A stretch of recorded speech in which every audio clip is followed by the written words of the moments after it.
Well, good morning, good morning, good morning, good morning, and welcome to HERTS GP for Finals Day here at the HERTS GP 2022. My name is Nick Damon. On the camera, it is Ash Lane time. We have a whole day's worth of finals for you, starting in about a couple of minutes' time with the first leg of the E-buggy. So, start with the first. It was a 12-minute race. Obviously, no fueling or anything.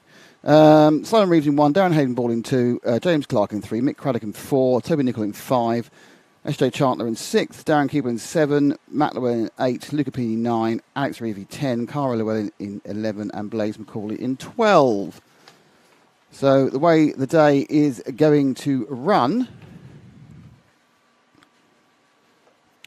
is like this. He's just putting a piece of paper out. He should have had his hand already. We have the E-buggy first. For the first of its three-legged finals. We back that up with a pair of 16th finals, they're 20 minutes, and a pair of 8th finals. And then we have the second round of the E-buggy. So we've got 9 o'clock, 9:30, 10 o'clock, 10:30. So it's about 8 or 9 minutes in between every single round. Then we have the E-buggy A leg 2, which is at 11:30. Then the quarters. Then we have semi-practice at 12:50. Which we won't cover, and lunch. Then just after lunch is the third round of the Truggy Main Final, and then which is half an hour, I've just noticed. And then we have the semis, and then we have the junior race, and then we have the E-buggy A leg 3, and finally the main A final at 4 o'clock. So lots of finals, not massively. There's a nice relaxed feeling to the run of the day. Let's have a look at the grid. Ash, please. They're about to start. So, of course, they don't need to run out. There's no mechanics needed for E-buggy. They just roll in like any other electric car.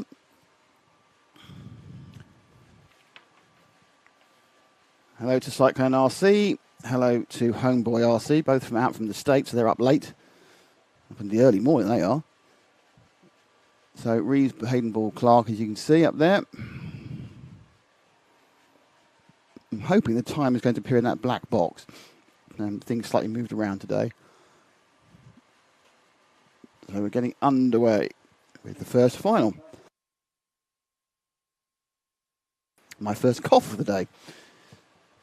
Honestly, you'd think I was a smoker the way I'm coughing.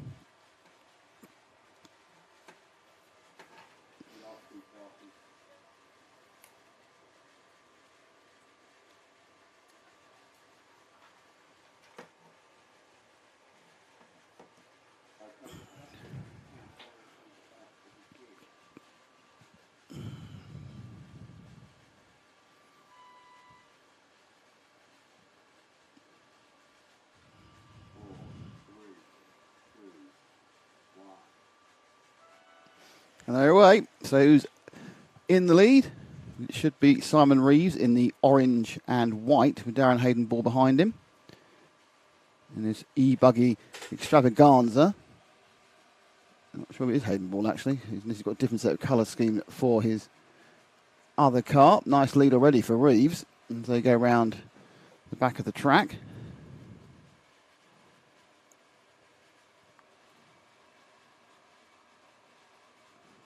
So out and onto the carpet section. It's weird, isn't it, having no noise? It's like, what's going on here? Can't hear anything. That's because there's nothing to hear. Okay, so down the main straight, end the first lap coming up. This is with second place, and they go across the line. It is Reeves from Clark and Hayden Ball. So it's Clark in second, and it's Clark and Hayden Ball we're looking at the moment. Big gap according to timing here to Chandler. There's like a 7-second gap between these. Is that right? They have broken away thanks to some sort of problem elsewhere. There's been some chaos we've not seen at the back because we're looking at the front and lots of cars already having issues. At 1, 2 and 3 together, providing us with a race. Reeves, Clark and Hayden Ball. And that laconically moving Marshall, I think used to nitro noise, probably wasn't aware there were 3 electric buggies coming up behind him.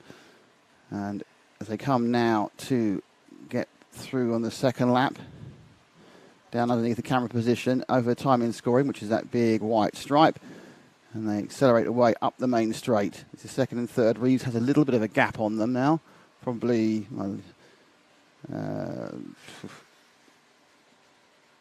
not quite what he hoped it to be.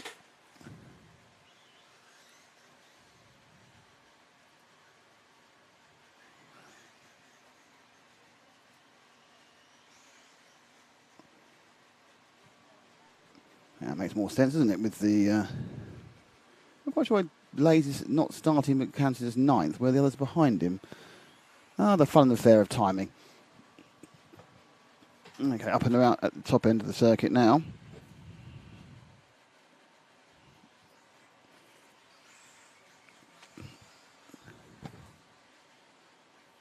And away has gone Reeves, 1.61 seconds ahead.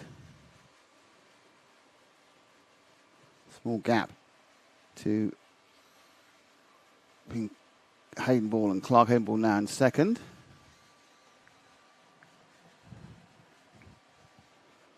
That's Hayden Ball in the middle of the sandwich now, trying to move forward. Hayden Ball, who won for a bit the longest tank. I pointed out he hadn't won it, but did win with his partner the 2 cars, 1 hand, or 2 hands, 1 car type thing, which was also a remarkable performance by them. Here they go, hiling down the straight.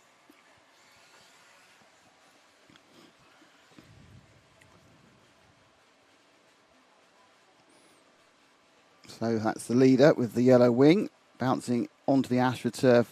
Oh, no, it wasn't the yellow wing. It's completely a lapped car with the yellow wing. Sorry about that. They've already out and about lapping people, which is going to make things extra confusing. That's good news for us, isn't it?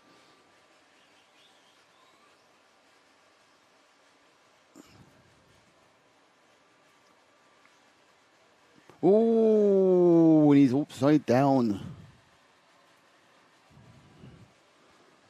Oh, he's broken. Ah, it's going to be the Zoomer's shame for Hayden Ball.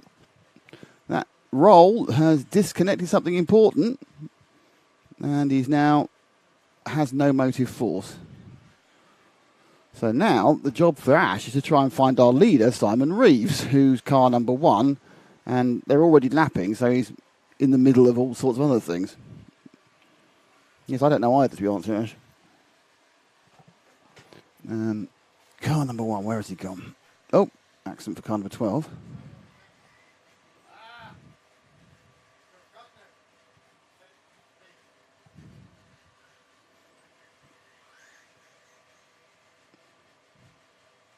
We're all staring for car number 1, can't see him. Is it him now coming underneath you? There he is. Just about to lap car number 9. Talk about a long wait to find a car, but that's what happens when you kind of lose a chasing car and have to wait and see. And you've done the whole zoom of shame on it. So he's got 5.3 second lead over Clark. Clark is comfortably ahead of Nicol.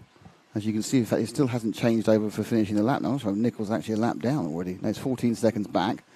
Mick Craddock is obviously a little bit further back from there, 5 seconds from that. And then Keeble, my guess is actually that, yeah, so he's lapped all the way certainly up to Llewellyn. I think Chandler's next, but I think he may even have lapped Chandler. Yeah, he has. So he's a lap ahead of everybody, down to 5th already. So Reeves finds this one quite easy. His main opposition, Darren Hayden Ball, had a bit of a problem and is no longer running. So, as Keenan would say from the No-Name-RC podcast, E-buggy pays the bills. Doesn't provide a particularly interesting race at the moment, as I can't see anybody within about 4.5 hours of each other on the actual timing. So,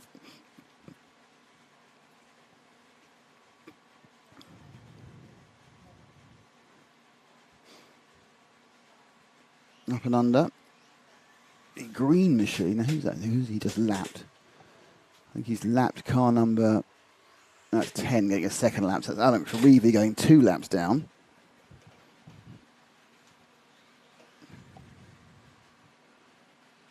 Oh, someone just fell off the track to get out of his way. If there was a battle on the track, we go and look at it, but there isn't one. There is nothing on the track of any interest at the moment either. So, good morning, everybody. How are you? This is the HERTS Nitro Club. We're set fair today. Temperatures are going to be up not too high, about 73, 74 degrees Fahrenheit, about 23, 24 degrees in the centigrade scale. Well, that was great. So they just jumped over the car that was crashing underneath him.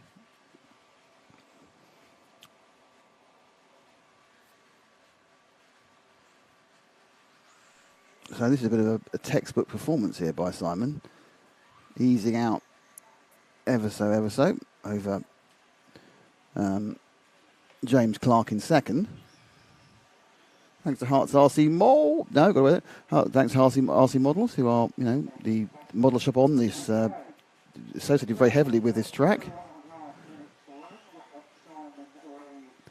There goes Simon up close and personal over the grubby bits.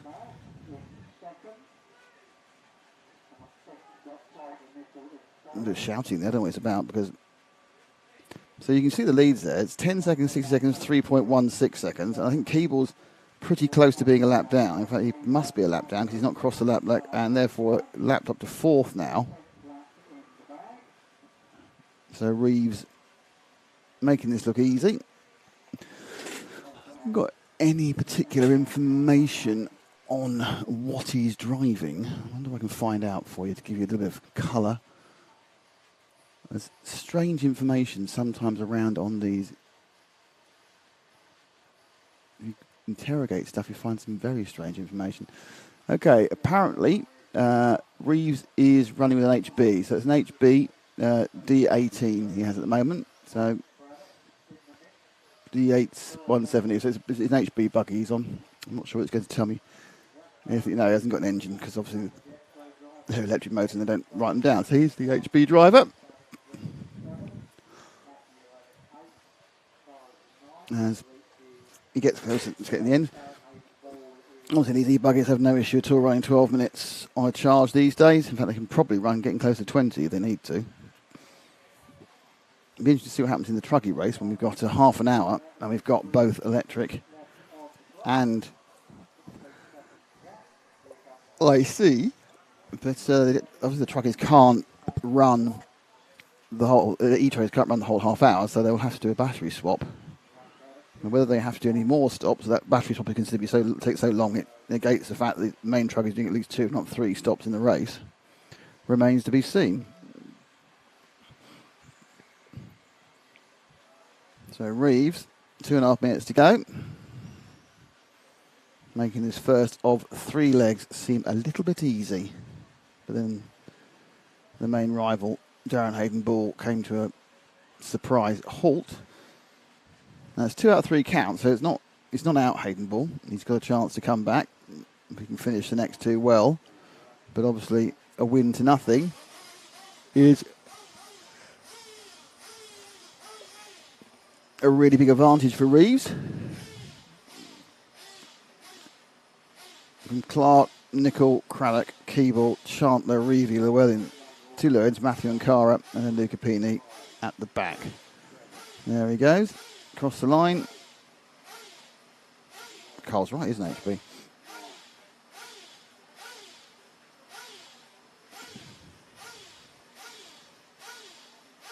Jump slightly to the side there.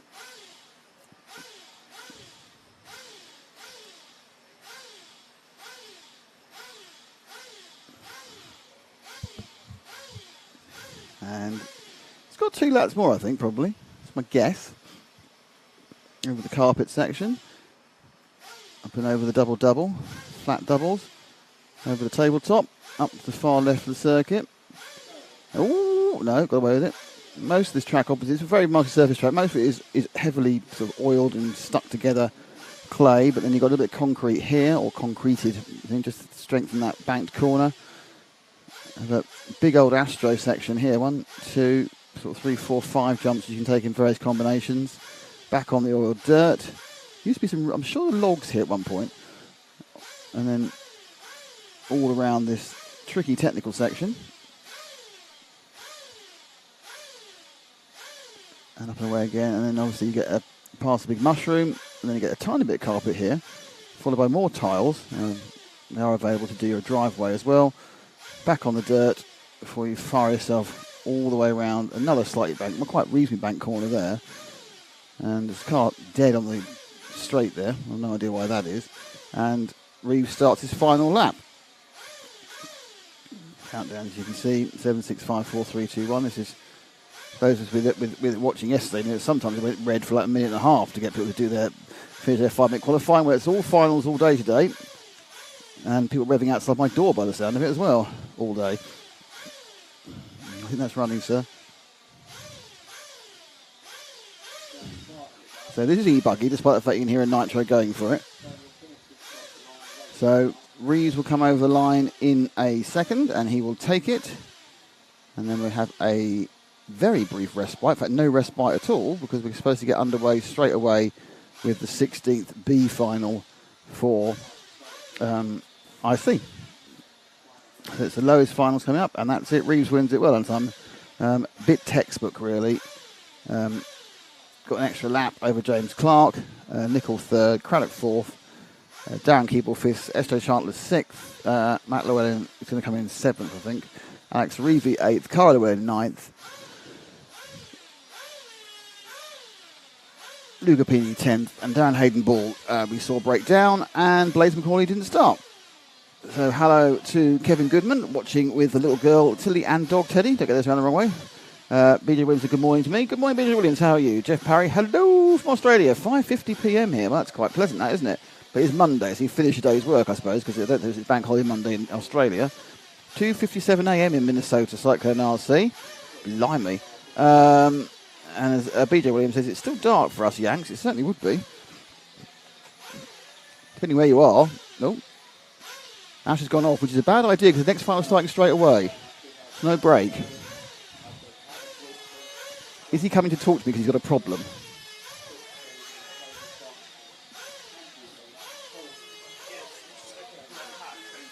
He wants a hat.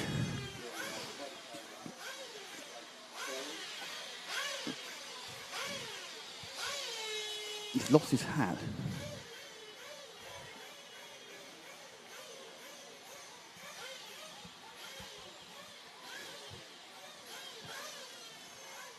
Is it in the car?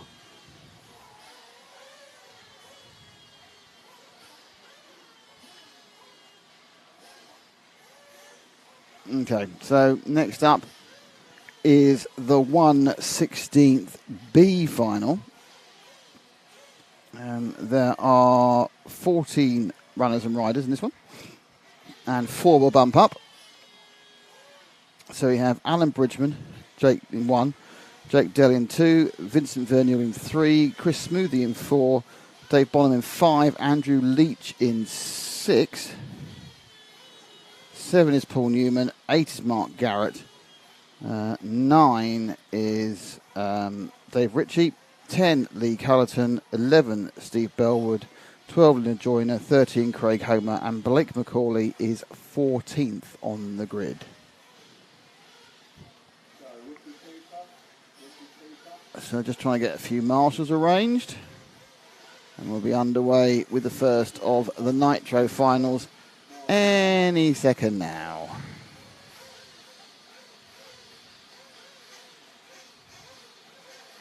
Hats are good, you're quite right, but we can't find the hat at the moment. There's a disappearance of the hat. Perhaps look in the car later. Hello to LM Tricks Gaming. Yes, this appears to be the issue at the moment. They can't raise the requisite number of marshals.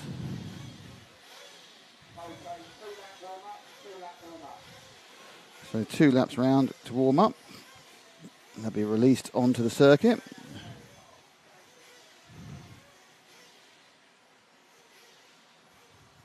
There's the view from the far end of the track.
Time the main final starts. There's Miss United's football vlogs. The main final for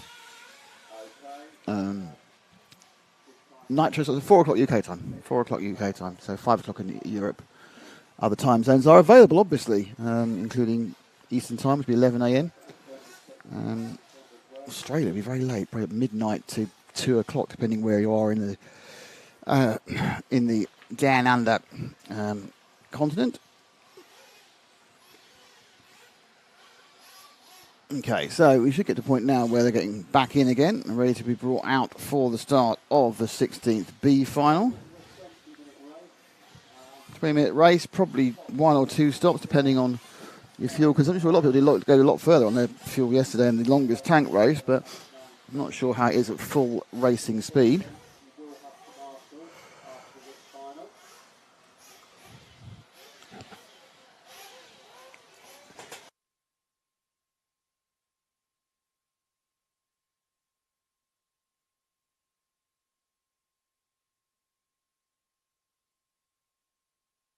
So here we go with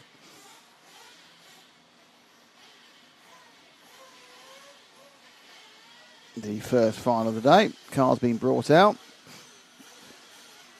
Those aren't your competitors on the top right. They'll be pinging into the screen any second now. BBK not really built for modern broadcasting.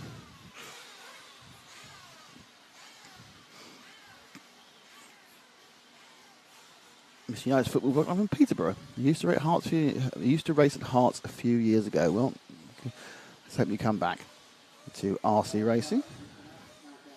Here they all go, all with their high vis.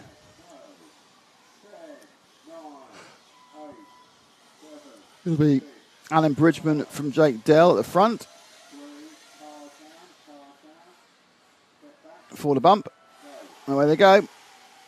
And it's a cleanish start at the moment. Looking around, oh, a couple of cars had massive issues, you can see. I said, as soon as I was the word cleanish, it all went absolutely to hell in a handcart. But your leader is car 1, and then it's 4, 6, and somebody else. So it's 1 from Smoothie from Leach. So Bridgman, Smoothie and Leach, I think it is. I think that was the 6 and the 4 swapping round positions. And do that, unlike the fun finals yesterday, but you got the correct numbers on. So that would be really quite useful. So nice early break by Bridgman. Some problems left, right and centre at the behind them. So they've had a little bit of spread out already. But first and second quite close. We'll worry about 4th place later on. It's a 20-minute final. And they go across the line. And it is Bridgman from Smoothie from Leach. So it's the 4 of Smoothie. That's the red and white car. Having a word at Bridgman, and then it's Leach, Carleton, Jake Dell. But oh no, that was going well. That stopped going well. Now he's put down to 3rd. So 2nd place now. Oh, that's not gone at all well. So Smoothie made 2 mistakes, and Leach now moves into 2nd place. Long gap now, as you can see, before someone behind. To drop back the car that's in 3rd. Not quite sure who that actually is. Hopefully he's not lapped already. So this is the blue and white car, which I think should be the 10 of Lee Carleton, but because there have been several corners since they were last picked up by the timing, quite hard to tell. And I can only see the time. I can only see the car numbers really when they get very, very close here. So over the line it goes. 1, 2, and the 3rd place is Jake Dells. No, it's Jake Dells. It's young Jake who's coming back from a poor start. I'm Mugen Seiki. Dad John, another one who's now got a 2nd generation racer.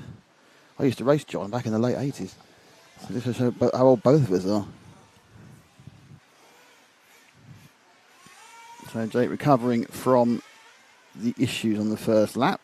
Dropped him back a few. He's now in 3rd. He's comfortably in a bump up position. You can see everyone's kind of spread out quite nicely. +3, +3, +3, +2, +2, +2. But I think Jake might be getting a little bit closer to Andrew Leach now. I don't think anyone's lapped yet, unless it's Linda Joyner's car. I don't think he is. I think that the 2nd and 3rd battle appears to be up and running.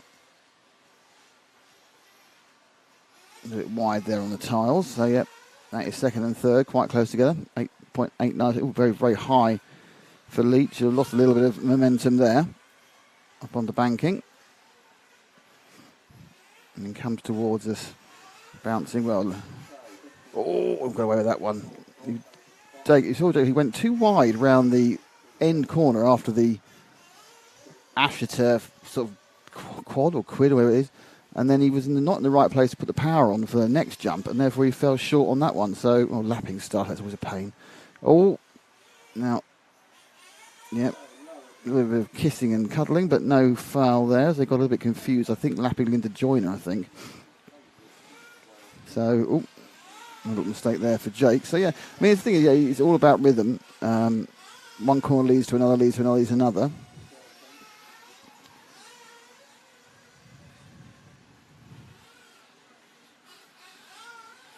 And we keep on running on now. Oh, a mistake. So Jake moves into second. Mistake by Andrew Leach. So drop back to Andrew. Now, Vincent Verneuil, the Frenchman, he's 5 seconds back in the final bump up at the moment. Oh, no car getting out on the rough stuff. So we are now. That's Jake. Jake makes mistakes. So that's second and third back together again. I'm already getting to lappery. Despite this very long lap, there is going to be quite a lot of lappery here because, you have, in these bottom finals, you have the biggest spread of ability. And up second and third change again. Oh, this is great news for Andrew Bridgman. And again, a mistake. This is great news for Andrew Bridgman, who isn't making it. Well, actually, he might make mistakes. He hasn't crossed the line yet. He has crossed the line. So these constant mistakes by the others is just giving him a massive lead. And the massive lead is 8.5 seconds. Dell is going to be 1.8 back. Is Verneuil getting closer to them? Slightly watching that timing screen. And the answer is no, 6 seconds. And then Bornham is 5 and 6 aren't 4 and 5 aren't too far behind actually.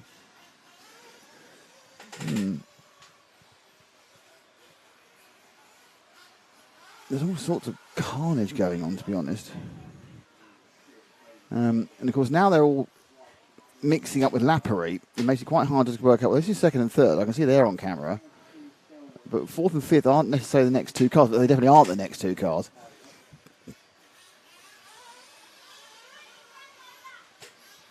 A couple of cars having issues, the 10 and the 12.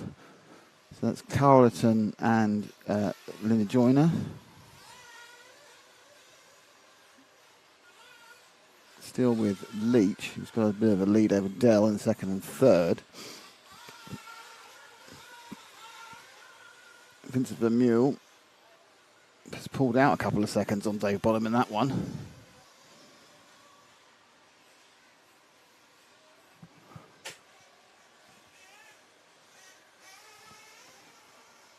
Every time I think I know which car is which, I'm constantly proven wrong by the actual facts.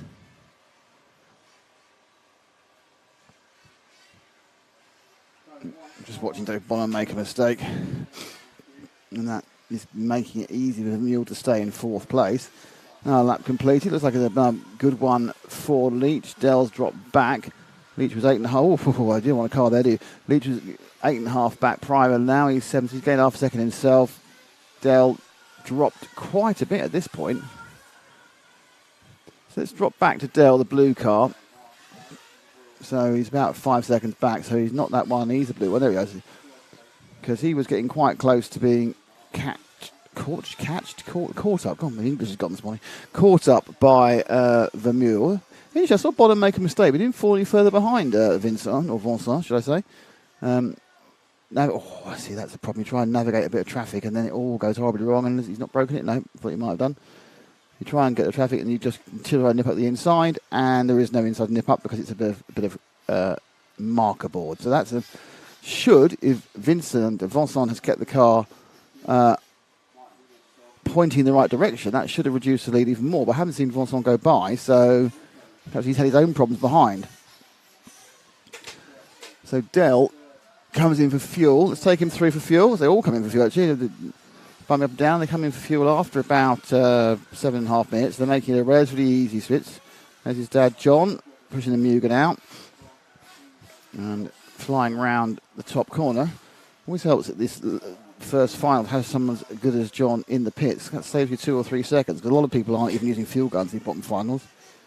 So Jake probably is going to. Well, I'm pretty sure he'll stay in third. But the question is, where is he in relation to Bonham and Vanille? Now, Vanille have lost some time and actually dropped into fifth as he crossed the line. So, over the mushroom, or round the mushroom. Flat doubles. The thing is, you've got a line, but there are dead cars you're avoiding the whole time. So your peripheral vision in these early heats is almost as important as anything else. It's working out what may be lying in wait for you, literally lying upside down in wait for you.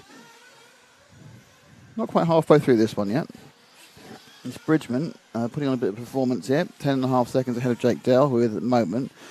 Vanille now is 2.3 pounds. So there's been a problem for Leach in the pit stop, and he's dropped out a second and is 4 seconds behind Vincent in the 3 car. Now, I'd like to say that Vincent is the next car behind Jake, but I think actually what happened was Vincent took fuel that lap. So I think he's actually a lot further back. So let's wait for this to settle out next when they cross the line this time. Still not halfway, 9 minutes down. So we'll wait to see what happens there. And then we'll have a little bit of a looky at the time. So Jake goes across the bridge, obviously gone, happy, bang, that's happened. 10 seconds to Jake. Now, Vanille, who is the 3 car, not there. So it's the 6 that's next of Leach. He's 8 back as well. So Leach obviously did have a problem. And then you got Vanille in the Kyosho machine. And then we're waiting to see who comes next. It should be Chris Smoothie, but I'm not sure if it is. It's the 7 car. Is that in contention? No, it's the lap down. And Jake makes a mistake. Well, that was a reasonable recovery, not a great recovery. Yeah, so the thing is, 4th and 5th has an 8.5 second gap between it. Car throws itself off the track behind him. So we get to start finish. Ash, I want you to wait for. We're going to try and pick up Vanille. So just wait at start finish. Vanille is the 3 car. I think it's a red car with Kyosho written all over it. I think he's coming down at the top corner now. He's just a crash at the top corner now. And there he comes. I'm pretty sure that's a 3 car Vanille there. There he is.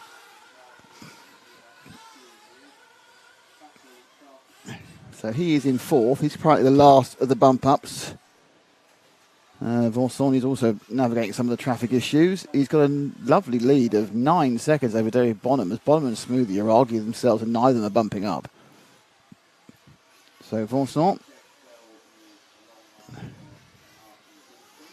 Oh, well, that could be nice. 2, 3, 4, 5, 6, 7. That was a very slow pit stop. So that's his lead gone. It may well be he's not. He may well actually fallen behind. It's just going to depend who those cars ahead of him are. Whether he's actually, my lord, it's like a destruction derby in some points. He had a 7-second lead. He was upside down for about 7 seconds, and he's now trying to avoid that white car with the green wing. He's been terribly well behaved, and he's just trying to get everyone's way. So let's see where we're at now. So somehow he's still got a massive lead. He's still got 3 seconds over Bonham, despite being upside down for 7 seconds. Obviously, Bonham's had not a great run. Smoothie appears to be out of it. And this is the thing, obviously, even if you make a mistake, there's absolutely no guarantee in this first final. The guy behind you, let's go away with that one, didn't he? And he needs to, I really would rein it back a tiny bit at this point. The man in front is absolutely all over the shop.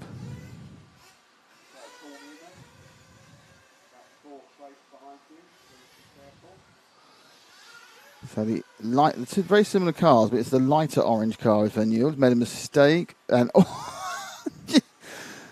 happened there? Let's have a look at that one again in a minute. As they kind of spun around each other. Now, is that Bonham behind him? Yes, so Bonham in the white car. We have a battle for 4th now. It's the white car is Bonham, and they've now come together. So Bonham gets through. So Bonham got through due to the confusion of who the lapped car was. This is the battle for the bump up, and that's not the track. Back on the track again, used the wood board, but Bonham made up a lot of time. So the white car, move forward to the white car, Ash. That is David Bonham up into 4th. And round the corner. That's him. There's Vanule, and there's the troublesome darker red car. A bit wild, but Bridgman, long way ahead of Dell. Dell a long way ahead of Leach. Leach a long way ahead of Vanule. So not Vanule now, obviously it's Bonham. And Bonham has Vanule. Certainly only about half. Oh, at the bullet, he hit him half an accident behind. That's how far behind he was. Now he's got right behind the dark red car. So let me have a quick look at what happened a while ago.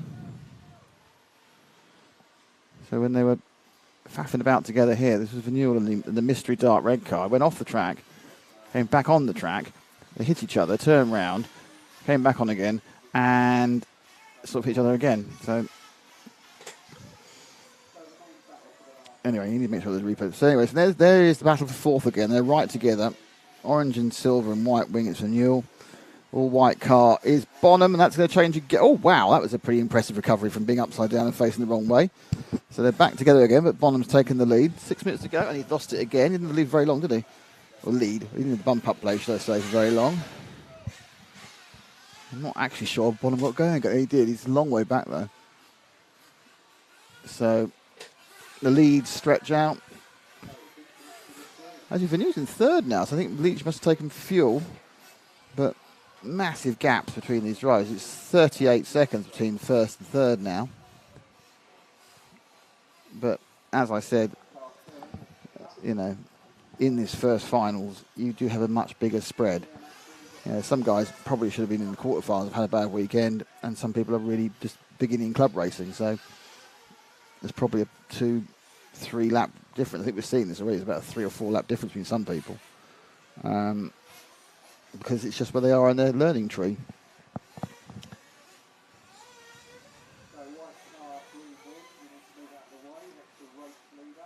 So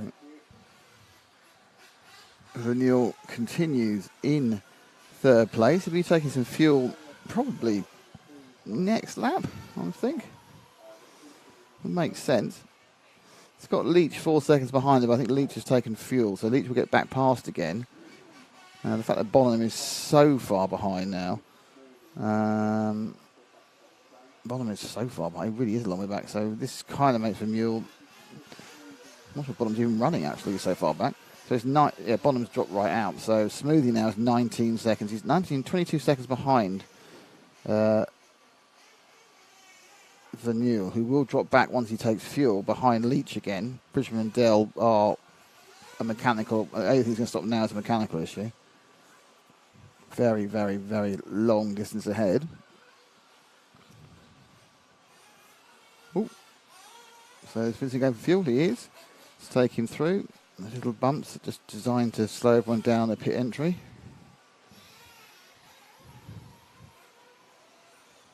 Nice stop. Comes out. And lost Linda Joyner, and we lost Paul Newman by the looks of it.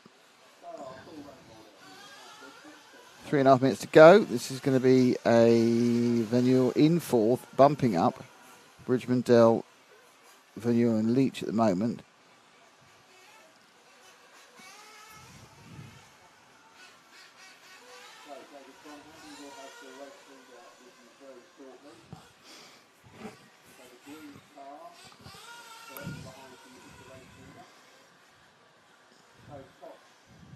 There they go. So, dropped the wheel into the dirt off the kind of more measured. That black stuff is incredibly sticky, but I was walking on it earlier, and it's sticky as anything. The black, it's just a mixture of tarry oil and tyre rubber and engine and everything else. And your shoes do stick to it, so you get off that into the rough dust, and there's going to be significantly less grip.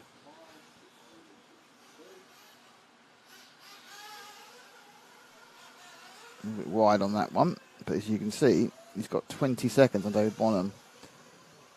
So Vincent not looking in any way in trouble.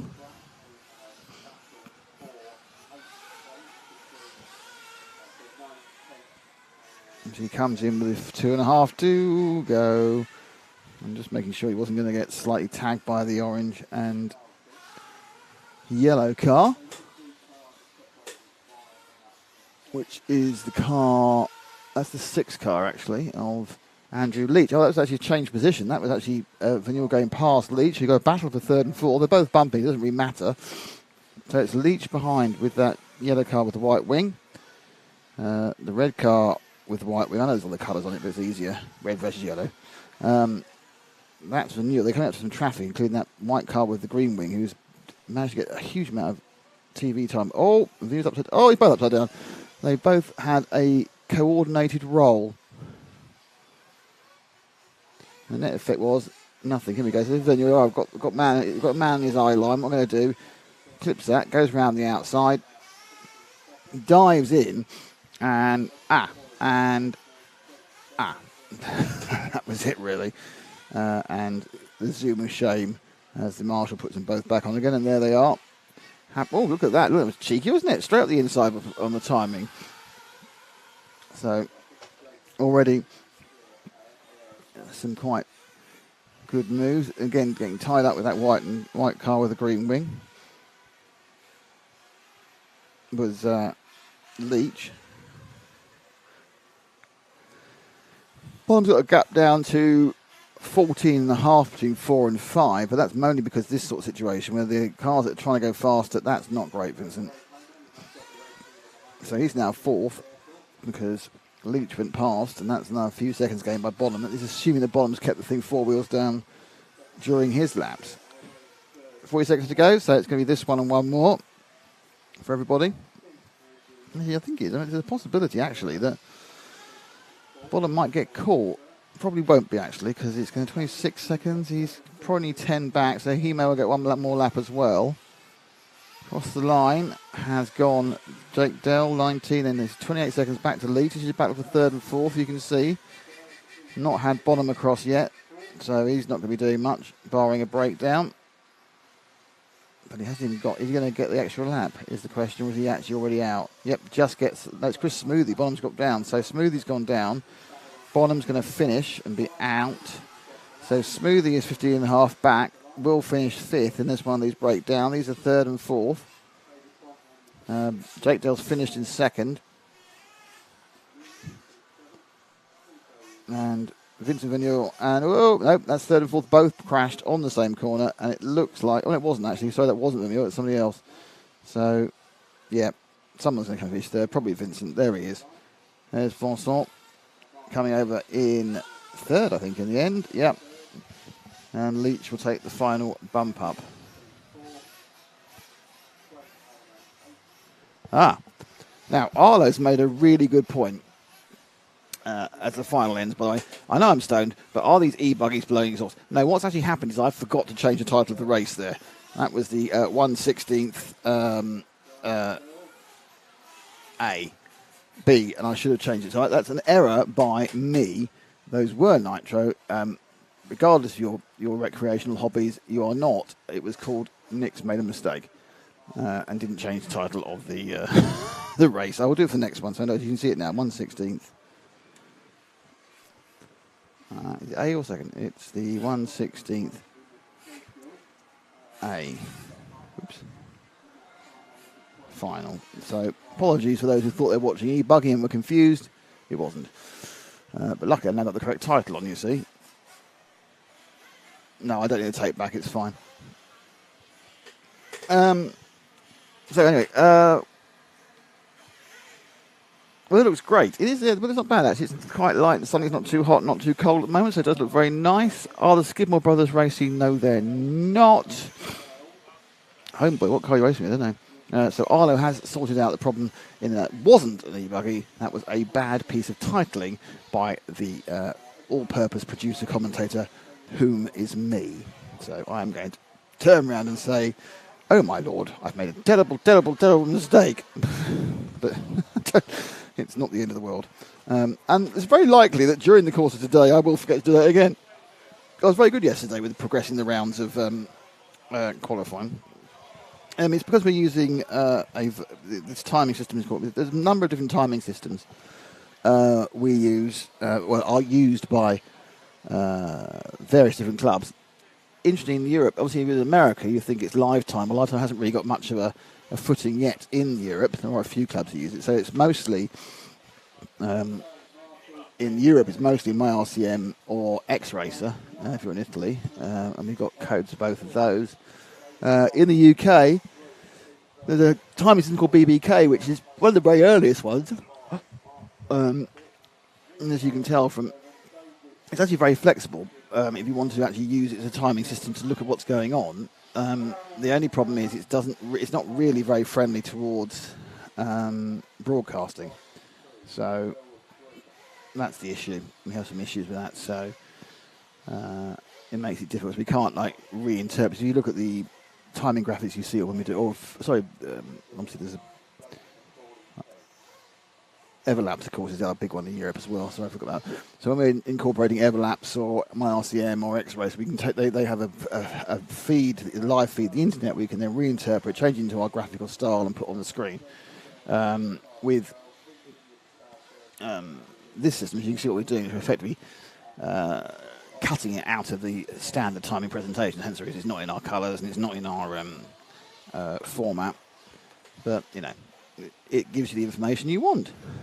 Hopefully, name, number, position, and the gap, which is what matters in finals. You don't do anything else because there's no other thing that matters.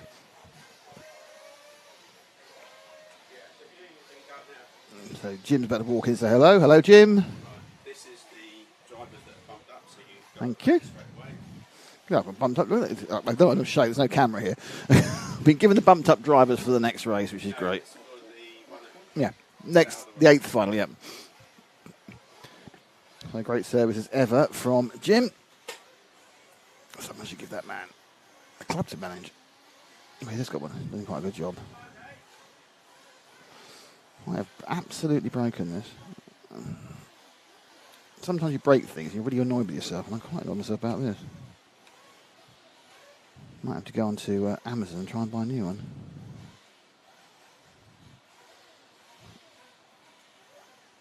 How annoying.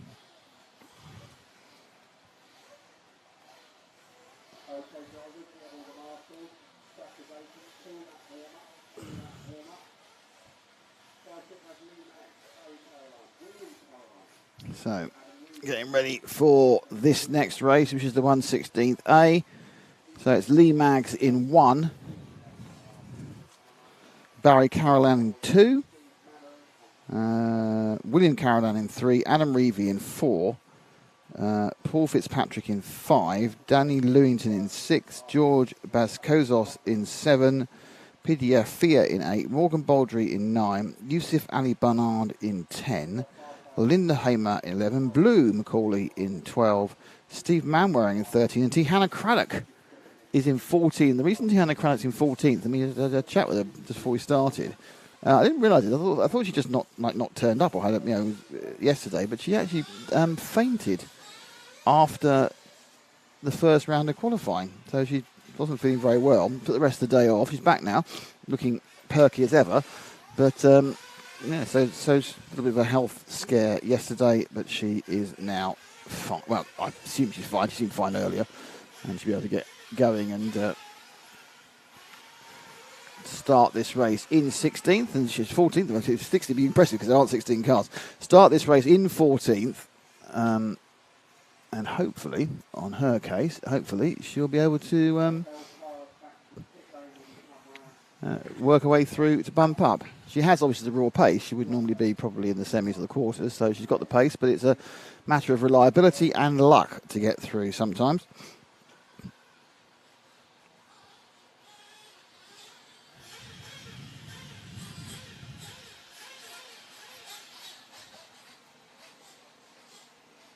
So, on their warm-up laps, they get a couple of warm-up laps.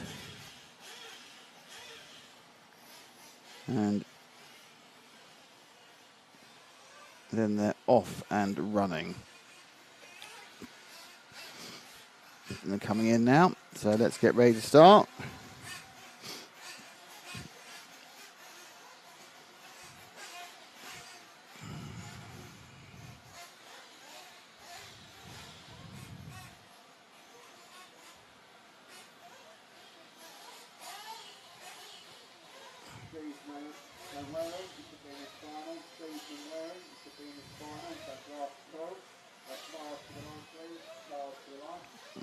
Steve Manwaring should be in this final. He should be 13th, but perhaps he's not starting. Right, so out comes everybody. We usually look out the window for the starts because I can actually see more out the window than what's going on as they all meander past me.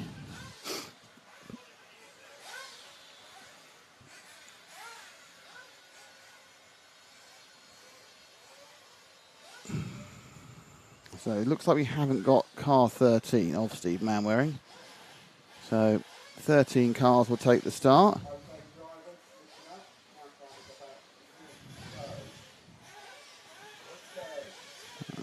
Here we go. 5 seconds to go. You can see the bottom countdown.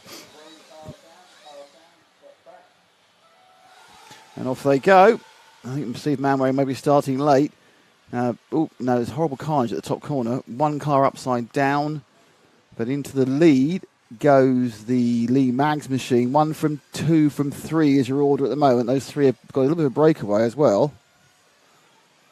Trying to see who had a bad start, and the answer was car number 7. And then, so 7 had a bad start. George Bakozos, but 1, 2 and 3 are 1, 2 and 3. Mags with the pink, yellow, and yellow and pink and red and orange and purple and blue. He's driving a rainbow. And then behind him, it is the 2 car. Then it's the 14. So Craddock has got herself up from 14th to 3rd. And now it's 14th to 2nd in a lap. So she made a good start, got through the carnage. And as I said before, she shouldn't be in this one. It's because she wasn't well yesterday and didn't qualify. So what you're going to see is you're going to see Craddock in... Oh, no, she made a mistake. That's interesting. She was doing... It was all going really well. I mean, we know that the marshalling there is quite slow. So let's stay with Craddock. See, she should come through reasonably quickly. She'll be irritated with herself like that. She made a great lap and then she put herself into traffic. See the Mags leading. Oh, that's going to be a place, is it? No. Got to be careful. Just because you're a little bit quicker doesn't mean you can just go past people. Oh, that was lucky. As he tumbled, she tumbled, but landing up. She's behind Mags now. Now, whether they think, well, we'll just let her go because she's out of position because of her not qualifying yesterday, comes through in 3rd. So at the end of that lap and all that action, she didn't really actually lose place. She's got Mags just in front of her now over the AstroTurf. Comes up the inside, no harm, no foul there. And then the car, a little bit of Mags landing on her not being, different speeds at different corners, but she's now clear in 2nd. It's Carol in 4th, by the way, and Lewington in 5th at the more of the bump-up positions.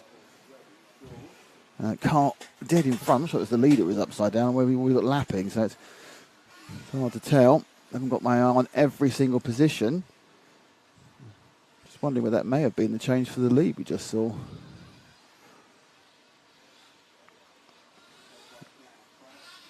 Yep, certainly was.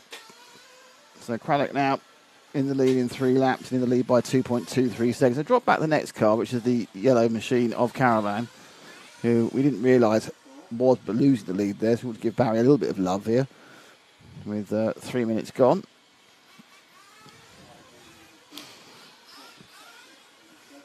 Dancing about left and right. You need to be circumspect up there because it's a very, very, very slow piece of marshalling.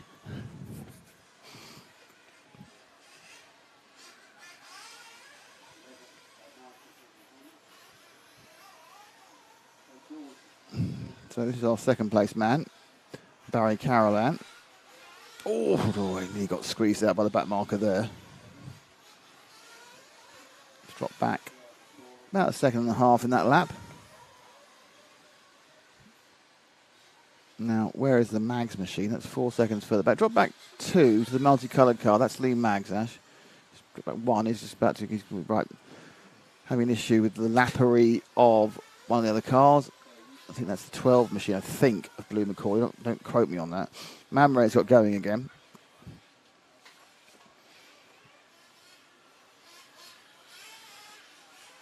Long way behind, unfortunately, for Steve. Started from the pit lane. This is Mags.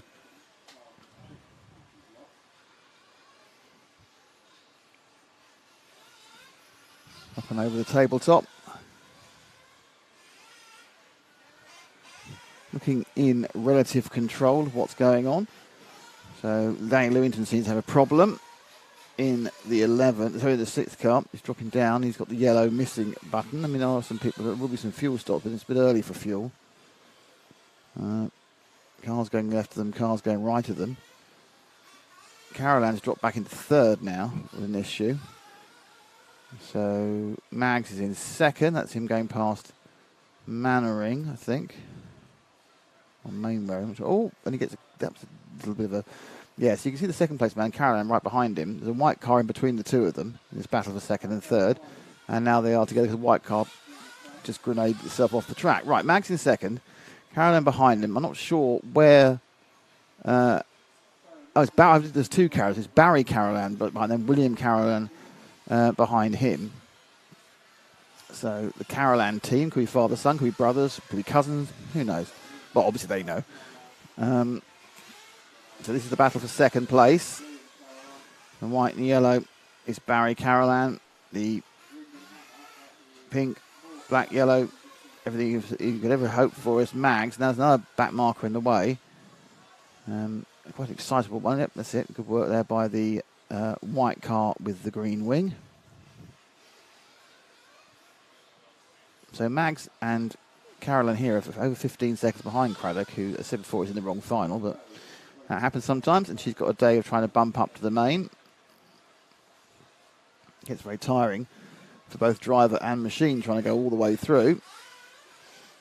And it's really interesting how often people try who qualify out and try and bump up through the day, how often it's a mechanical failure that ends their run rather than driving not fast enough, because you are so much on the whole time. You don't get a chance to do the full race prep you would do normally, and eventually, well not eventually, sometimes eventually it catches you out.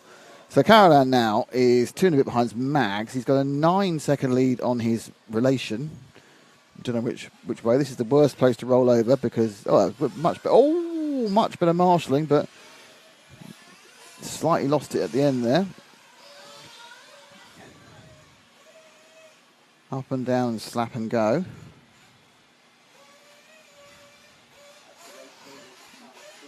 And that's... In fairness, he's managed to blow a few seconds this lap, hasn't he, Barry? I think he'd be thinking about fuel quite soon. 7 down. I wonder what his lead is to his relation now. I'm going to say brother. Probably isn't. I'll look silly. 8 seconds. I've actually got more. And actually both of them are qualifying now. So it's now Reevy and William Carolan who are more battling it out for finishing positions.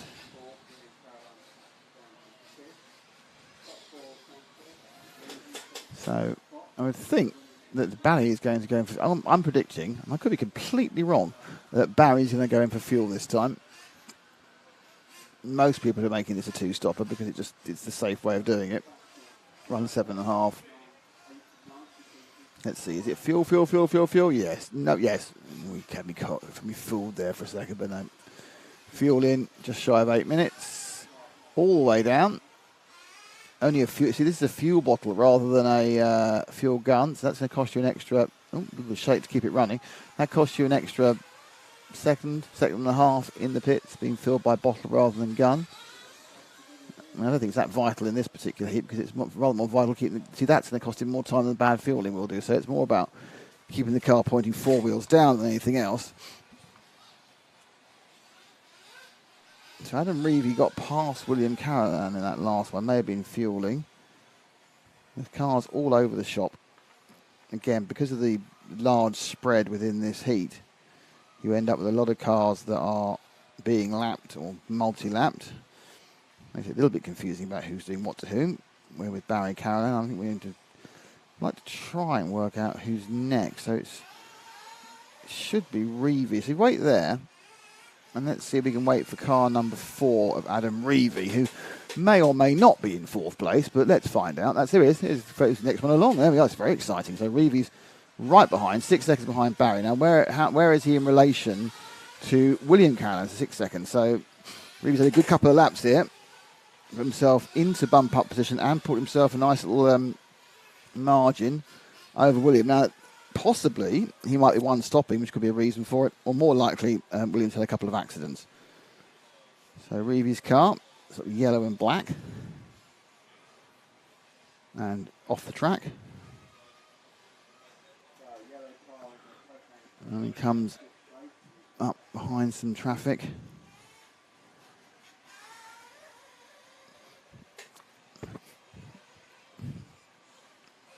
Yusuf Ali Barnard from Kuwait, unfortunately, his day's done. And there goes. And right down. And power on. Up and over. So on to the section now. Reevy does have a 6.5 second lead over William Carolan for the final bump up place.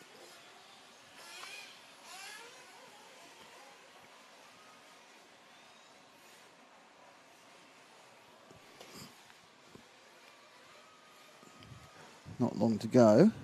Well, not long to go. I just said not long to go and just realised it was actually half the race still to go. So not long to go compared to how they started, but actually quite a long way to go still with 9 minutes 20 seconds to go. Oh, I said not long to go therefore. So Reevy not really gaining on Barry. It's kind of ebbing and flowing. Lee Maggs is Craddock's half a minute ahead. Ah, that is going to be the Carolan. That's the move past Carolan. So I recognise that. So that's now Reevy into third, Carolan in fourth in the white and yellow car. They're back together again and slightly knocking each other. No, oh dear. Stay with Carolan. So no, back one. So let's stick with Carolan, who's now in that bottom position. And will we see his brother stroke father stroke cousin coming through?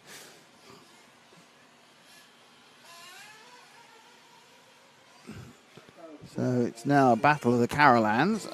Who's going to bump up?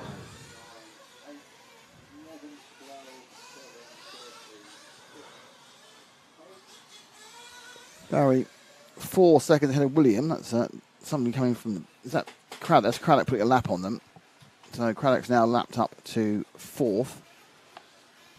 I think it was quite surprised Barry the speed she came past.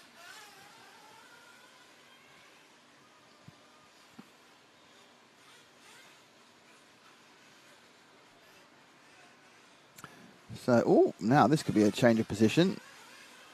I think that might be. Go with the other yellow car. It's gone past him.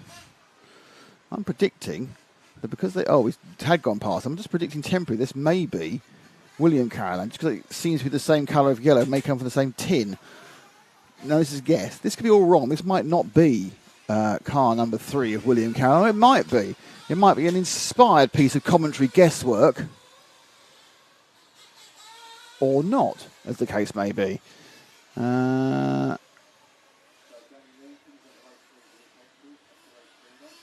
So, it looks about right. Not very good number plate. I was right, it was number 3. Look at me go. So that is... Oh, and there's been an accident in the green section for Barry. So William now will have a bigger lead with 7 minutes to go. So it's... William... Oh, no, little minor mistake. Pressure coming down. All this, of course, is great news for Adam Reevy and Lee Maggs, as the Carolans are having a bit of a row between themselves. It makes it more more likely that they're going to be able to pull a gap. So William started behind Barry, and now is more importantly ahead of him and in a bump-up position with 6 minutes and 27 seconds left. Up and over the green stuff. Craddock a lap ahead, I think, of the whole field almost now. He's holding on. So the Carolan gap was 4.5 seconds. Let's see if we can see in the back. I think it's a bit longer this time. I can't see him in the background. He is actually now. He's 2 corners back, so you just see him there, top left. So as William, and they've got another pit stop as well. And I assume normally they would pit for each other, or their dad would pit for them both. So they had to pass off pitting duties to somebody. And he's in the pit. Well, let's find out. He's in the pits now. Different pit stop man. Once again, it's not a gun, it's a tank. Shakes it to make sure it flows right. And away goes William Carolan in the all yellow car rather than the yellow car with the white frontage, which is his brother's. I'm going to say brothers. If I'm wrong, I apologise. And they move swiftly through. Oh, marshalling. Not sure who that was. No one important. Well, no one important to this particular battle. I'm sure they're important to all sorts of people in their lives. That's the Mannering car that is running but has been overtaken.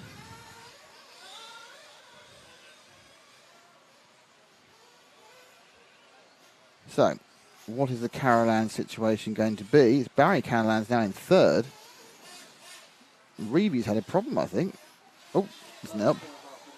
Yeah, Reevy's had a big problem. So both Carolans are bumping up now because Reevy's had an issue, possibly in the pits. So it's now a Carolan benefit because they're both bumping up. And I guess it's Barry will take a pit stop now, which will drop him around about where William is, or perhaps a bit behind. Or he may even have had it, to be honest. Looking out, trying to see where the other Carolan is. He did go quite late. He could go as late as 4 minutes ago. He could even come in this time. Trying to see where the yellow and white cars are. I can't see a car ahead of him. And I can look at one behind him. So I'm not sure about where Barry is at the moment. Craddock winning by miles. Mags in second by miles. Across into third place will go William, 12 seconds back. But where's Barry? Is this Barry here? No. So Barry's had a problem as well, it looks like. Where is Barry? There's Barry, isn't he? Yep, so Barry's 14 back, so that was a pretty bad stop. And now Barry is right with Adam Reevy to the final stop position. So they are, Ash, you find them. They're about to go onto the second camera.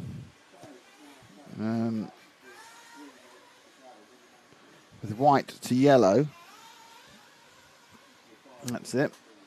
It's the guy behind this guy behind is the second of those cars. That's it. That is Carolan. He was only a second ahead of Reevy. I think both him and Reeve had issues at the stop because they lost a lot of time there. Now, Reevy may have had a bit of a rotten lap. He was only 0.8 behind, and he's not more than 0.8 behind now. So it looks like Barry has benefited from a bad lap for Reevy. Like an incredibly bad lap, like 8.5 seconds bad lap.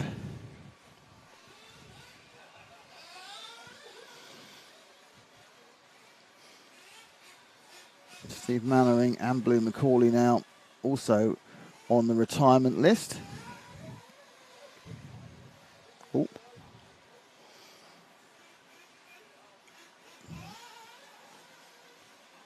2 minutes to go. This is,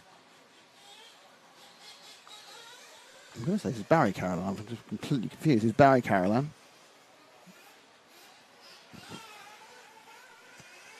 Looks like Craddock's done her job. He's got herself up a final quite comfortably. I wonder whether they should find the 8th as easy.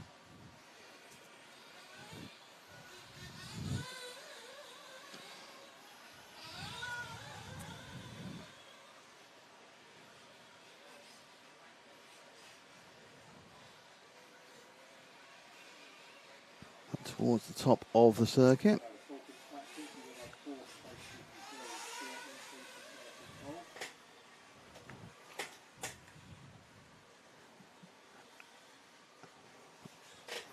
And getting towards the last part of this one.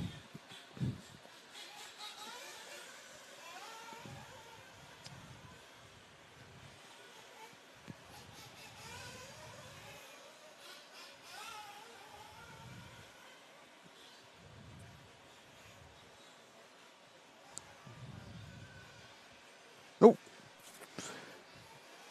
Sorry, they're facing the wrong way. Reevy's so far behind though, so I think Reevy's got a problem. It just seems to be dropping so far behind. Paul Fitzpatrick in 6th. Morgan Baldwin in 7th. Peter Yafia in 8th. Lindenheimer in 9th. George Bezokos, who made a bad start, in 10th. And Daniel in 11th. And the others aren't making the trip at all. Oh, a bit more. Dear, oh dear, oh dear. Just shunted him off the track. So I'm going to come round. I think it probably looks worse than it was. Just comes up, yeah, and just hits him, and just falls off. It wasn't really, in fact, it wasn't really Barry's fault, but I just love the way the car just went, and just fell off the track. Like, I've just given up. I've had enough. It's been a difficult day already, and I've had enough.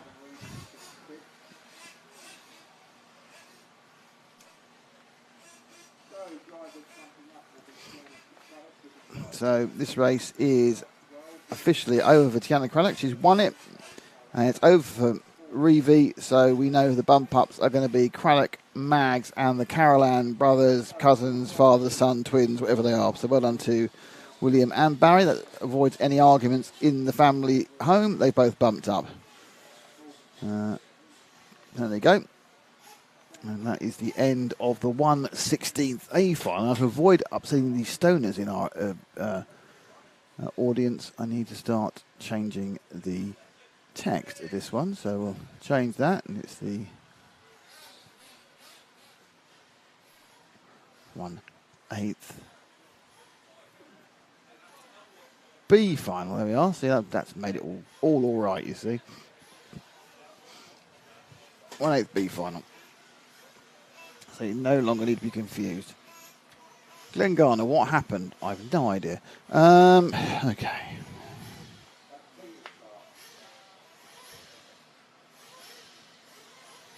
So after running a couple of minutes behind, I think they're going to keep turning these around quickly for a bit. Try and get back on shed. We've got 2/8 finals, and then we run into an E-buggy. Leg 2. Then we've got the quarters. And the semi-practice and lunch, which I'm looking forward to. And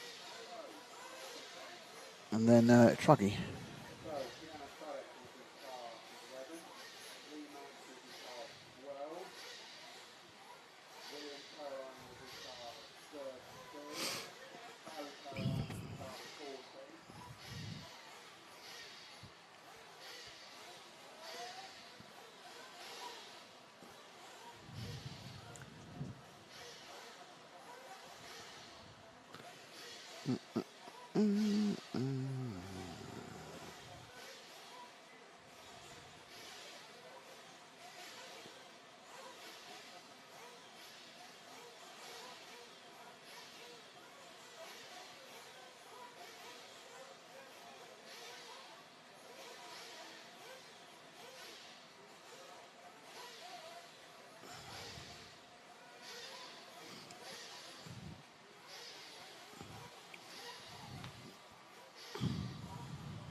So they're putting the people just race have to go out and marshal. If you bumped up, it's quite difficult, really, isn't it? I wonder whether they dispensate the bumper upperers and they have to find someone because they also need to prepare their cars and they can't let them marshalling.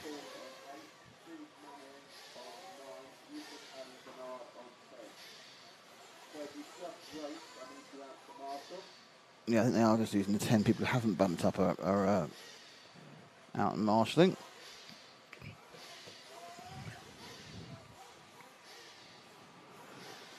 So this one is John Nile in 1, so it's the 8th final first of all, 8th B. John Nile in 1, Jack Ritchie in 2, Aaron Knights in 3, James Baxter in 4, Mike Williams in 5, George Coleman in 6, Craig Russell in 7, Charlie Thompson in 8, Keith Harris in 9, Alex Page in 10, Alan Bridgman in 11, Jake Dell in 12, Vincent Van Newell in 13th, and Andrew Leach in 14. So the key thing to remember is 11, 12, 13, 14 have bumped up.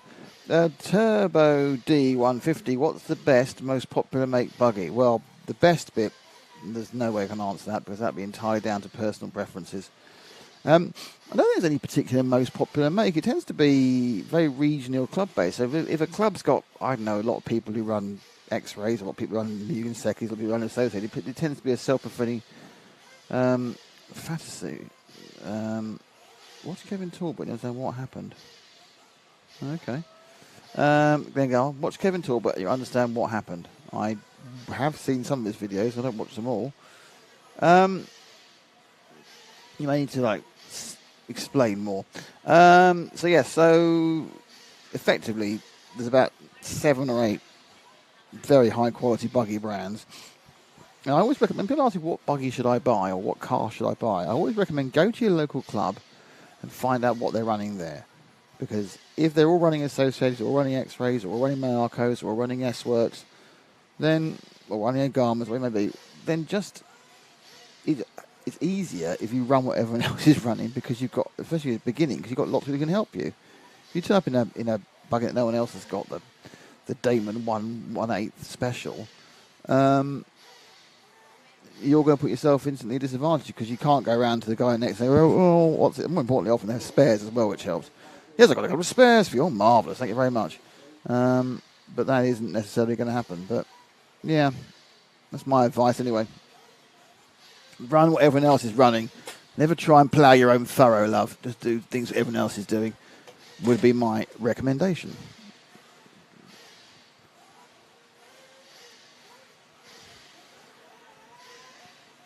So once again, waiting for them to release for their couple of warm-up laps. We steadfastly remain about 5 minutes behind schedule, which I'm sure they will catch up. Got this one now. So Jim's just passed me the next set of finalists, but we're talking about the B side of the 1/8 buggy.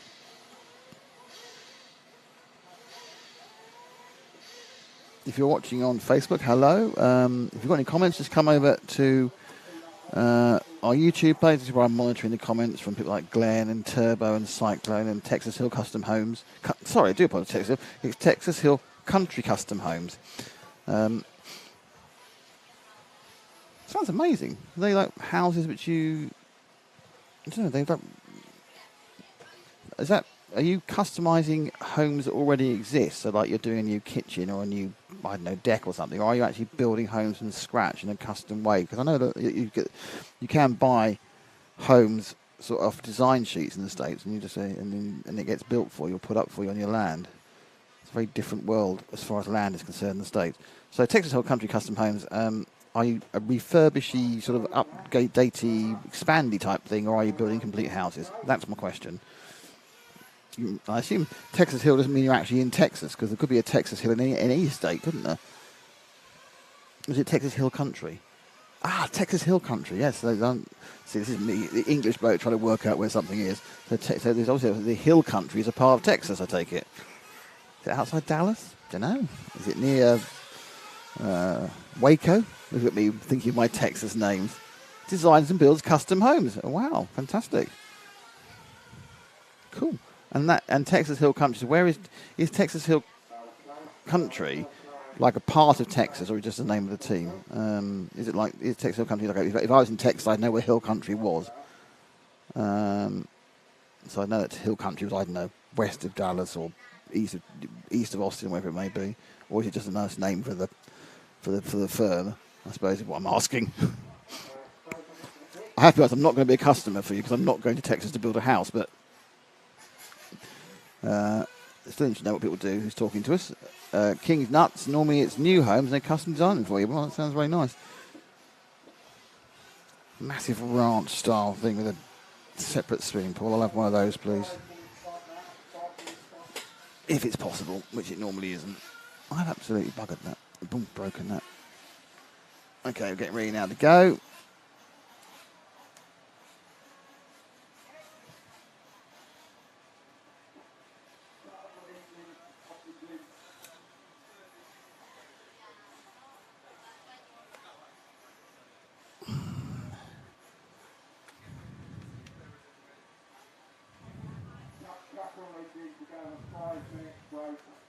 Oh, 5 minute break. What's going on here?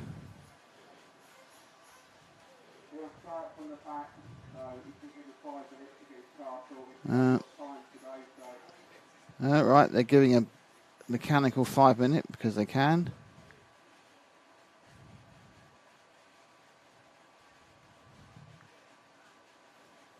So there's a mechanical 5 minute for one of the drivers. So we've got a little break to talk about custom homes.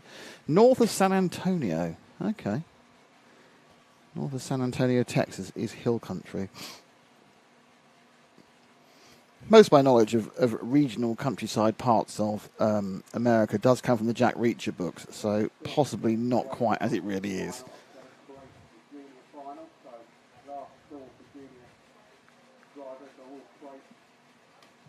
Now, whilst this break may sound like fun for you, both Ash and I are massively hoping it doesn't eat into our lunch break.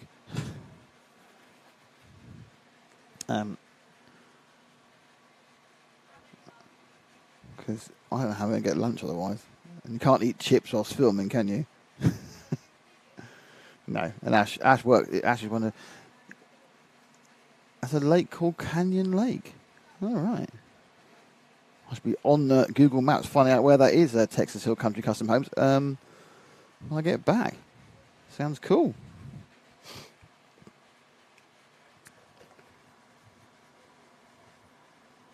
It's not in Texas this year. I've got two trips out of the States to come. Going out to Atlanta to Petit Limon, which was in Braselton, Georgia, to do some radio work there.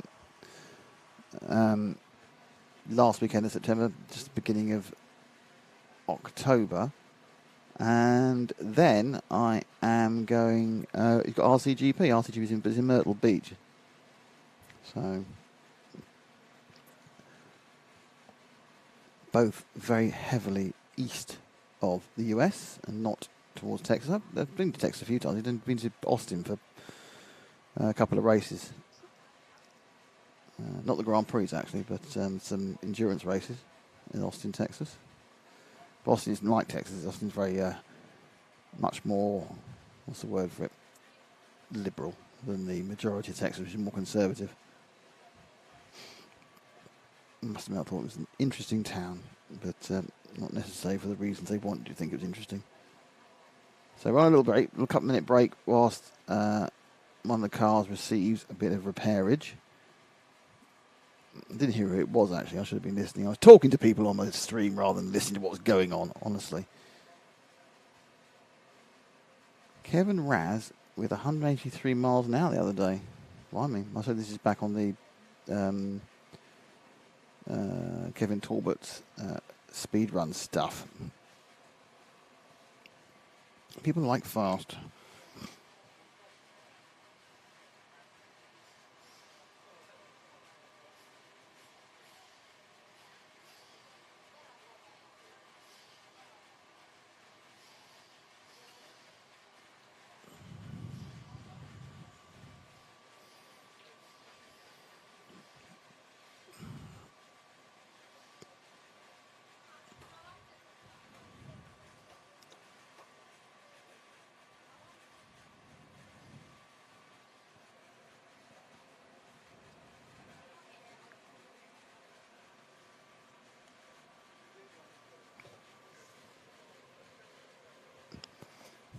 So, I'm not sure whether that was the broken car coming back.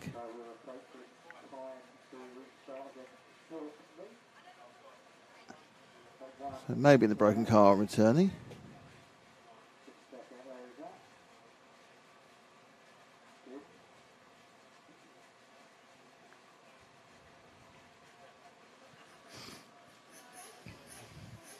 Engine's being refired for the 8th B final.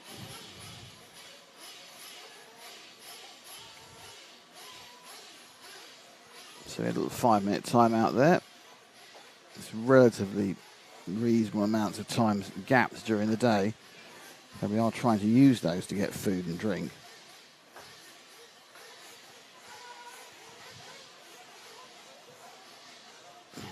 The sort of people we are. Give me some food and drink.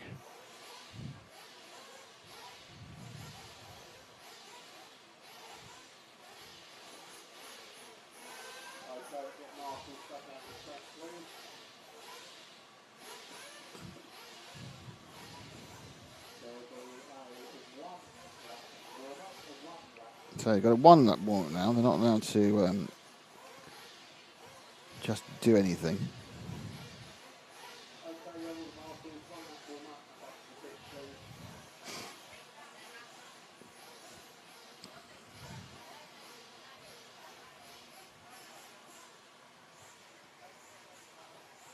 Okay, right, so they're going to 1 lap warm-up. They'll come round and we'll get ready and underway with this, the 1/8 B final.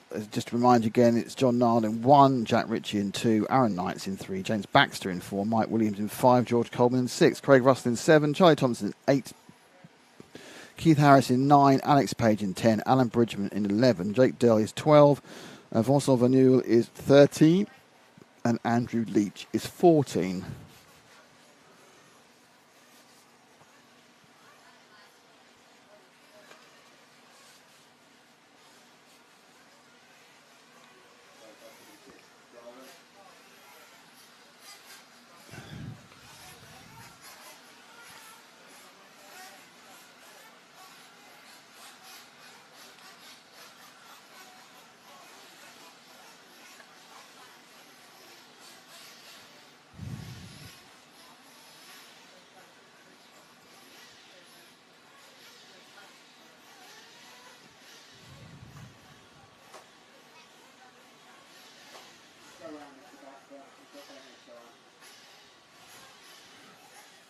Okay, so let's get out to the grid.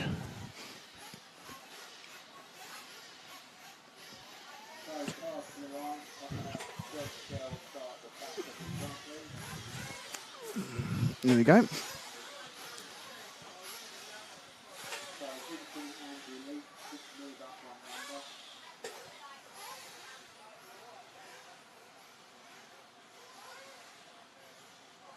I'm not sure where the problem might have been for Jake Dell. I'm not sure. No, yeah, he's gone to the back. Yep. So Jake was the person who called the timeout. So he's now at the back.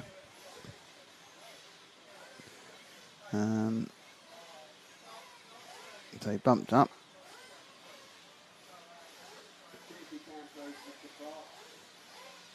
A bit of revving on the line, but at the front of the grid, it is John Niall, Jack Ritchie, and Aaron Knights. Or in this case, a selection of high-vis.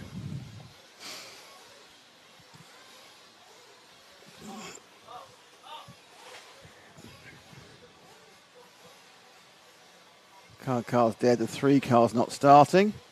So we've lost the 3 of Aaron Knight.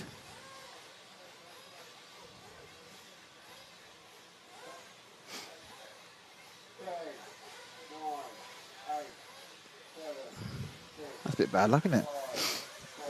You were ready for the first start, and the second start Aaron Knight isn't ready for, but there we go. 13 take it, 4 will bump. First 2 seem to be away okay. Light green car of John Niall. Was it greeny blue, isn't it?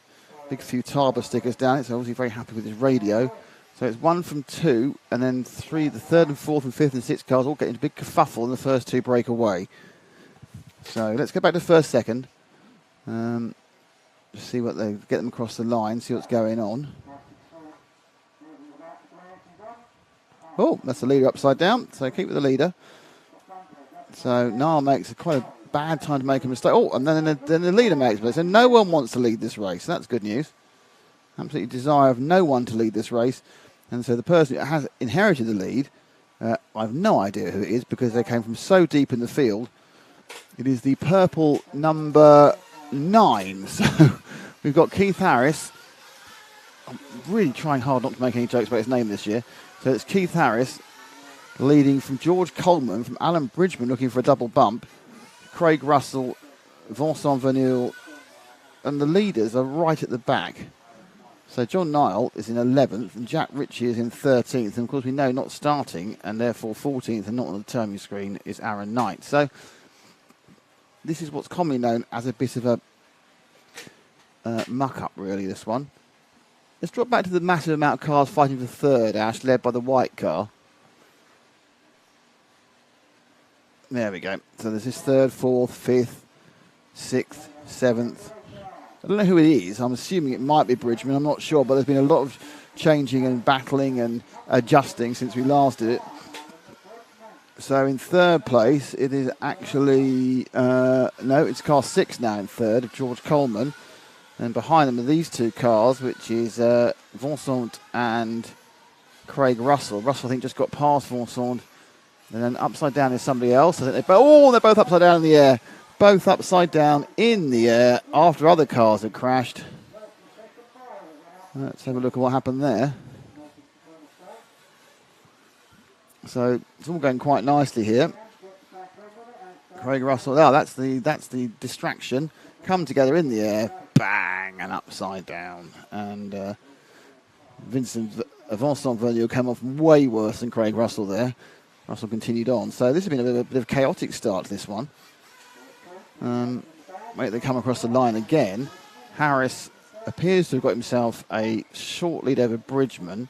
Coleman's a little bit further back. That's Coleman as Russell we're with, sorry.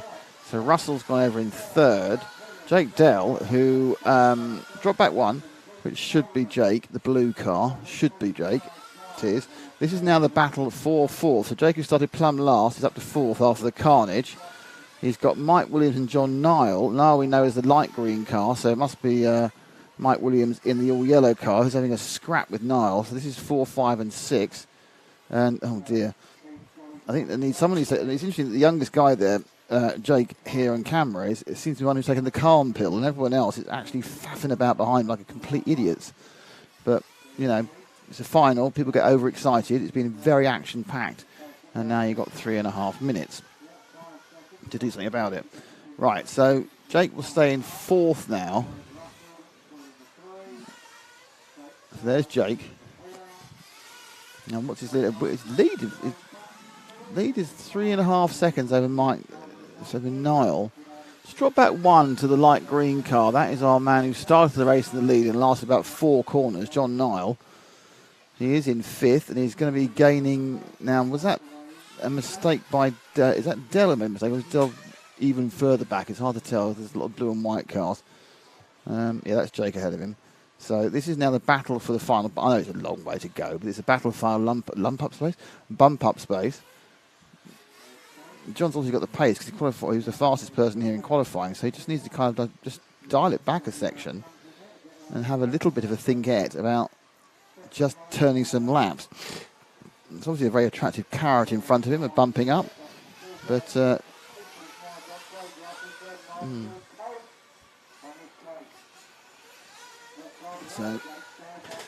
right behind now as they fly over. I thought, right, so that wasn't, right, so this is me getting things wrong. So Niall is actually behind Russell because Dell was the person who got involved in the accident. And there's 3 of them now faffing about like idiots. Again, they are actually faffing they are faffing around for a bump-up spot. There's Niall. Niall may well have picked up third here in all this kerfuffle. So let's get him across the line and then work out what the heck's going on. I think Niall now is in third. I could be wrong. I'm trying to see Bridgman's car is crossing the line. Yeah, so then it's Niall. After Niall, is that Russell? Yes, and then it's Coleman. Dell's had a bad couple of laps. Yeah, Dell's had a real bad few laps there and dropped back. But it's quite close at this point. So we've got Niall. I'm just wondering, I think if you drop back one, you've got Craig Russell. There he is, in fourth, the 7 car.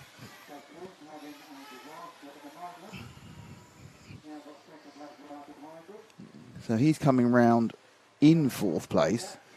I think they're all slightly confused what's going on. So I think we finally, it's only taken them 6 minutes. I think they're just about beginning to settle into this 20-minute final now. Not Keith Harris, he's out in the way, and Alan Bridgman's doing all right as well. So Niall's a little bit ahead of this guy, which is Russell. So Niall is something 2.3 ahead of Russell. Russell is 4 ahead of Baker, and Baxter, and then it's Tomlinson, Coleman, and you got the issue with Ritchie, and Dell seems to be having a bad time after briefly showing at the front, so perhaps he's hurt himself, damaged the car slightly during an accident.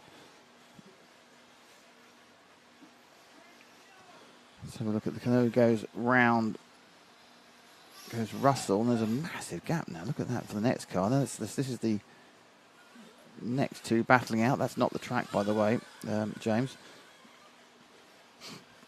So Russell remains in fourth. Coming up to fuel stopping time now. 7 minutes and 8 seconds have gone. 7 minutes 10. We've got a couple of cars fueling up. Let's see how long Craig Russell wants to run before he takes a slurp of nitro fuel back in the tank. Pretty sure he'll be stopping next time because that's be pushing 8 minutes. Unless he thinks he can do the single stop, which nobody's done so far. Well, they may have done, but they were like 14th. I didn't notice. It's interesting where people are now, because just about at some point, just about everybody's been there or thereabouts for a bump in the first couple of laps. I noticed that Vincent Verneuil's dropped badly. Andrew Leach also not making any progress. Tomlinson, Baxter, Page, Dell moving back up again after dropping down, so it's not all over for Jake yet, but this looks like a man preparing for a pit stop. There he goes. Body language of the car just changed completely as he's thinking about a pit stop. Is it a fuel gun? Bang! Down. So you've got a two-man stopping team and a fuel gun. So out goes Craig Russell. He was actually scored second that time round, so I think he did do sort of a lap more than most of the others. He's having a bit of a scrap. That pink car, I think, is the 8, and it's the 9. It might be Harris. I'm not sure if it would be. Seems unlikely.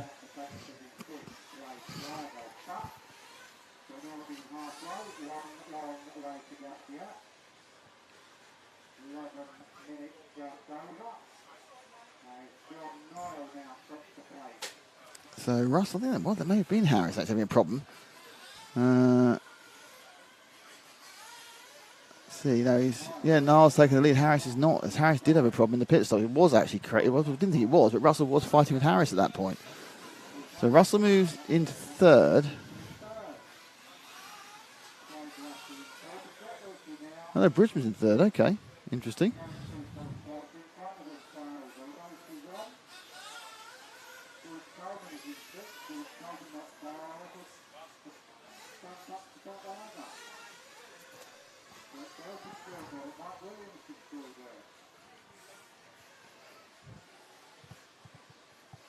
Right, here we go. So Russell, over the mushroom, is in fourth. He's got Richie behind him, a second behind him, or he was at the last time round. This has been actually a relatively uneventful lap for Russell, which must be good news. So already Niles crossed the line. Harris hasn't crossed the line. So there you go, 8-4. Russell's in third. Richie's 1.8 back. Bridgman's dropped back badly. So Bridgman's suffering at the moment. Yep, 0.7 behind. Drop back 1. That should be the 2 car. Yep, of Richie. So 1 and 2 went off in the lead and crashed and fell right down the field, and now they are both back in bump ups. This is Richie. Currently bouncing off the track. So he came out, and on the camera change, it fell off the track. So my guess is he's going to be in trouble now. So that was quite a long loss of time. He had 7.5 seconds over Bridgman.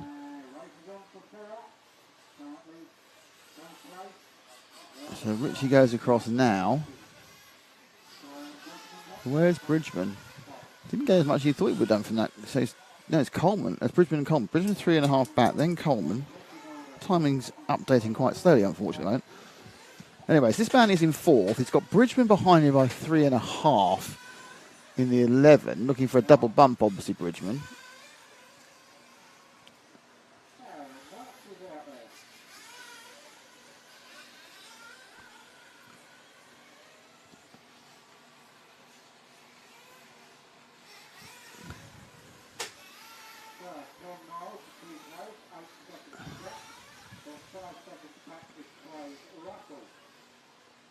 So Richie Another cleanish lap. Yeah, well, we shouldn't say anything, should I? Then spreading out again. It got very close around the time of the first pit stop. Now just spreading back out again. Apparently Bridgman is 300th of a second behind Coleman, but neither of them are battling for anything. So at the moment they're significantly. Oh, now this might. No, it won't. I thought it might help. He's got himself back on the line again. So that was a nice recovery by Richie. Up and over.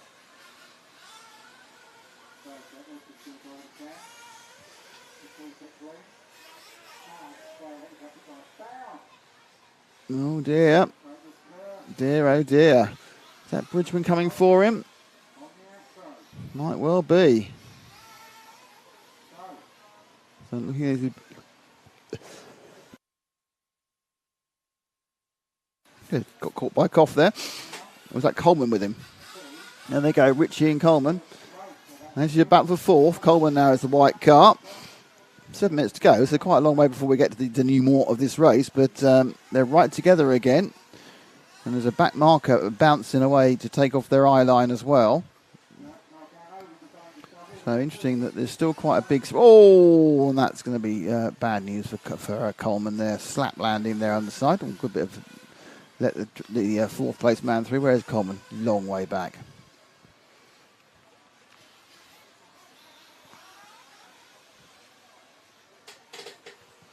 So, lost Baxter, the 4 starter. We lost the 3 starter before it happened. So 3rd and 4th aren't able to take their...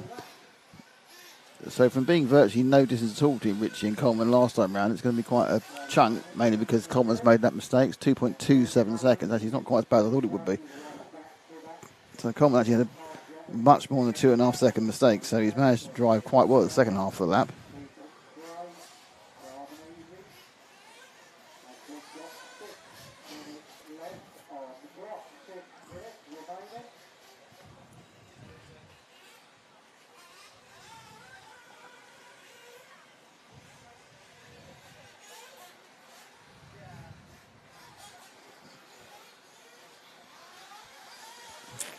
There we go.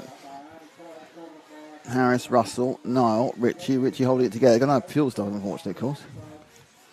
Last time round, he had a 2.27 second cushion. It's doing fuel now. Is Coleman doing fuel as well? Is it a fuel battle? I can't see. Can't see the white note. Coleman's gone through. So fuel gun in, Richie out. Coleman's carried on going. So the gap was down to 1.9, though Richie would have taken a slightly slower line across the timing loop to enable a decent pit entrance. So Harris's lead isn't as big as it was, 6.5 over Russell. Russell's only half a second ahead of Niall, but all those are bumping up. So what we're looking here is the Richie-Coleman battle. Coleman will get scored in 4th this time. I can see him now. He doesn't seem to have made a mistake this lap. I don't know, he's not that far ahead. Is he going for fuel? So, no, Coleman carries around for another lap. So, how far of a lead does he have over Richie? My guess is about 4 or 5 seconds. Oh, 7, okay. So, is that a fuel stop? I don't think it is. I think he's not quite far enough ahead yet. He's managed to have a bit of a... I'm keeping an eye on what Coleman's doing. He's just had a bit of a luck there getting past one of the back markers. You can see on camera Richie. Coleman's not looking particularly... He has made a mistake this lap. He's not looking particularly fast, but then it's just about keeping it on the island, isn't it, really, at this point? A little bit ponderous around one of the corners there, but I don't think his lead's gone up or down, to be honest, in this particular lap. Richie comes around onto... Seconds, if I think of anything, actually, Coleman may have slightly stretched the lead this time. Oh, no, right at the point, he's made a mistake right under the timing. He's made a mistake as he goes for fuel, so he's literally blown most of his lead with a silly mistake right before he came in for fuel. And Richie, as you can see, only has 3.5 seconds to get past, so by the time they release George, he's going to be a long way behind. And he is, so not great movement there from Coleman. I mean, we all make mistakes. It's very irritating when you make a mistake at the corner before you come in. Bridgman's dropped out, so that's obviously giving him all an extra bit of help. Harris drops to third on the fuel stop. Richmond, who was looking good for a double bump at one point. It's not happening. Quite a bit of attrition actually in this race. I'm surprised. Don't normally get this many cars. Maybe one didn't start, but we've lost 3 or 4. In the 20-minute finals, these guys are most of these guys race here all the time, so they know how to get these cars set up and lasting at this track. It's not tricky conditions, it's lovely and dry. It's probably just one of those things called a coincidence.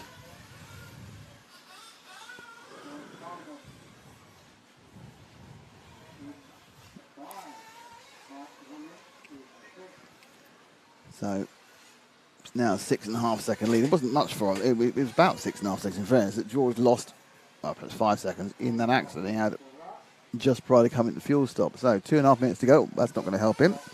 That's only about 1.5 seconds of error. Aaron Knights has got going again. Number 3 car.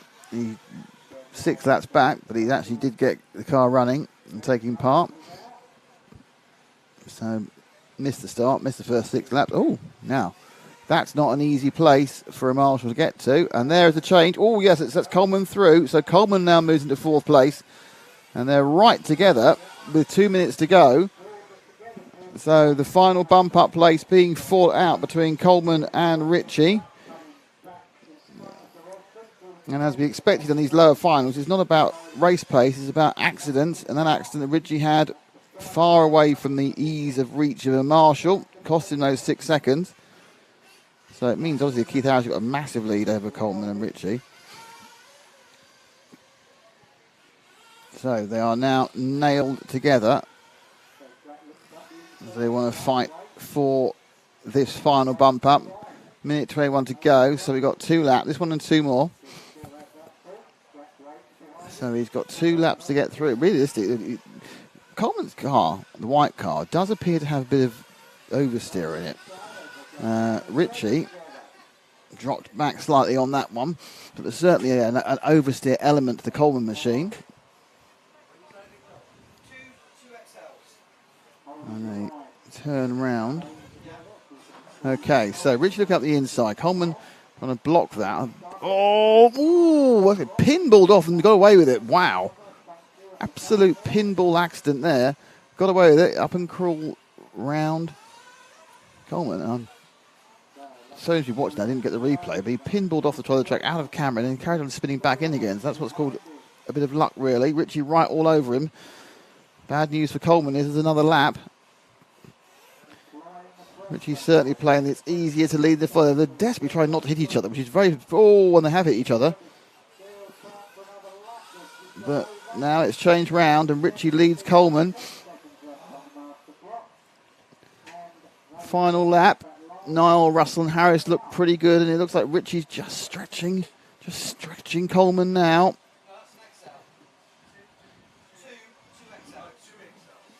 Oh, it's done the same thing again. It's done the same thing again. 2 laps in a row. This time he didn't get away with it. Coleman didn't get away with the springboard bounce. Admittedly, he's had some good marshalling there. They've put him back and rolling very quickly. Ritchie now just needs to keep the thing 4 wheels down. Was quite a big, has to keep the 4 wheels down over that flat levels, and then he's got quite an easy part of the track. They did blow it earlier in this part of the track. Quite circumspect there, and crosses the line and takes the final bump up place. Ritchie there bumps through. So it was John Niall, Craig Russell, Keith Harris, and Jack Ritchie. George Coleman, unlucky, gave it everything. And well done to the drivers. Now, I'm not sure how long the break's going to be because we are now 7 minutes behind. Nightmare. As the race finishes. Now, obviously, the important thing is I have to make sure I change the title of the race so no one thinks they're watching the wrong race.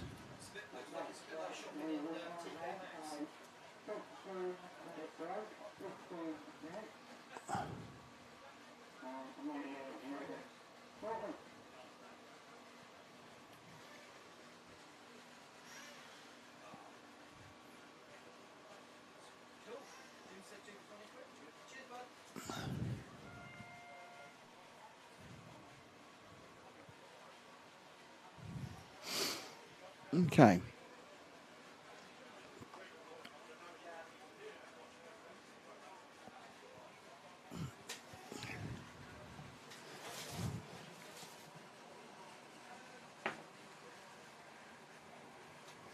Right.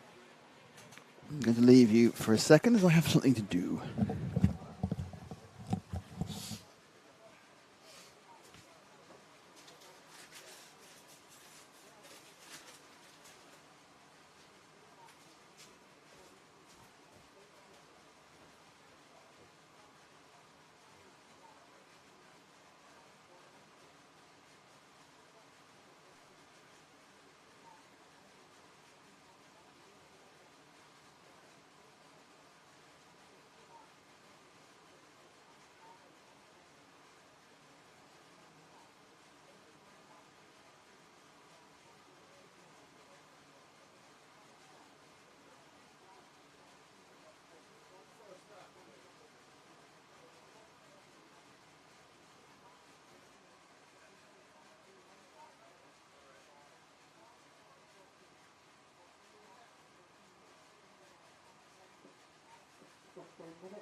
Okay, right. What's happening now is there is a short break till 11 o'clock.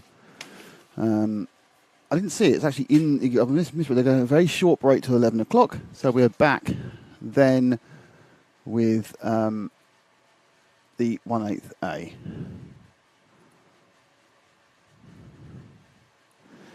So back at 11 a.m. UK. So go make a cup of coffee. I'm going to get myself a cup of coffee.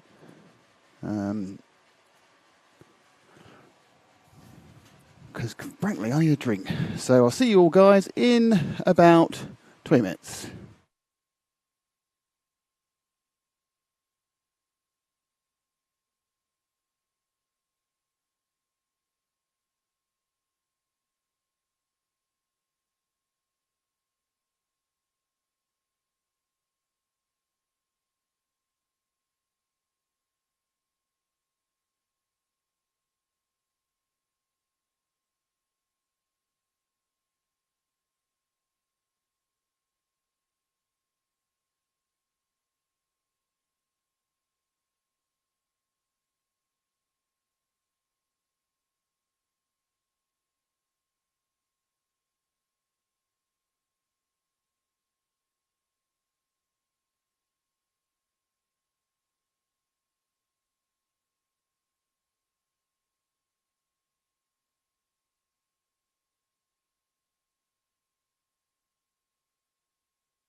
And we're back a couple of minutes earlier than I thought it was going to be. But I think the race itself won't start till 11. A couple of warm-up laps for everyone. So we don't hit the camera, eh?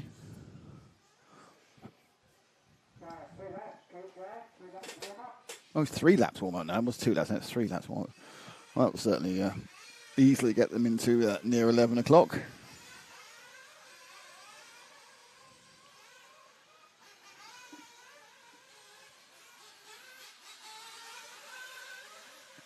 This shot gives you an idea of the undulations. You see that in the top left corner, you've got the banking on the first corner. And you can see it goes up and down and sideways and left and right. The camera actually is flat, by the way.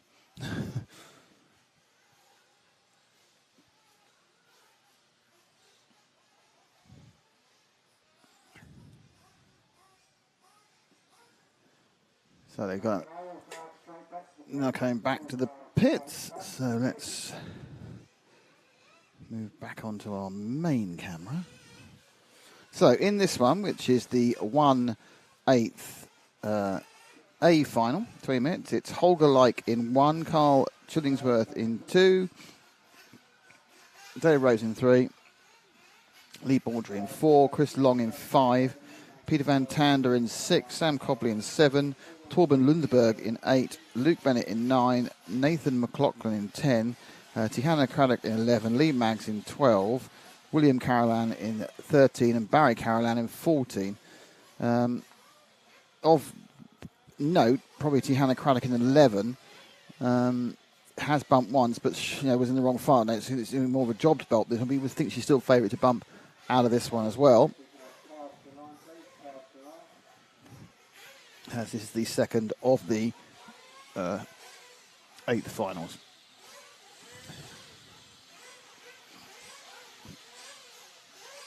Good news is that Ash has found his cap and he's got a Red Bull, so we might see some very fast, juggly action on the camera as he just runs hyperactively.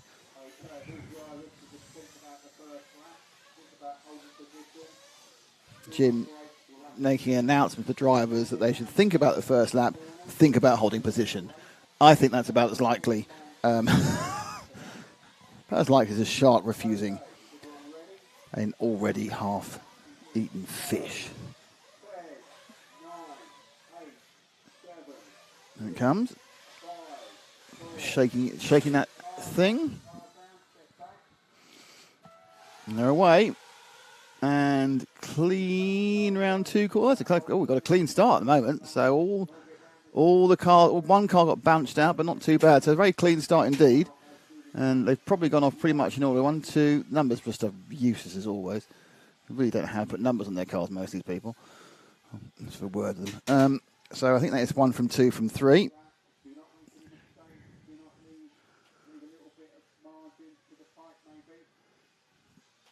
And that's 2 and 3. So our leader's got a little hop away. This is 2nd, 3rd, and 4th.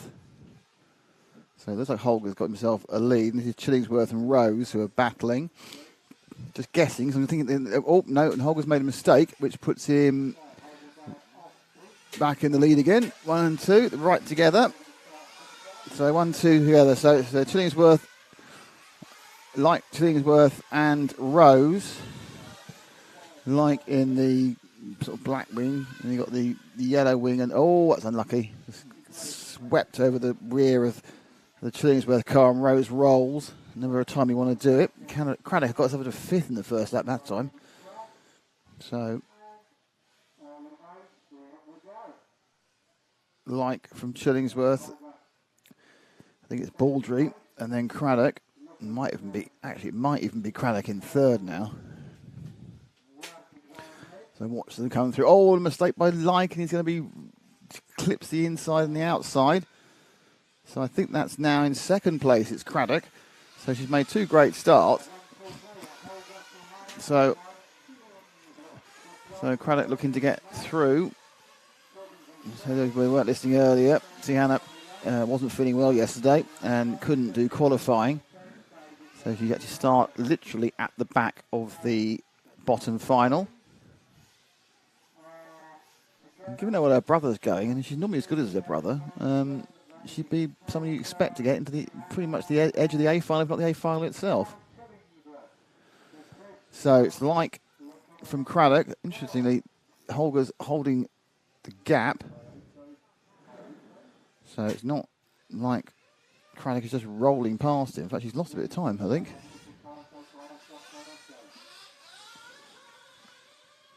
It's 1.1 seconds. So Holger, like the young Dane, lives in the UK, but Danish birth and Danish family. Looking to get past is Craddock, and Craddock quite close in this battle for first and second. Obviously, they're both still bumping up. The gap back to Baldry is 4, and then there's 5 seconds. Oh, mistake by Craddock. Don't want to do that too often. Probably needs just to take some of Jim's advice and rein it back slightly. As he goes. So this is like second lead. It's going to go up to about 3 with my guess. Yep. So Craddock with the yellow wheels. A bit of no man's land. Look behind. Look, there's a flash of colour. That was Lee Baldry, who's in a little bit of a battle with Chillingsworth. So drop back one car to the Baldry-Chillingsworth battle, which is much closer than this one. There we go. And it's any second now. Come on, camera. There we go. So that is Baldry and Chillingsworth. I'm not actually sure, if I'm really honest with you, which order they're in at the moment, because they were close, but I'm assuming it's going to be Baldry still ahead of Chillingsworth. One of these green and white machines, or yellow and white, depending on how you view that flory colour. Let's have a look around. Who's slightly next? So across the line now, and absolutely in splendid isolation in third place, is Baldry. So let's drop back again to the next car, which is the green of 5. So that's the green of Chris Long. So Long now, there he is. So Long's in the bottom of the bump ups. Mags from 12th now is scored above him because Chillingsworth had another accident. So there's a bit of kind of after you, Claude, have made another mistake sort of situation. Oh, that was like a weird one. Let's see if I can get a replay on that one. I'll do a 10 because I didn't have the right page up.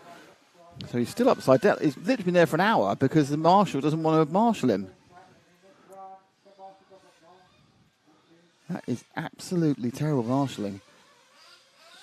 That is some of the worst marshalling I've ever seen. I mean, I understand that he's worried about what cars are doing, but if you look now at this car, Chris Long, I think he's dropped down to 10th. I don't know if it's bad marshalling, just marshalling was a little bit timid. I think I'll perhaps take that back. It wasn't bad marshalling, it was just not that sort of aggressive marshalling you want to see as a driver. So where has he turned up now? Long drops to 11th because of the marshalling situation. The marshal didn't want to get his legs hit, fair enough. Sometimes you just got to, make those decisions. And realistically, Long shouldn't have been upside down, so what can you do? But he was there long enough to play the entire replay at 2/3 speed, and he was still there.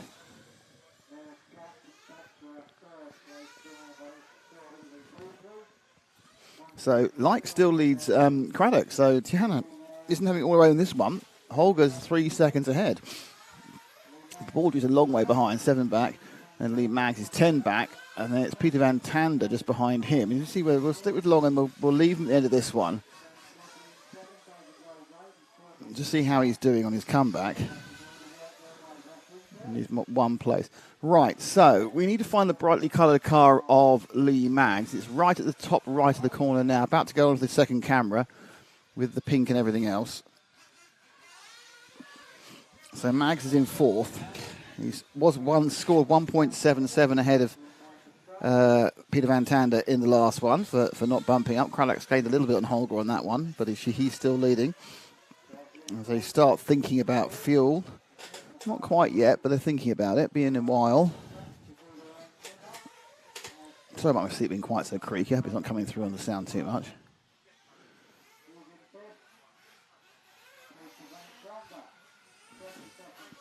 So, Van Tander now 7 back, so Every time we try and go to what we think is going to be a battle, one or t'other that ruins it. Mag's now in the safe fourth looking for a double bump. So we've got two of them going double bump at the moment.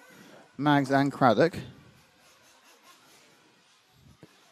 So I'm assuming that Mags is going to be having a little bit of fuel time soon.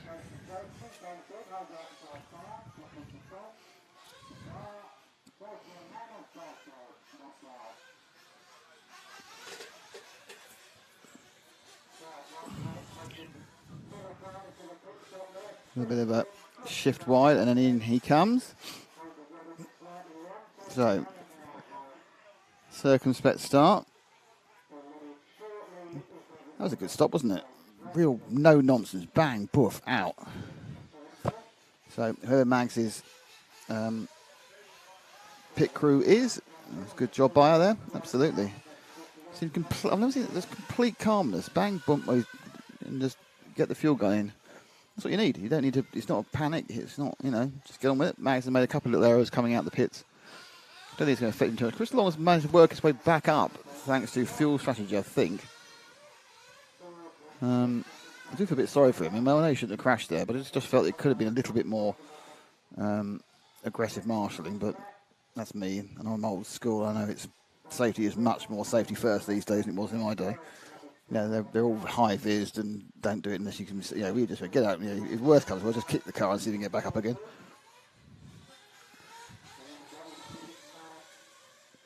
Down the straight, Mags only about 3.5 behind Baldry. Baldry's 20 seconds behind Holger Light. Light's behind Craddock, and I'm wondering if Craddock's taking going long. Again, not particularly important as both of them are bumping up. So we're with Mags in fourth, last bump up position. He's got a cushion of 4.8 over Van Tander. There's a bit of lappery going on. It's not as bad as the previous races, to be honest. We haven't had the same issues with cars all over the shop not being in order. I think it's only one of the Carolans who's got himself lapped so far. So a little bit more together, this one on overall pace. Mags crossed the line now. And Mags now is 1.88 behind Baldry for second and for third. That's a very tight run. So Baldry dropping back a little bit. Let's see if Mags can carry on moving forward towards the third man, the number 4 of Lee Baldry. That's one of those all yellow cars. We'll show you him coming round now. There is Baldry, and obviously on the main camera we would have had, Mags did a lovely little free roll there. That's a half-second roll. You just roll it over and just lose a bit of forward momentum, but the car lands on its wheels. So Craddock now in the lead and stretching that lead. Oh, well, that happened, blimey. A weird little error there, little problem. And up and over the fast corners. Very nicely banked first corner. That's once you're actually up and running, it's a fantastic corner because you can just blow it in and it'll take you around. You can use the speed and wipe off the speed you come down the bottom part of it. First lap, it's a bit of a nightmare because there's cars piling at different speeds at different heights. And we have seen an incident every single race so far, though this race had the least incidents as they come together into that steeply banked first corner. What's going on?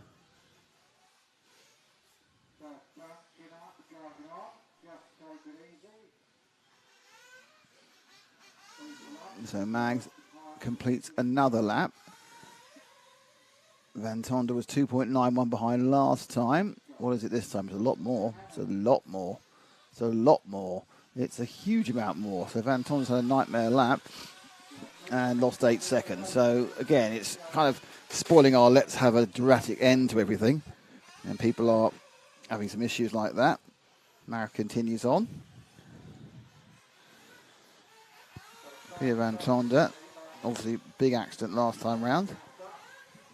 Unless he decided to go for a very early last stop, I don't think it would work. Oh, but now Mags has made a minor error.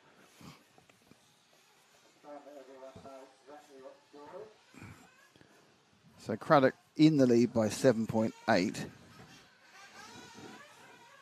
Mags chasing down Baldry, but Baldry's actually gapping him slightly.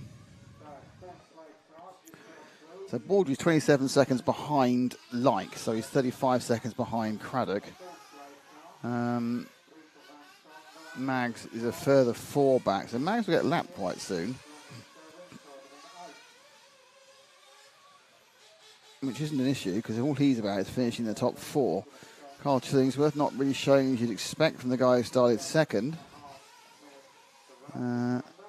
And David Rose is like third also, down in this kind of mire of several cars which aren't too far apart, but not really absolutely really challenging whether they're going to get themselves anywhere near the bump-up slots. Down the road for another lap becomes Mags.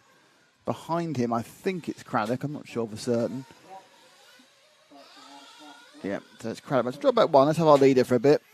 See if anything gets more exciting. So Craddock having to start from the absolute back of the bottom final after feeling unwell yesterday during qualifying. Obviously, daughter of Kyosho legendary mechanic Mick Craddock. Mick will obviously be off to the Worlds next weekend. I think he's mainly looking after Hal Figueiredo, but any other of the Kyosho runners. So, of course, if you want to watch the Worlds, you can watch it right here on RC Racing TV. Starting on Tuesday, the 6th of September, we've got coverage on Tuesday, Wednesday, Thursday, Friday, and Saturday. Tuesday is, I think, the final day of practice, then qualifying on the Wednesday and the Thursday, lower finals on the Friday, and the main finals on the Saturday. Obviously, all of that is subject to weather, but at the moment, the forecast is, unsurprisingly for Alicante, dry and hot. So, we don't think there's going to be a problem, but you can never tell. We didn't think there'd be a problem in Valencia 2 weeks ago, and it rained on us and blew a gale for finals day. So, sometimes things just jump out and surprise you. It's not jumping out surprising Craddock there. The car just fell over and surprised her. But she carries on. Now with a 25-second lead over Holger Light. But I think it's probably because Holger's had his second fuel stop. In goes Tiana. Let's see how Mick Craddock handles the fueling. Is he just doing it one-handed, one man, bang, in and go. They're not doing a two-person fuel stop. They could have also used Taro, a brother, but not happening.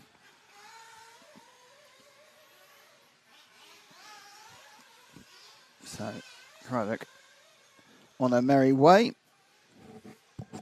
Mags has got a bit, Peter Von Tonder's got a bit close to Mags. I'm just wondering whether it's just on fueling. So I'm going to, whilst we're looking at this, I'm going to see if I can see where Peter Van Tonder is.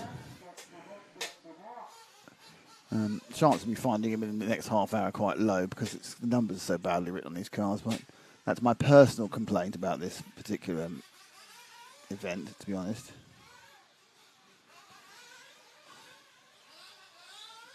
There's our leader.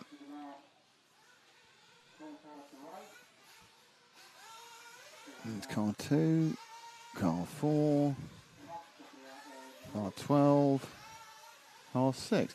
Yeah, so the last car going around the sweep at the moment, it's orange and black. It's coming down, about to go onto the carpet section. That is Von Tonder, who is now only 1.8 seconds behind Lee Mags for the final bump-up space. That's Mags just at the corner of shot there.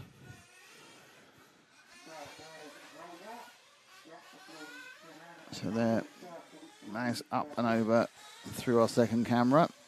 And Tonder, a couple of laps getting a bit closer. They're not that, Baldry's not that far ahead. Now, I'm assuming they've all made their final stops.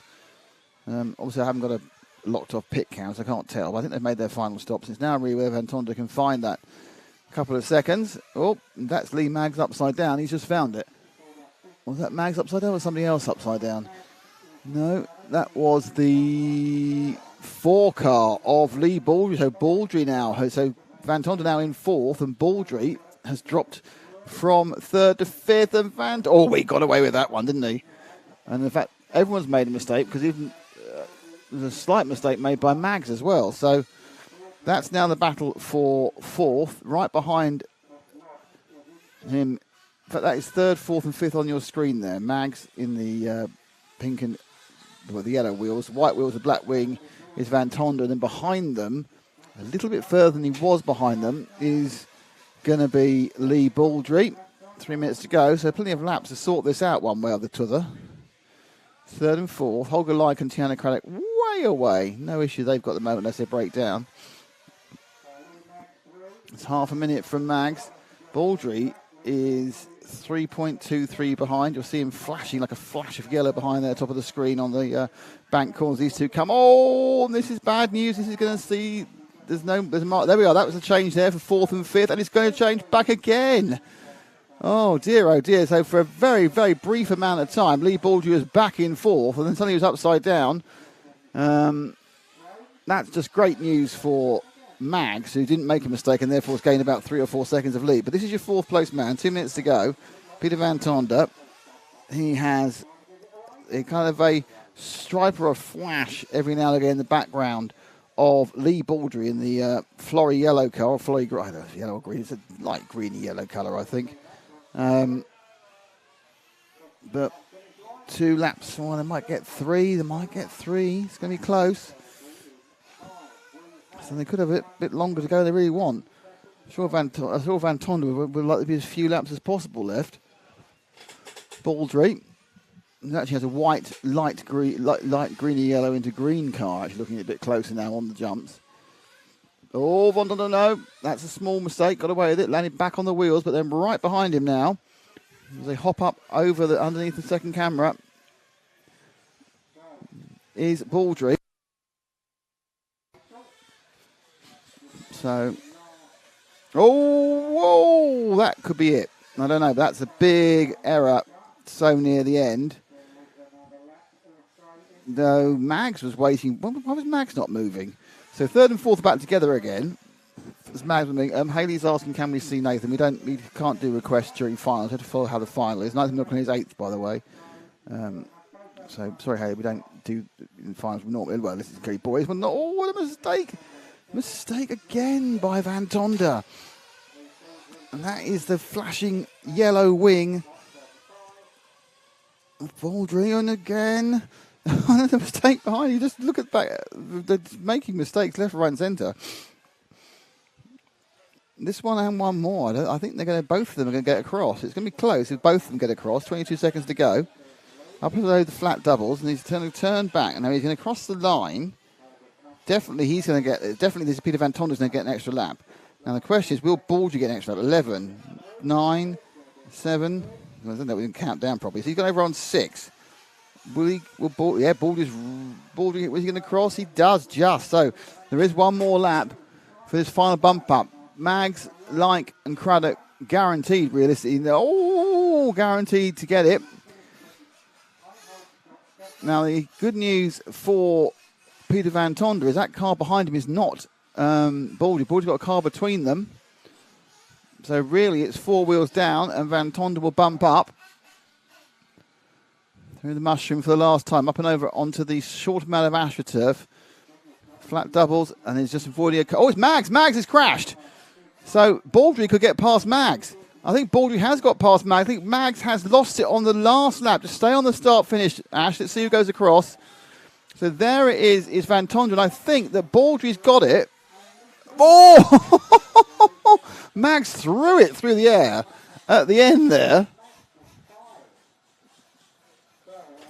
And got it. Didn't quite get it. So let's just watch that finish again. I'm not quite sure what really happened. But so across the line, that first car is Baldry, and then Mags lobbed it, just hoping to do it. But Mags made a mistake on the last corner and missed it out. So your bump ups are Tiana Craddock, Holger Like, Peter Van Tonder, and Lee Baldry. And despite lobbing it from a distance, Lee Mags was still a second back. But a bit of a good go, wasn't it? I'll give it a go. Let's see what happens. So a little bit of excitement there at the end of that one. And I must get rid of the piece of paper I don't need, or I will drown in the paper I don't need. Okay, so next up is the quarter-final B, getting a little bit more into the business end of this one. About 10 minutes or 9 minutes or so before this one gets going. So, gives me a chance to make sure I don't upset people by forgetting to do this.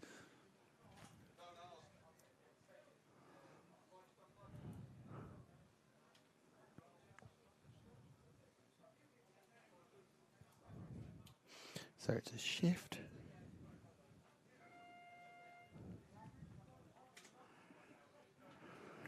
So quarter B next up. But 7 or 8 minutes before that one gets going.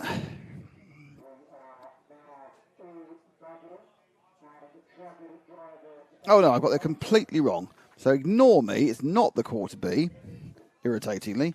It's the second leg of the E-buggy, so I now have to type something else entirely. So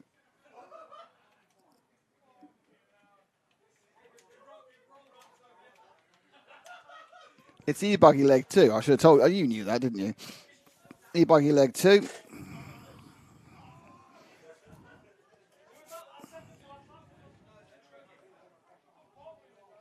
So that should come on in a few minutes. Shout out to Callum, Nathan, and Steve for being awesome. Oh, that's fair enough. I think that they are awesome. Let's shout them out about it. How awesome is everyone else?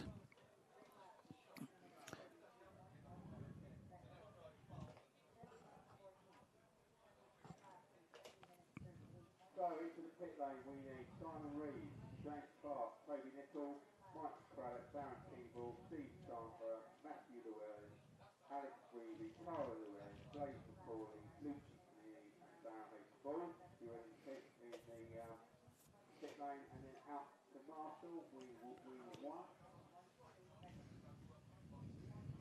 Matt Briggs, Casey Stenhouse, Glenn Ninton, Peter Van Sonder, Chris Carlisle, John Niles, James Baxter, Chris Smith, Pete Harris and Paul Fitzpatrick out to Marshall.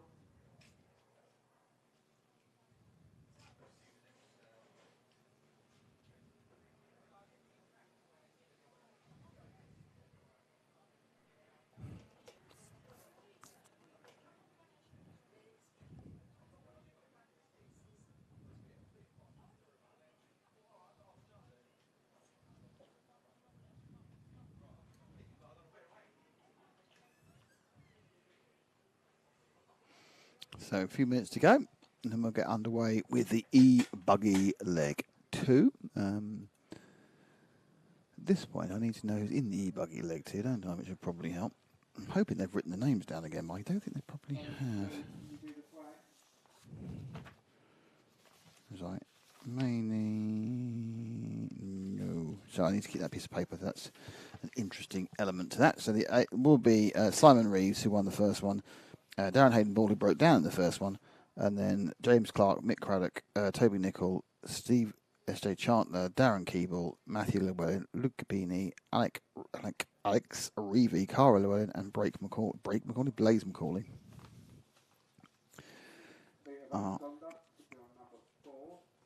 So just waiting for them to get out. But the marshals are doing a reasonable job.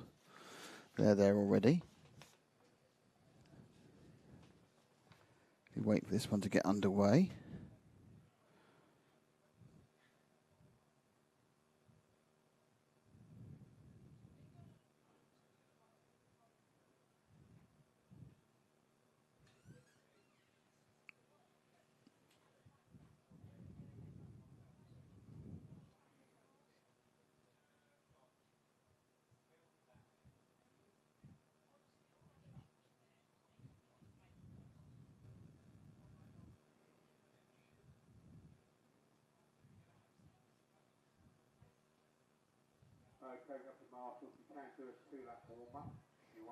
Okay, so back to their warm-up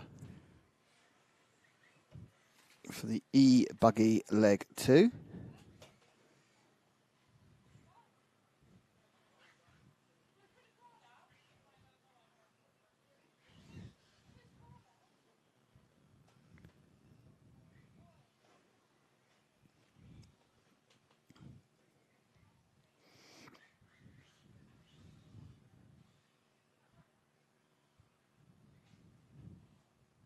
Marshall, be awake, please make very little noise, so you need to look behind yourself every now and again.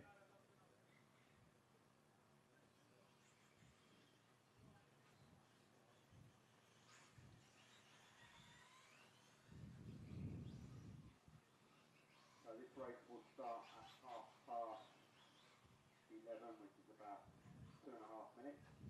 2.5 minutes to go.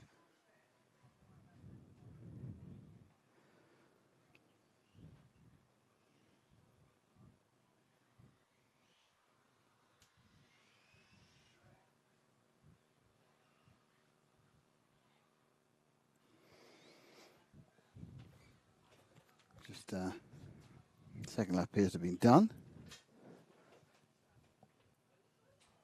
Marshall's sitting here so ready. Come on, get on with the race.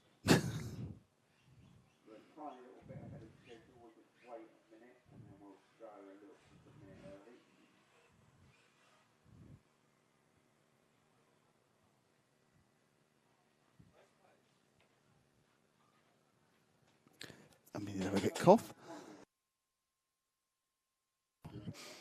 Okay.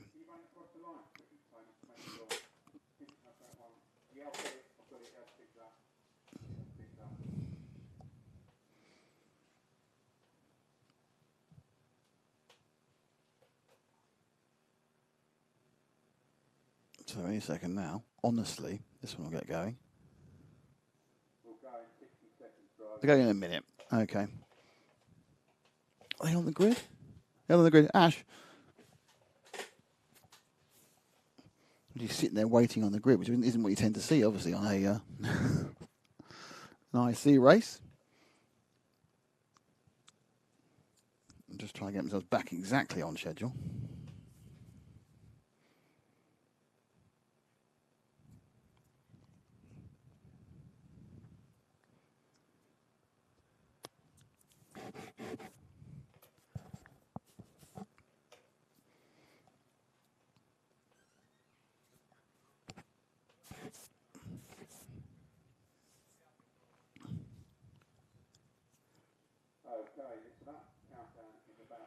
Here comes the countdown.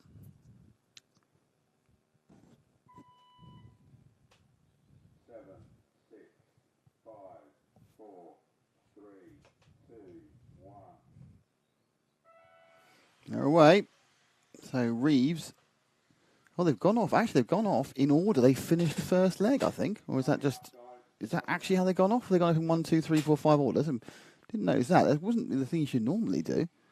That doubly penalises people at the back, but it does look like that's what's happened. Or is that just the order that the computer's picked out of the finishing order? That's very exciting, isn't it? What's going on? Who's where and when? We'll find out. I think they went off. I think that's the order that the computer's picked out, but I'm not sure if that's the order they went off in. I think. So let's see if they come across the line. So Reeves, who won the first one, he wins, so he'll be the winner. Goes out in first. So they went off in order. So actually, despite that, that was the current running order it went off, not the order they started. They did start in the grid 1, 2, 3, 4, 5, 6, 9, 10, 11, 12. So they're confused there by the timing system.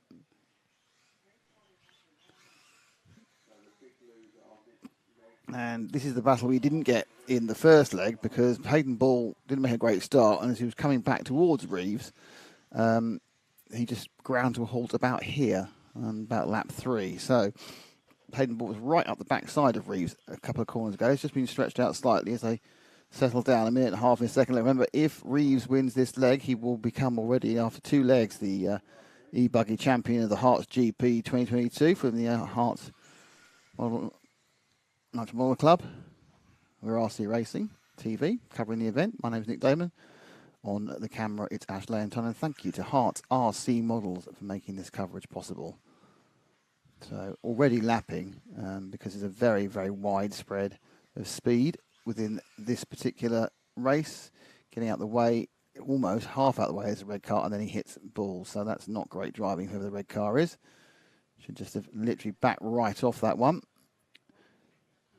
Some of the irritations, I'm sure, but Bull's got plenty of time to make up for it. It's got a 12-minute race. It's 9.5 minutes, 9 minutes and 40 seconds, 45 seconds still to go. But that little tick is going to cost him a second or a second and a half. It was 1.3. It's now, well, it wasn't, no, it took about half a second to cost him. I think Darren Hayden Ball's got a little bit more pace than Reeves, but I think it may just be the it's easier to follow into lead pace he's got, going out wide on the carpet section. He's got another bit of traffic to contend with. One bit of traffic crash, and again, luckier, or well, is it lucky or is it better? I don't know. A swifter run through the traffic from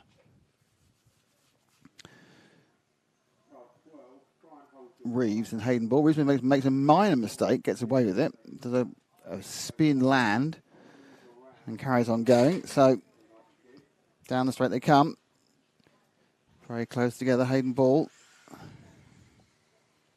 The official original winner of the longest tank yesterday. Though I have tried to point out he didn't win it, and I think that has been accepted. But he did win with his other partner, the 2 cars, 1 transmitter. 2 cars, 2 people, 1 car race. So it's going quite well for Hayden Ball.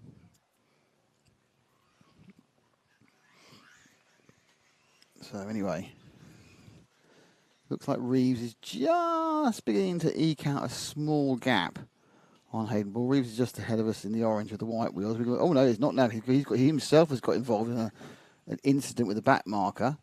It does appear the back markers may well decide. Hayden Ball takes the lead. And he's got quite a nice little lead over Reeves. We've got very heavily encumbered. Let's drop back to Reeves. Wherever he is, he's 4 seconds back. There we are. He got very heavily encumbered by a back marker who was having an accident. And this appears to be that random fact that's been thrown into this race about how you can deal with the people who are running their own races but at a much slower pace.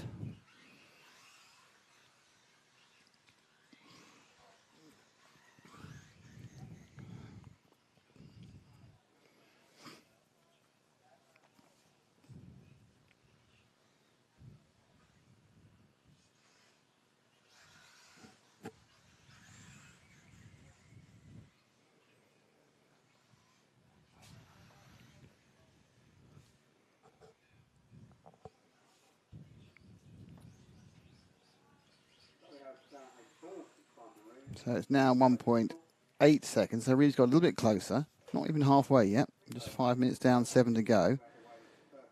So just trying to move the PA. They're trying to move the cars. Obviously, you can actually hear what Jim's saying on the PA in these electric races.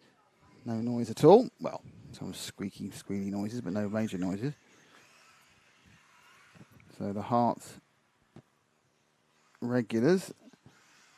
The car comes back on the track and then kind of away. I'm going to rip across. 200th of a second gained by this man, Simon Reeves, on Darren Hayden Ball, who's just bouncing. Oh, and that's going to cost Darren a little bit of time as he crashed. No, he kept going. It looked for the way he came bouncing off camera as though he was nowhere near being in the right place, but did just about keep the thing on the island. And there's a car in between them. It's a green car. There's not a car in between anymore. Hayden Ball's got another car in front of him. She's dealt with. Reeves gets up, ties up the inside. There's a broken car Jim was talking about there. So they've gone past 4 cars, I think, in this lap. It's an element of their pace at the end of it.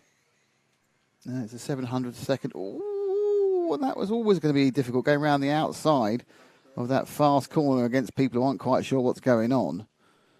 And Reeves lost another few tenths to... Oh, there's that Hayden Ball making a mistake.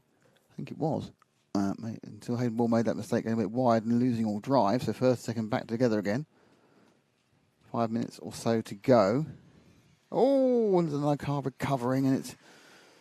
This is the jeopardy on this one. It's like, they're doing a long distance swim, but there's random sharks everywhere.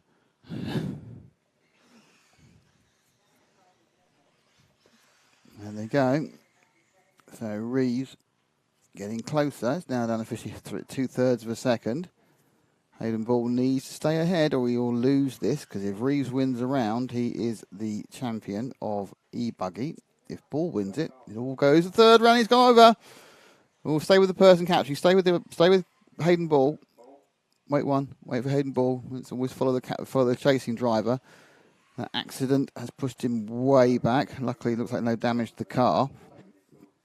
So Reeves now handed my guess is it's going to be about a 3-second lead.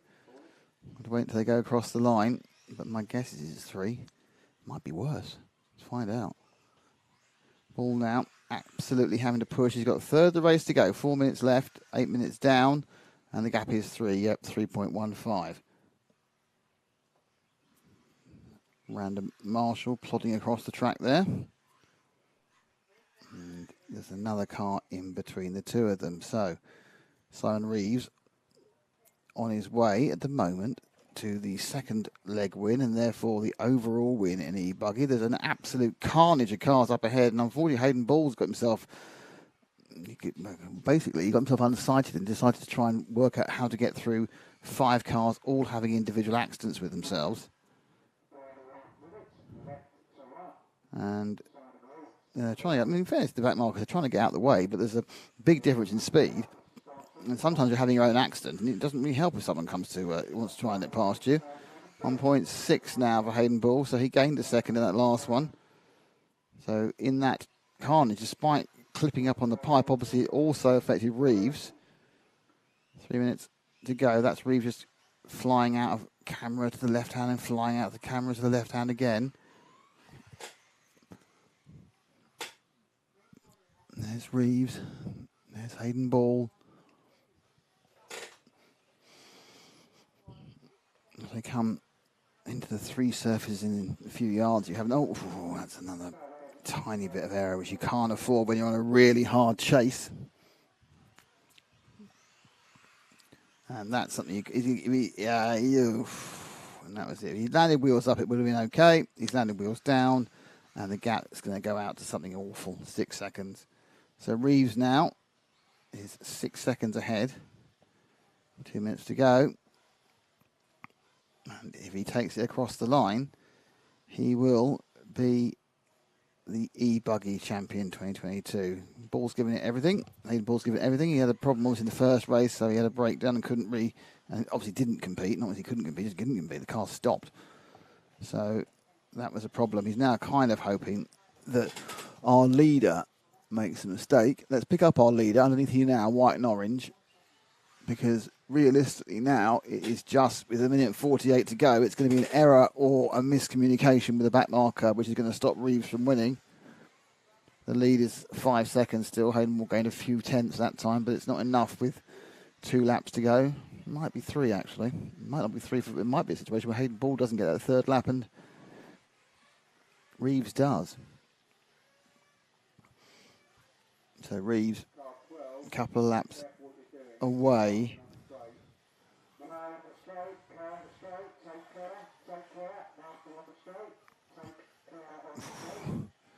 We are threading the eye of the needle. If a needle was a selection of E-buggies not running at full racing speed. So Reeves comes across and he will get 2 more laps. 1:03. Hayden Ball comes in the next couple of seconds. He'll get 2 more laps as well. Hayden Ball had another difficult lap by the looks of it. Yeah, he lost 2 more seconds. So Reeves effectively just needs to keep it 4 wheels down for 2 laps to become the champion. And a well-deserved one at that. It's a much more difficult proposition when you're not only running at full speed, but you're also running against cars that are running at significantly less speed. So a few seconds to go. He's going to go across with about 17 to go. That means that Hayden Ball will go across with about 12, unless there's another problem. And it's all about Reeves keeping it 4 wheels down, pointing in the right direction, driving forward on this final lap. Actually eased out even more on Hayden Ball, who I'm sure is pressing as hard as he can, and that tends to induce small mistakes. He's dropping a couple of seconds lap at this time. But Reeves, few corners to go to have won the second A final leg, second leg of the A final for the E-buggy, and that will give him the championship in 2. And I wouldn't say I'm troubled, but I think there's a good check to the mid-racing that was going to happen. But in the end, less mistakes, and that's a great performance by Simon Reeves to take the HERTS GP E-buggy event. Second place in that one was Darren Hayden Ball. 3rd, Toby Nicol. S.J. Chandler was in 4th. Mike Craddock was 5th. Darren Cooper was 6th. Luca Pini 7th. Alex Reevy 8th. Matthew Llewellyn 9th. Blaze McCauley was in 10th. Carl Owen was in 12th. And James Clark did not start with the number 3 car. So the noise of the behind me tells you that we are getting the revving of the engines, which means we're about to get the first of the quarterfinals off. I've got a sheet of paper for this, I can't find it. There we go. So the quarterfinals are about to start.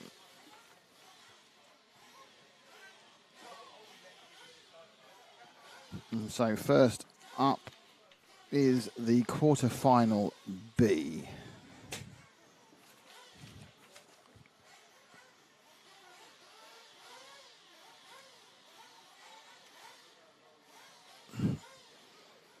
It's better saying quarterfinal B, don't you? Do it that way rather than 1/4.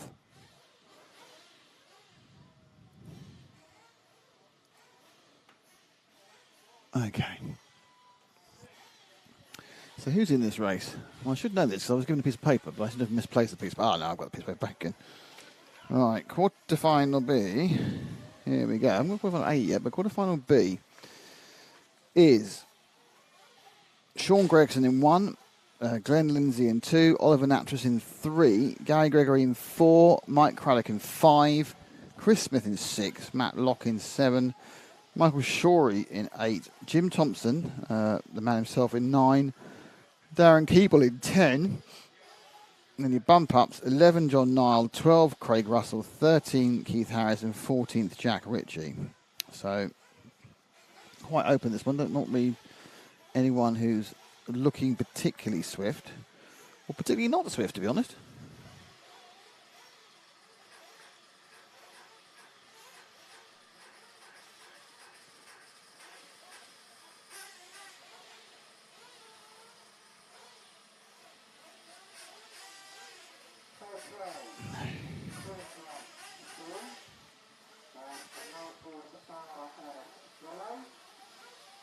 Okay, so they'll be allowed out for a couple of laps, I think.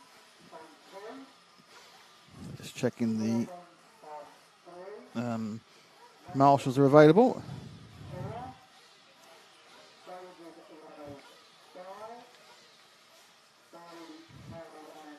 Weather continues to be very pleasant.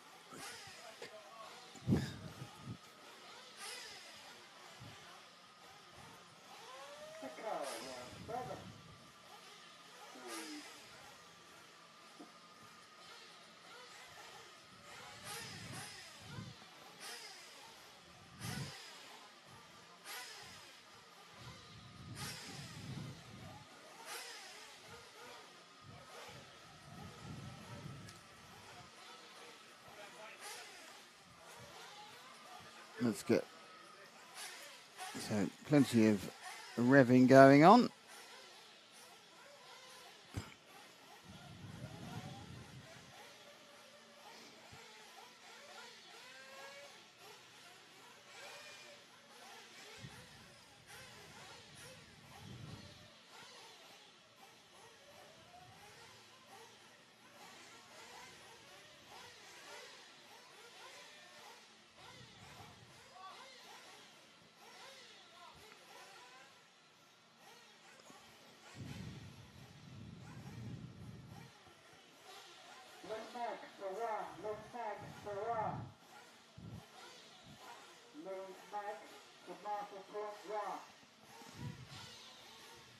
So Lee Magg's being called to marshal point 1. I have no idea what he's done wrong. I assume of course Lee was the first one who didn't qualify from the last one, wasn't it? That's why.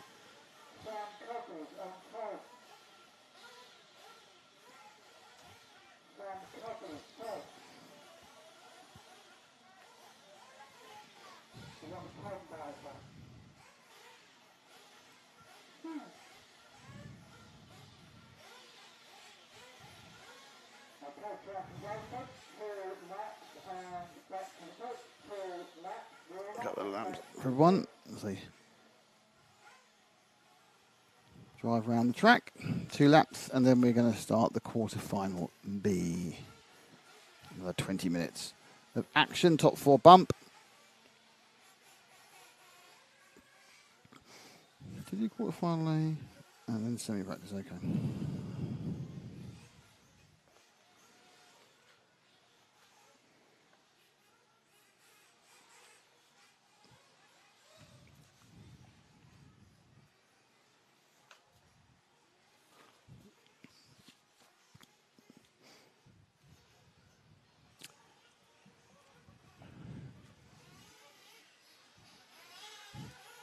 Ooh, that's too wide.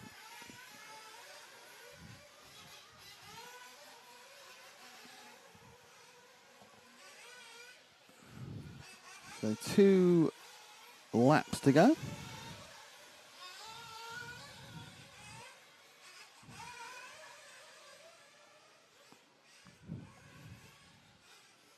Well, 2 laps for the warm-up to go, not too much for the race to go, obviously.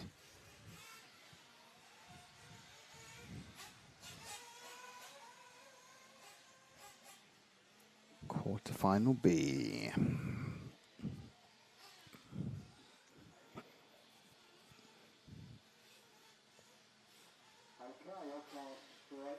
Okay, so now going back to the pits with the cars.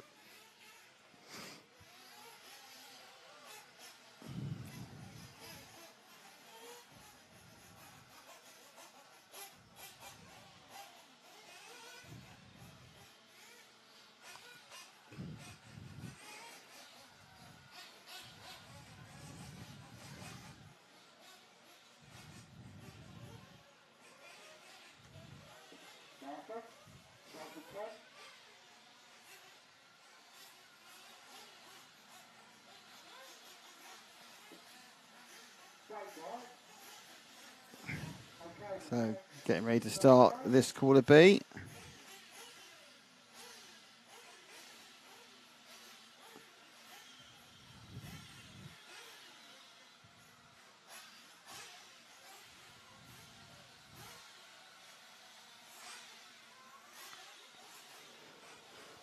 So down they go. Gregson and Lindsay and Natras at the front 3. Looks like we've got a full complement of 14. Oh no, actually coming out late. I don't see 5 in the. I don't see 5 on the race. He's late. So the 5 of Mick Craddock's going to start from the pit lane.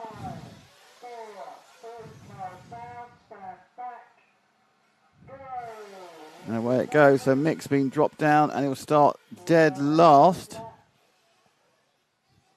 And it's died again. So Mick's car having some issues. But at the front, no such issues for the bright yellow machine. So Mick Craddock fans, he's not starting the race. But they've spread out very quickly, these cars. A little bit of kerfuffleage at the back. But here they go. Right, so we're looking at the third. Well, that was third, fourth and fifth. I think that's fourth and fifth now. Let's find out. So we'll let them. Let me just see as they come down the straight. We are dealing with those 2 cars, which are fourth and fifth. So over the line, it is Gregson from Lindsay, from Smith's come up to third. Then it's Gregory and Sheeny. So Natras is a bad start. And others, where's Natras gone down to? He's not even covered the line. So Natras is not there. So we've lost Natras as well in the 3 car. It's interesting. I didn't see 2 cars not starting. So Natras not made the first lap with the green machine he had. I'm not totally sure about some of this, but never mind. So 2 cars not running already unless they get Mick going again. And out in the lead.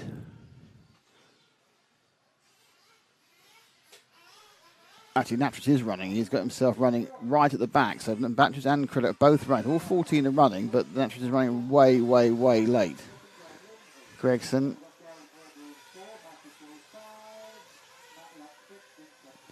So the bright yellow car we are with, as they come round after 2 laps, just bouncing across. That's the 8 car of Michael Shorey in 5th place at the moment.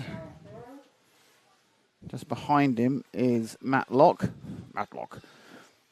And just ahead of him is Gary Gregory. So Shorey in this currently not bumping up position, but it's an early days. I think, you know, just settling down in 5th isn't the end of the world. He's not that far from 4th. Not sure about the lappage. The cars are a long way back, so you're kind of wondering if there's a situation where we might get some other cars involved. But absolutely, Gregory, as you can see, is just a few tenths ahead of Shorey. So Gregory in the purple into blue into yellow car with yellow wing, yellow wheels against white wheels of Shorey. So Gregory, as you watch the car go through. Oh, mistake by Gregory. Shorey moves up, and the mistake by Shorey.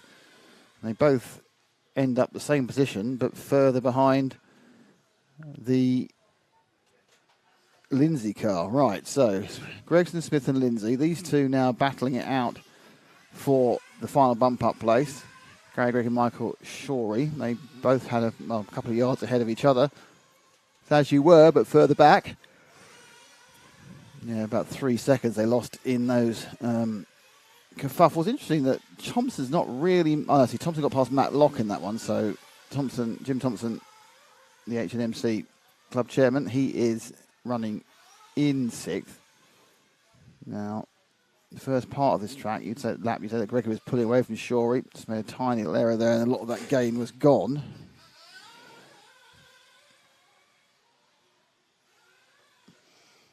So definitely, yeah, I would say that this has been a better lap for Gregory than Shorey. Shorey, oh, that's a weird one, isn't it? Just spinning around your rear wheel. So I'm not sure where Jim is. My guess is he's starting to hunt him down, because this hasn't been a brilliant lap by Shorey. Yep, Jim's now a second behind in 6th. There he is, flashing past in the back of the shot. Shorey needs to get himself a little bit more focused. He lost a lot of time to Gregory, and that was Jim Thompson's invitation to try and come a bit further up. Now, this again is a better one for Shorey, sitting in that middling position. He's still not bumping up, but obviously a long way to go, so he can... Like Jim's made a little bit of a mistake as well. He's not gained too much despite a less than stellar lap there from Shorey.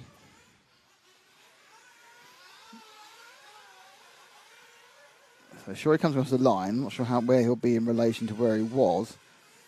4 seconds near enough behind Gregory, but Jim's not had a good lap either. He's 2.7 lap seconds behind. He's got Matlock to worry about. Oh, and that's going to change everything because it's a long way from a Marshall and 2 places back. So move forward to Ash to the... That's it. That's Jim Thompson now in 4th. He's got Matlock right behind him. Matlock's now in 4th. And now Jim's in 4th and Matlock's in 4th. So they're all in 4th at the moment. And there's Matlock. Oh, and Jim's made a mistake and he drops down to 5th. So Matlock now. Yellow and red. Black wing. In 4th place. And the good news is for Gregory and Lindsay, I think actually the point about this is, that Lindsay now, I'm just wondering where Lindsay is in relation to the others.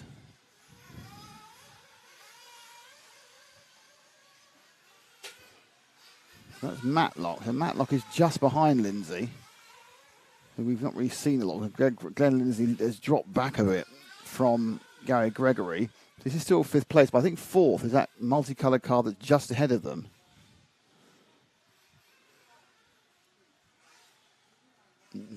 Of course, Michael Shorey now having a right old go at Matlock.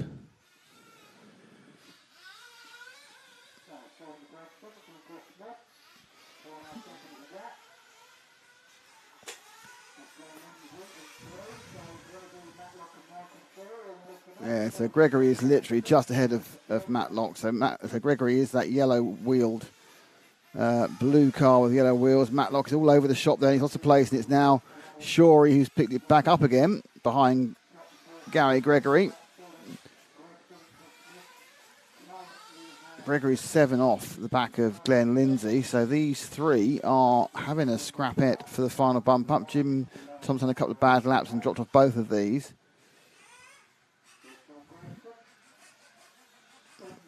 A bit flat landing there from Shorey, and that's kind of 2 corners of not really knowing what you're doing. No, not fair. Not really landing where you want to be and knowing where you're going to get out of it.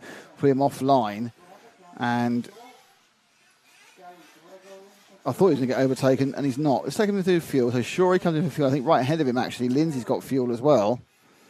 Fuel gun in. It's got John Hazelwood from Nemo fueling, and that's another pretty good bit of fuel. Ooh, and that's not gone well. That really hasn't gone well. So he comes out, I'm not quite sure it is, but he just piles out there, and I think that's kind of like he didn't really see how peripheral vision where the car was.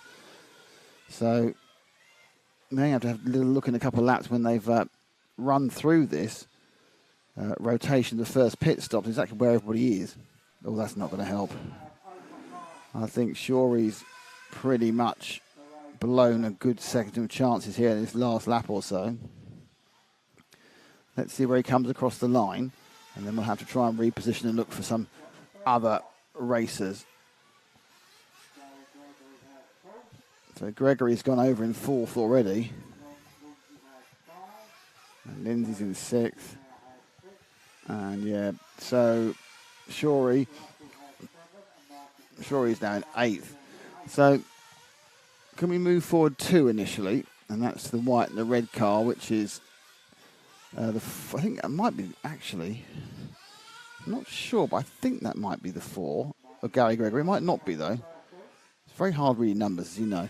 I don't think it is Gary Gregory, but somebody anyway. So somebody's in this car driving a car, and they're doing really well. It's red and white. So this one doesn't, I don't know whether this is a lap car, because it doesn't look like it's quite being thrown around with the abandon of some of the cars ahead of it. Anyway, let's find out. Whatever happens, there's a nice little bit of coverage for the red and white. Oh, it's actually car 10. Yeah, that's that Keeble, I think that is. So that's Darren Keeble, who is actually in 5th.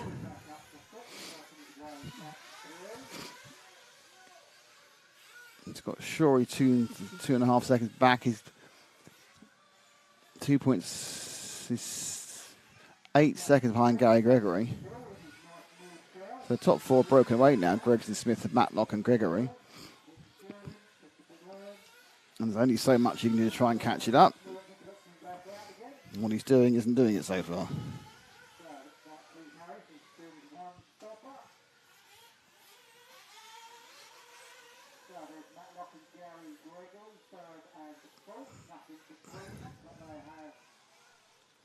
Checking this is the 10. And for fuel, it's taken for fuel.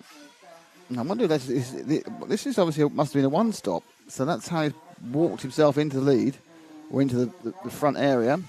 S.J. Chandler doing the honours of fueling. So let's move forward 1 to the light green car. That's John Nile, who was scored 8th. So I think he must be at least 7th now. So Nile he's ahead of, but he needs to find quite a bit. It's not, oddly, it's not out of contention. He could actually get up there, but he'd need to find some pace he's not really been showing so far. But 7 or 8 clean laps in the last 9 minutes, and you suddenly find yourself a lot further forward than you thought you were going to be.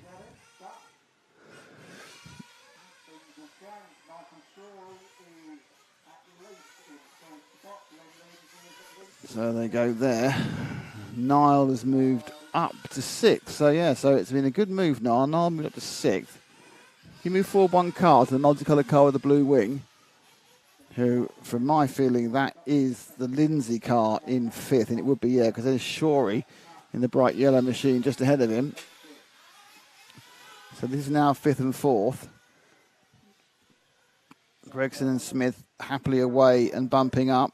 This is 4th and 5th. Shorey, all yellow, white wing. And then in the kind of almost the old-fashioned Mark Reinhard Tamiya colours, it's Glenn Lindsay. So a couple of seconds, and there'll be 8 minutes to go, and they'll be 60% through the race. There we are. exciting moment for her was the 60% mark. Astro again. Doesn't mean, oh, sure he makes a mistake, and then Lindsay makes one. I see that quite a lot. We've seen a lot of times people haven't really taken their opportunity to get past someone who's made a mistake.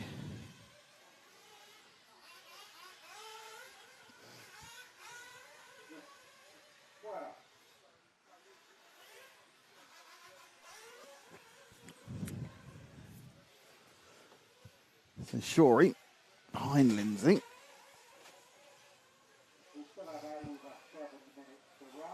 Looking to get back into the fourth, and they've gone over virtually together. Gap's 1100th of a second, that was.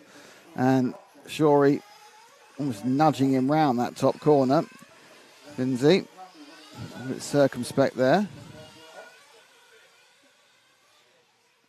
Oh, no, got away with it. He could have rolled to oblivion then, Michael Shorey, but as it was, he just about controlled it and didn't end up losing too much time. You can see how much time he's left. There's the gap. It's a few hundredths, or a few tenths, sorry.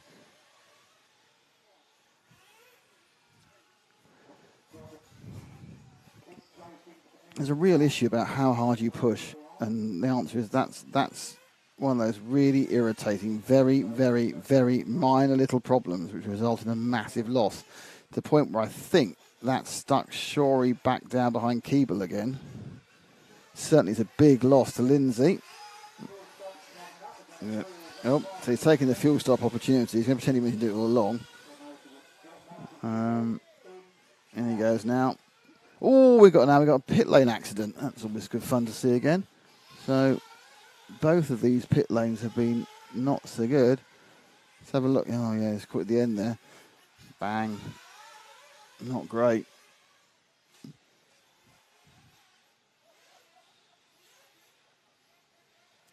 Not great at all.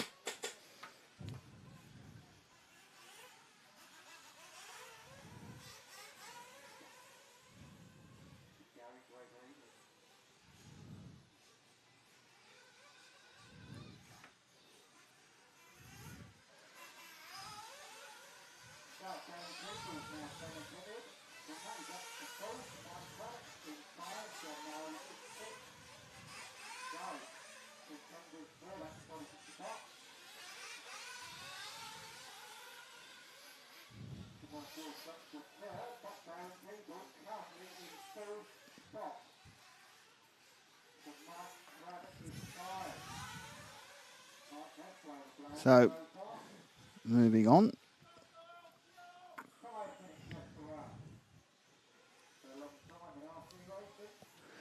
Certainly is. 5 minutes left to go.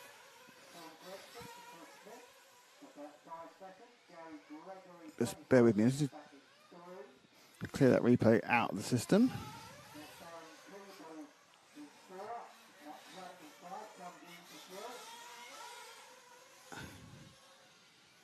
Thank you. Just a slight issue on the system.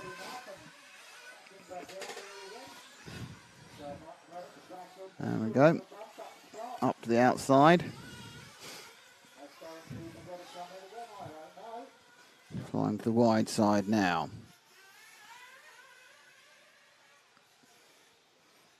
So Shorey is down 8th. So what we need to do is we need to find Mick Craddock, who's in car number 5 on an absolute tearing recovery. So I think he may be the blue car with the pink bottom coming round the top corner. I think it looks like Ash is agreeing with me. Underneath you now, I think, is the 5. Yep, down the main straight. So Craddock, who obviously didn't make the start, is now in 6th, battling with Lindsay.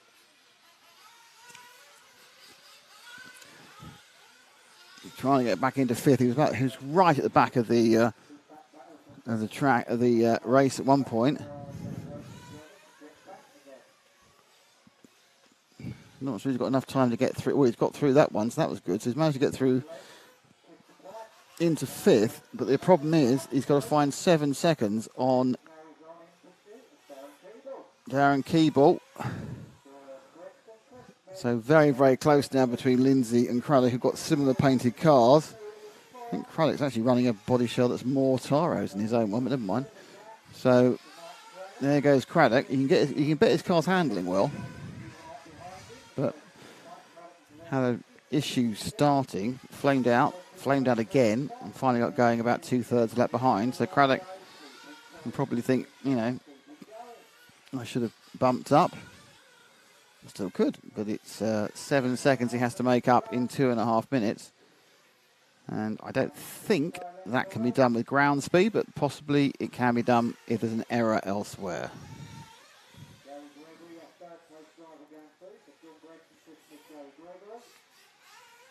No, you further forward, one forward.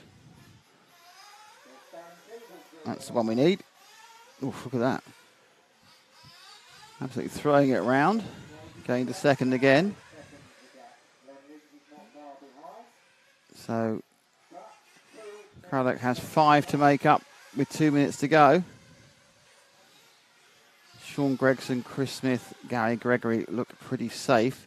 It's Keeble here who also looks quite safe unless he makes a mistake. He's got 5.5 seconds on Mick Craddock. The last lap, Craddock's not really made a mistake this lap, so be interesting to see how much he goes. We've got past 2 cars there, 1 car upside down, 1 car getting lightly in the way, so loses him a couple of tenths. So Keeble, I think actually, I don't know whether Craddock got past him then. He did. Craddock, Keeble was one of those cars upside down. So Keeble was upside down, Craddock gets past him, Craddock moves into the bump up. He's got Lindsay behind by 1.38 seconds, but Mick Craddock may well go from not taking the start and missing 2/3 of a lap to a bump. So this is the experience you can't buy. And in fairness to Mick, he's driving pretty well these last few laps. He has an issue though, he can't really afford to tighten up because right behind him is a similarly painted machine of Lindsay makes a mistake. As I said that, Lindsay makes a mistake, and it's compounded by the fact that he gets overtaken by some of the cars who are a lap or so back. Keeble is only 2.11 behind Lindsay. So Craddock, 1 more lap to go. Loses a couple of tenths there, going a bit wide. Up on the final corner, the gap to Lindsay was 2.54, so it's very much about Craddock not making a mistake. Gregson and Smith are already through regardless. Gary Gregory had a total failure, could stop, but it's looking like Mick Craddock may well take a surprise bump after the problems he had early on. So he's got to finish this lap. He's got to keep it down. The man behind him is rising fast. That's that flash of colour. That is Glenn Lindsay. But effectively, Mick now just needs to keep it down. He's got a couple of seconds. He can ease right back and just make sure he gets the line. And Craddock does it. Well, that's a fantastic performance by Mick Craddock. Come back through the field, helped by the fact that everyone else was making mistakes around him. But great result for Craddock there to take the event, not the event, take the bump up. So Craddock bumps in the quarterfinal B. So Sean Gregson, Chris Smith, Gary Ray and Mike Craddock will bump up. Then you've got Glenn Lindsay, Darren Keeble, Michael Shorey, Oliver Natras, John Neal, Jack Ritchie, Keith Harris, Matt Locke, and unfortunately Jim Thompson broke down some way from the end of the race. So next up is the other quarterfinal. Then we have the semi-final practice, which is the bush. Stick the cameras on and you can just watch that. And then there's a very short break, like 10 minutes for lunch, before the Truggy Main Final. Then Semi B, Semi A, the junior race, the E-buggy A, and then the main final starting at 4 o'clock local time. Just so you know, currently it's just gone past midday local time.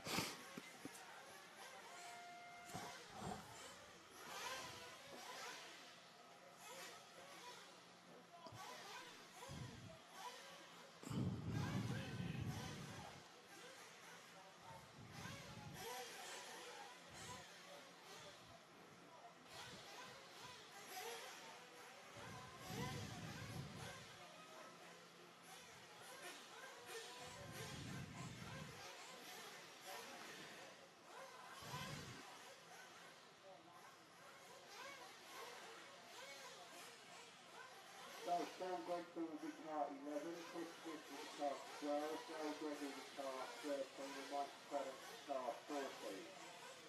And car 2 Okay. Glenn Lindsay on 1, Darren Kimball on 2, Oliver Nappis on 3, John Nile on 4, Jack Ritchie on 5, Keith Harris on 6, Matt Rock on 7, Tim Johnson, okay.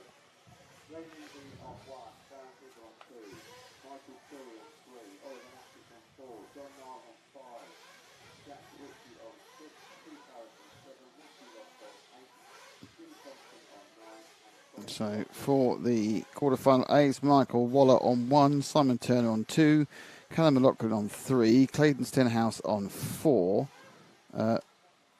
Toby Knuckle on 5, Ashley Evans on 6, Rob Cockcroft on 7, James Clifford on 8, James Clark on 9, Chris Carlisle on 10, Tihanna Craddock's 11, and it is Holger Like on 12. And the other two, I can't remember, and I haven't got the updated page about who it will be, but we're pinging who's 13th and 14th as soon as the race starts. I haven't got the bumps. I've been given the piece of paper up till now, and they've stopped giving me the piece of paper. Honestly, how could you stop giving me pieces of paper I want?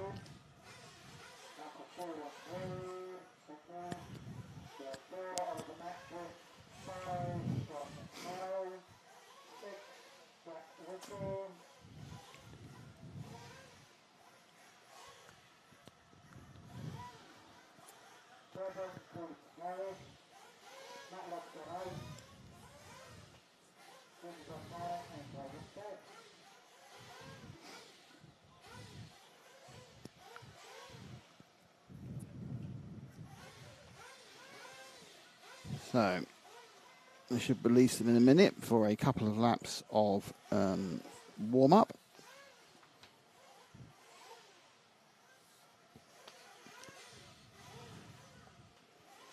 See a bit of conversations going on the track.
So the 2-lap warm-up. Weather looks nice in this in the camera. You can see the clouds a little bit grey underneath, but there's no real chance of rain, I don't think.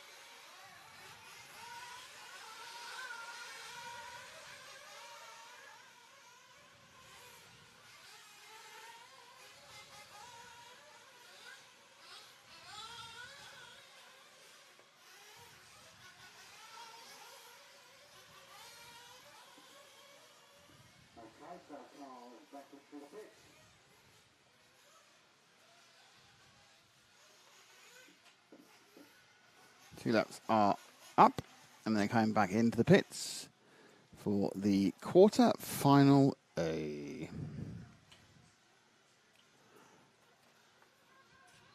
Jim keeping as much as he can to the timetable.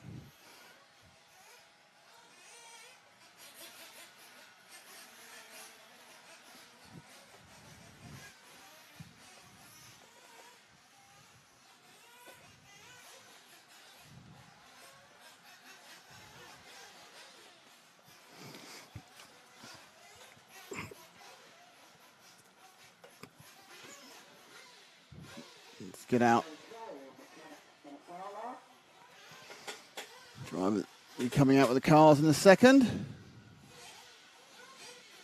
Can Hannah Craddock make it a triple bump and join her dad in the semi-finals, and also join her brother in the semi-finals as well?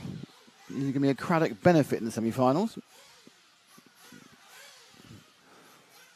Cars all brought out.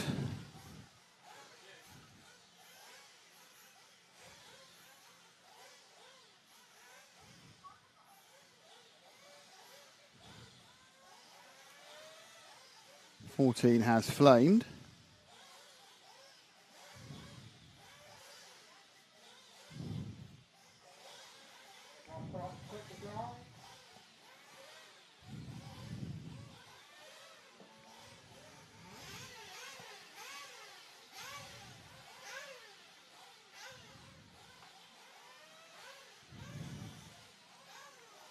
Okay, the 14 has now got back going again.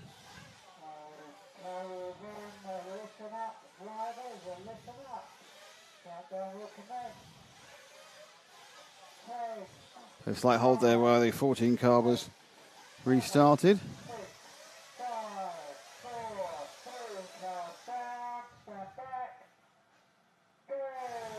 And they are away. It's looking cool so far around the first corner. Slight error by one of the cars. Dear, as you compounded it, so one car's been left behind. The rest have gone off relatively in order, though I think it's the slight change at the front. So let's wait and see. Car kamikazes off the first corner. We'll wait for them to settle down. So 3 cars are a little bit away from the rest. Trying to be the top 4 to bump up. Right, so we now wait to see all the numbers, who they are. So they come down to complete the first lap, and the bright orange car leads, and that is the 2, from the 3, from the 1, from the 7, from the 8, from the 11. So see Hannah up to 6th already. It's Simon Turner from Callum McLaughlin, from Michael Waller, Rob Cockcroft in 4th, with our leader Turner. Let's drop back 1 to 2nd, which is Callum McLaughlin. He's in a little bit of a sandwich there. The others, the solid orange machine, I think of Michael Waller, just behind him. And then the white car should be that there. This is the Mayako machine of Rob Cockcroft in 4th. So Cockcroft comes down to complete lap number 2.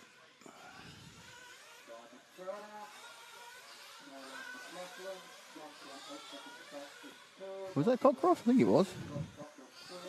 Might be wrong. I might have the wrong person in the wrong place here, actually. That might be Waller, actually. Just need to make sure I've got to know one is Waller. So where's Cockcroft? A little bit confused about these things. Well, leave my head. My head's not necessarily working. Let's leave my head for a second. I thought that was Cockcroft, but I could be wrong. So never mind. It's Taylor from McLaughlin. Is that McLaughlin? Oh, I'm just having a terrible time here. I think we've skipped forward a car. Yeah, that's McLaughlin, sorry. So that's Callum McLaughlin. Just watch them go and watch them going over. So 2, 3, 1, 11 is the order there. Yep, so with Callum McLaughlin.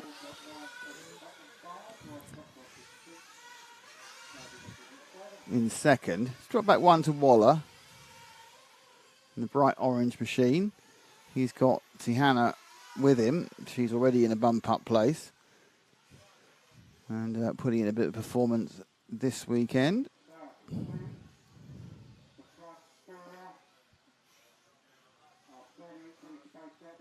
Oh, Slightly awkward landing, and Craddock gets into third. That leaves Waller in fourth, but he's got a reasonable gap between him in fourth and the next car who isn't it. So he's still bumping up in fourth. And the next car in fifth, as Cockcroft dropped away, and the next car in fifth is James Clifford. 2.5, they needed, sorry, 3 back effectively.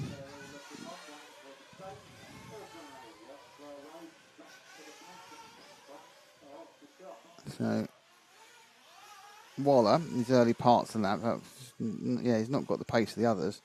So he's been dropped slowly by the top 3. So the Taylor, McLaughlin and Craddock gang are dropping Waller bit by bit, corner by corner. I don't think he's under any particular pressure at the moment from Clifford. Comes around the lap now and has dropped off, not a huge, but lost a second. So he's lost a second on Craddock, but he's gained a second on Clifford. Now it's Nicol who's beginning to start moving forward. He's moving forward in relation to Clifford, so 5th and 6th. Drop back one more to what should be Clifford. Take 4 seconds, it should do. That's about 4 seconds. That's more than 4 seconds. There we are. So that'll be Clifford, or whoever is now in 5th place.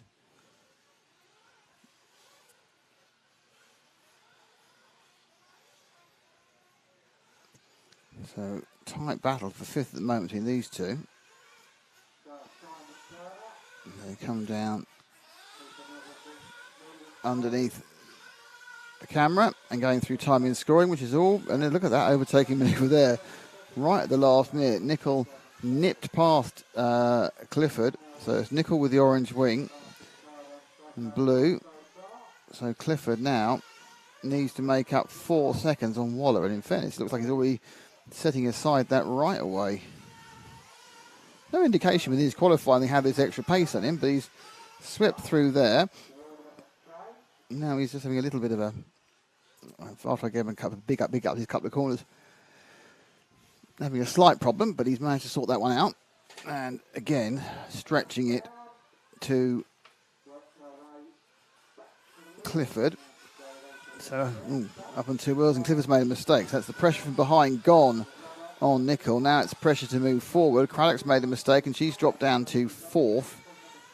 So this now means that Waller has an advantage. Craddock's mistake. I think I get the impression there's been a bit of a...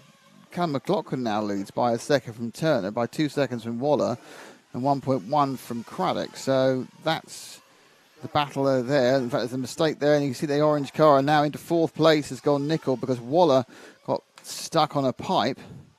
So this is now 4th place for Toby Nicol. As I begin to think, oh, now he's made a mistake, and that means he's probably he's lost 4th immediately. He had 4th there for a good 3 corners, lost it. That bright orange car, that is Michael Waller. He'll be scored in 4th this time round.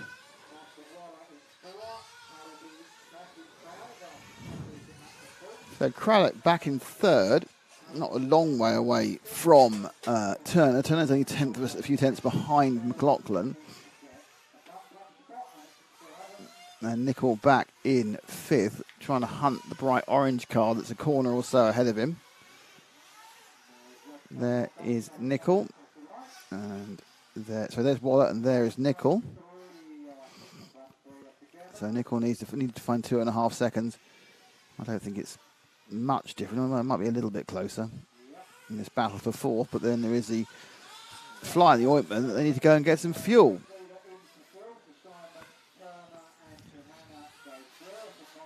And it's now time for fuel indeed for Nicol. A couple of others are coming at the same time. It's like 7.5. Oh, nice stop, considering it was a jug rather than jug. It's like a fuel squeegee thing. Basically, it wasn't a fuel gun. It was a fuel bottle. That's what I was looking for. Now, he's just come out, as you can see, of the bright orange car, which we know from our historical thing is Michael Waller. So that's probably a fuel stop. So Nicol was scored 5th. He's got past Waller in the pits. Let's see where everyone else has rolled out. Already over the laps of Gonti, Hannah and Simon, but they also owe everyone a pit stop. Callum McLaughlin's obviously had a pit stop because he's dropped right off, and that doesn't help anybody. And Nickel drops back out of the fourth place. He gained for about half a second. Caden Stenhouse now takes over a net fourth, but that's a fuel-assisted fourth. There's Waller, goes through, and Nickel. Let's try and move forward to that big orange car, which should be, it's another accident actually, but there we are. That is,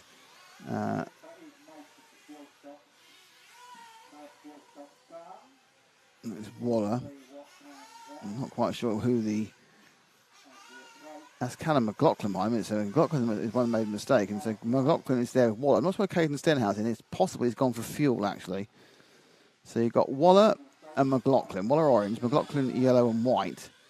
And just in the background, there's Nickel bouncing in. Craddock leads from Turner by 6 seconds. It's Stenhouse. Yeah, Stenhouse has taken fuel. He's not in this battle anymore. Waller goes, McLaughlin goes, Nickel goes. Drop back one. And let's look at the actual fourth place battle, which is McLaughlin. Holger Light playing himself into the race as well. Caden Stenhouse not out of it.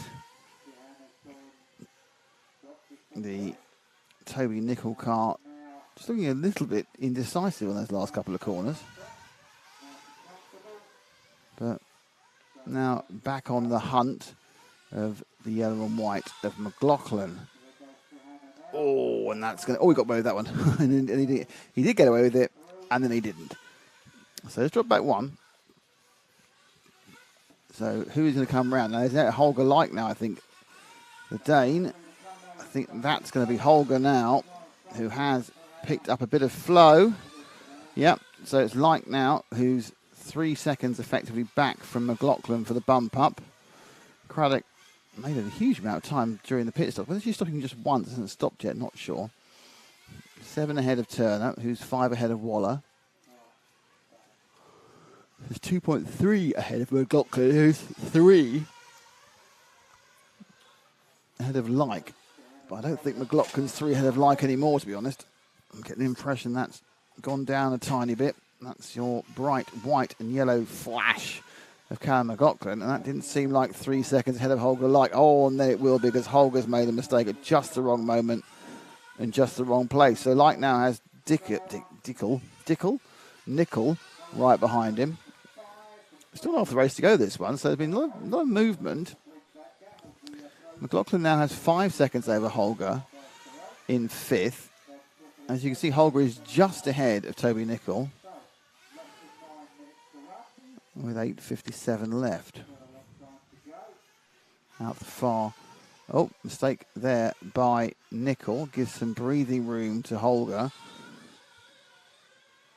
Error by the car ahead, but I don't think that car's actually in the battle for anything. But we'll find out, because it's... We're going to complete that.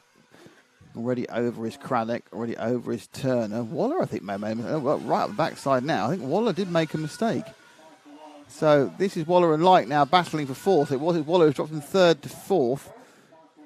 Cam McLaughlin's gone up to 3rd, and that's him just ahead. The first of those cars. Oh, another mistake from Waller, and there Light now moves into 4th place. So Holger Light picks up 4th place as Waller makes a couple of mistakes in half a lap and falls out of it. It's good news for Cam McLaughlin. He's now safe in 3rd. But on the flip side, oh, that was very high. He slammed down the car. So Holger now in 4th. Nickel officially scored, maybe scored 5th. Wasn't sure how much of an error Michael made there. So we can see where it's still Michael. It's a very long gap now, but after Like. So Like, who is 2 seconds behind Waller, but so with McLaughlin, Waller is miles back. 6 seconds almost he's lost in that combination of errors. So it's not the car ahead is not the car ahead of McLaughlin.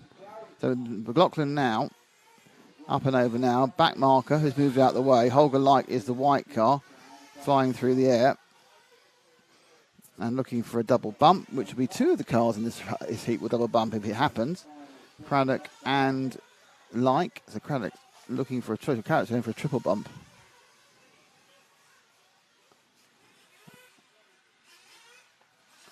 So as Jerome Gasnier says, Tiana's on fire, which she's been doing well all day. She wasn't very well yesterday, which is why she qualified dead last. Had to skip qualifying, felt unwell.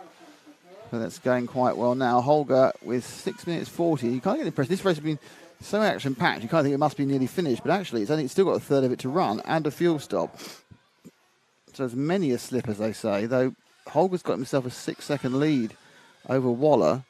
Waller and Nicol having a scrap. Caden Stenhouse, who was scored in second or third at one point, quite a long way for the back. Cockcroft, oh dear, that's a mistake. Cockcroft, who also was showing early on, he's dropped back to 7th and a long way off. Then James Clifford probably the last person. James Clifford probably the last person who's an outside chance. So Light comes in for his second stop. That's a mum, dad, pit team. Pretty impressive it was too.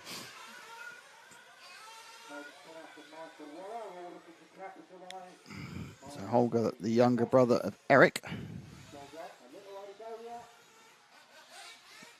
Eric got straight into the semi-finals and going at the moment. Holger's going to join him.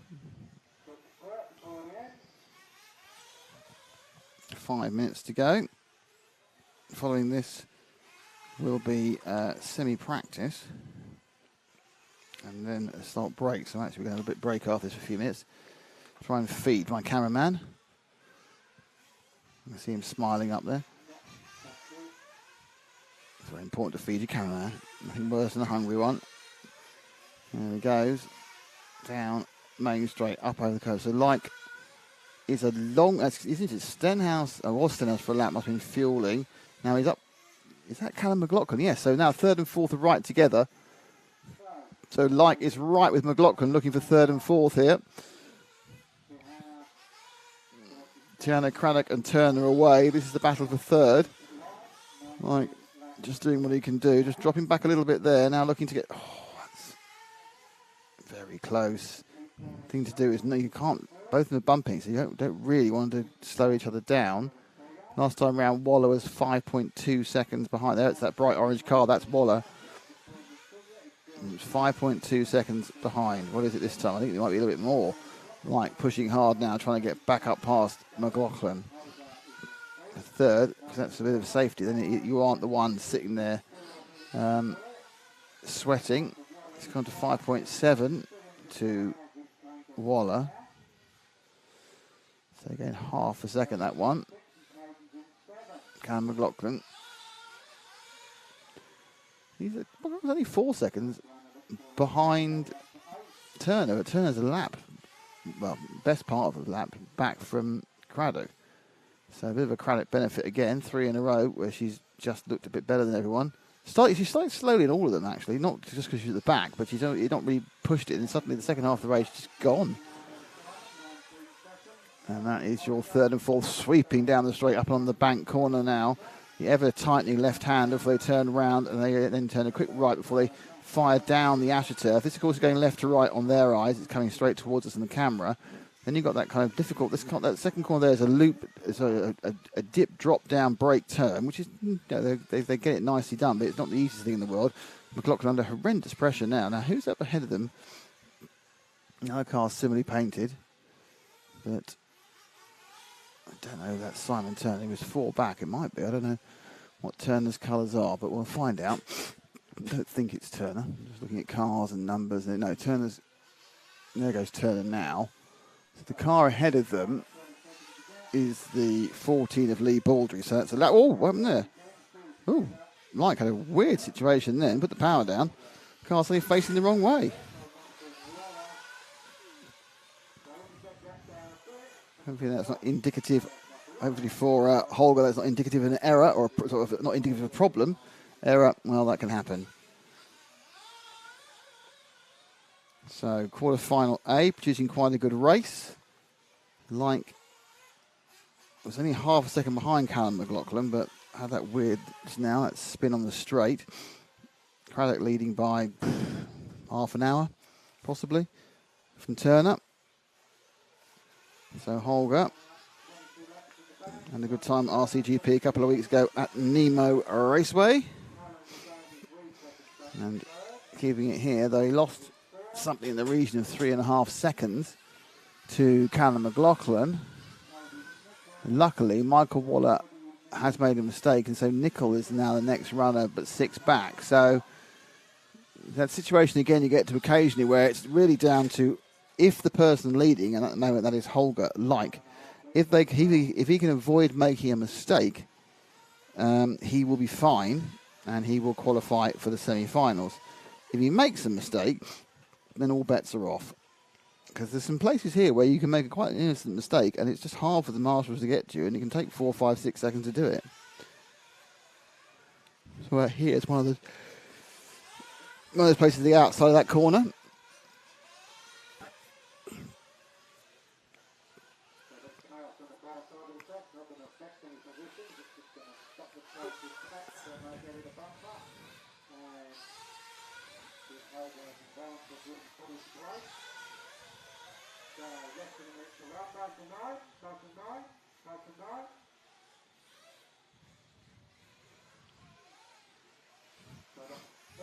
Nope, no, that's probably going to be okay.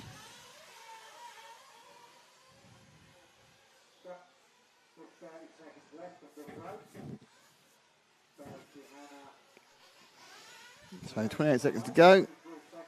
So Light will get one more lap, as will Michael Waller and Toby Nicol. Yep, so there's going to be most people getting an extra lap. So it's like the last lap. Light now looking to bump up.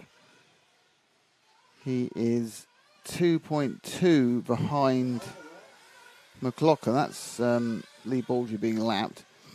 There's McLaughlin, so it's a lot less than 2.2 now, isn't it? So they battle for third place. Both bumping, though, with Tihanna and Simon Turner. Peter Van Tan to finish it. Oh, a little minor mistake by Like. He's going to be careful because, yes, he's got a nice little cushion to Michael Waller, but it's not a million seconds. It's just 7 or 8. A little bit of circumspect there on that side. And down the line he comes, and oh no! Tiro, he nearly blew it on the last corner. Nearly blew it on the last corner. Got it carried away because that white line is not the timing line. The timing line is one further on. So there you go.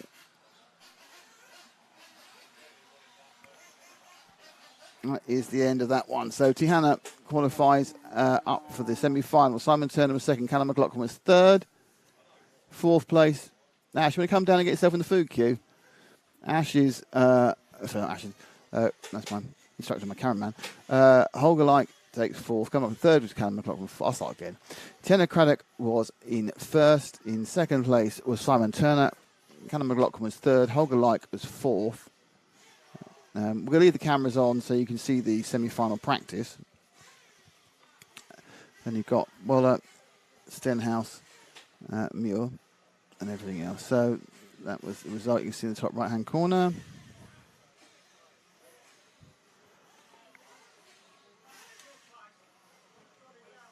So we've got a slight break coming up.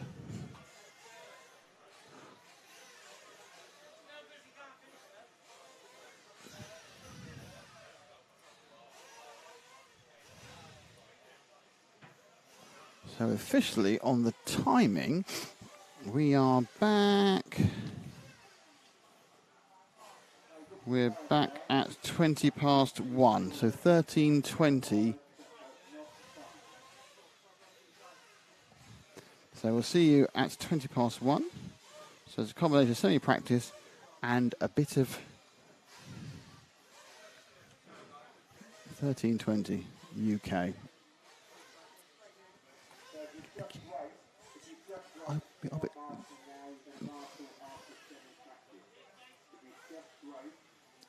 Okay, right, so we'll see you all again. Well done, Karen. We'll see you all again in about 35 minutes' time. And thanks for being with us. But you can watch the semi-practice on these marvellous cameras.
Hello, Willie. We are back from our break. Can you hear me, Ash? Yes. So just doing the warm-up laps for the Truggy A Final. So the Truggy A Final will have Matt Bridge on 1, Caden Stenhouse on 2, Glenn Lindsay on 3, Peter Van Tonda on 4, Chris Carlisle on 5, John Nile on 6, James Baxter on 7, Chris Smith on 8, Keith Harris on 9, Paul Fitzpatrick on 10, Luca Pini on 11, and Tony Verboom on 12, some of whom are running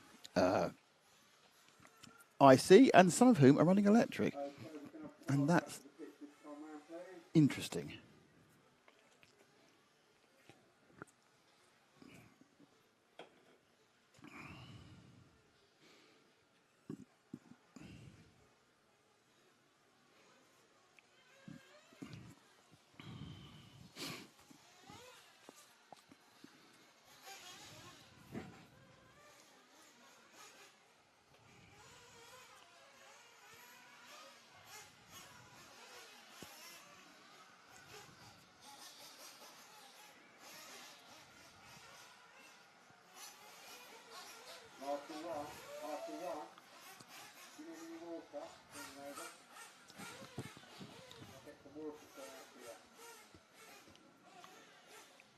So we have the Truggy final now. It's going to be half an hour.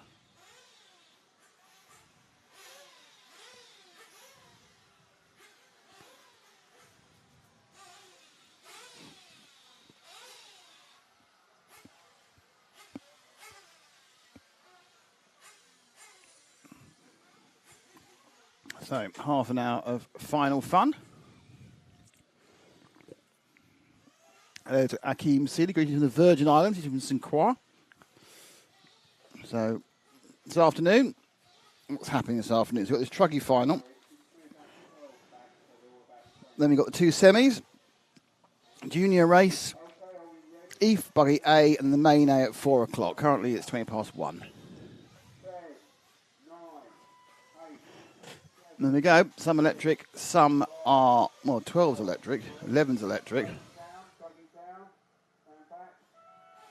I'm not sure if car 2's actually started. I think we might not have Caden Stenhouse. Not quite sure. Let's find out.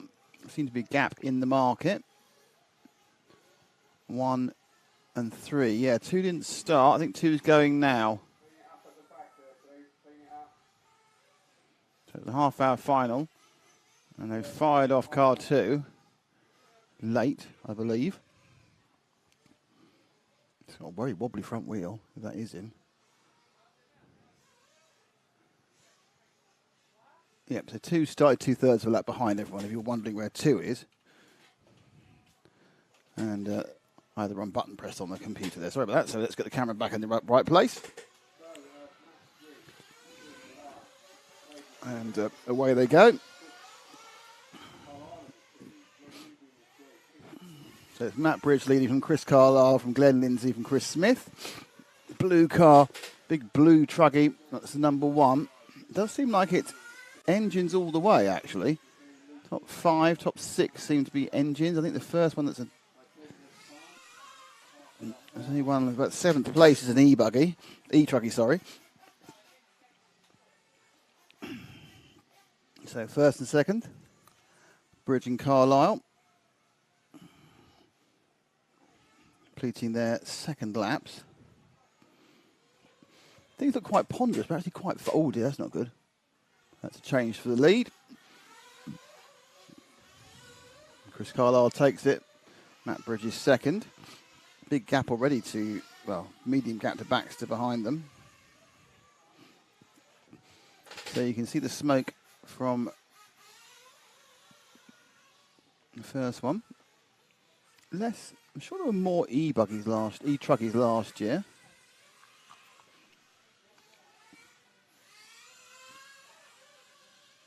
Number 9 of Keith Harris appears to be the first runner who is running under electric power. So welcome back to the HERTS GP 2022 for the afternoon programme, culminating the main final at 4 o'clock. We're RC Racing TV. We're here thanks to HERTS RC Models. My name's Nick. On the camera it's Ash. And we've got an afternoon of racing for you on a Monday. So if you're not in the UK, you're probably thinking, what on earth is this doing on? But, you know, it's on.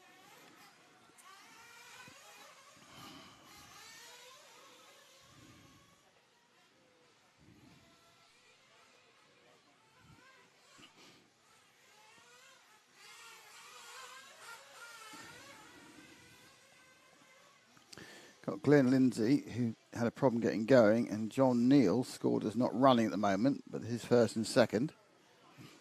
3 minutes in the main Trucky final, half hour. 26 to go. This is going to go one of two ways. It's either going to be really, really action-packed, or it's very quickly going to go into. I know it sounds like, you know, because I think there's such a wide spread of talent as off the track has bounced two different cars that unless you find, and we seem to be okay at the moment with Chris and Matt, unless you find two who are absolutely tied together, it gets very, very long-winded. There's a pretty impressive bit of avoidance there. Now, the problem that Carlisle's got is he's got another one of these marshals who's been told not to go anywhere near him when there's a car, so he's lost about 7 or 8 seconds in that one happening.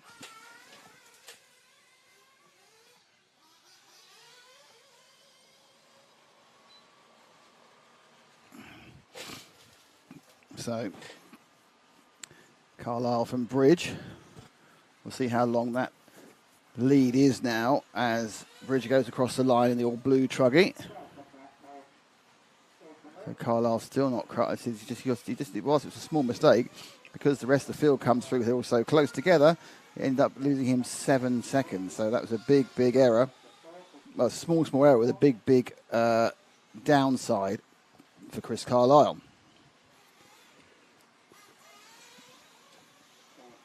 Baxter third, Von Tonda fourth. So the blue Truggy up and over the carpet section before going to the paving sections, a bit of the double doubles. Cars look, you know, a well-sorted Truggy just looks a lot more planted than the well-sorted buggy because they've got this massive width to them. Doesn't make them faster, make them much slower either. They've got the heavier, more power, wider, mostly at the front. The rear is very similar. But they are, I've been told, I've only ever driven one once, and that was 15 years ago, a little bit easier to drive, a bit more forgiving, but not ultimately as quick. Probably faster for a beginner, but not ultimately as quick as a Nitro Buggy, which is kind of like the super on edge version, where you are doing everything much quicker, a little bit slower reactions, a little bit more flat carries. Things just flat landing a lot easier. Not seeing those issues we saw with most of the buggies, lifting wheels and potentially rolling and that sort of stuff. So John Niall not running. There's a couple have come back in again. The 3 car of Glenn Lindsay's come back in again. These 2 or 3 laps back. You've got half an hour, you know, even if you lose a couple of laps, one of the quicker cars, you could easily get in the top 5. It's all about that sometimes. Traffic absolutely in the way there of Matt Bridge. Chris Carlisle pulls back about half a second in the last lap. Nice driving there by the green machine, who moves out of the way to allow Bridge unfettered access.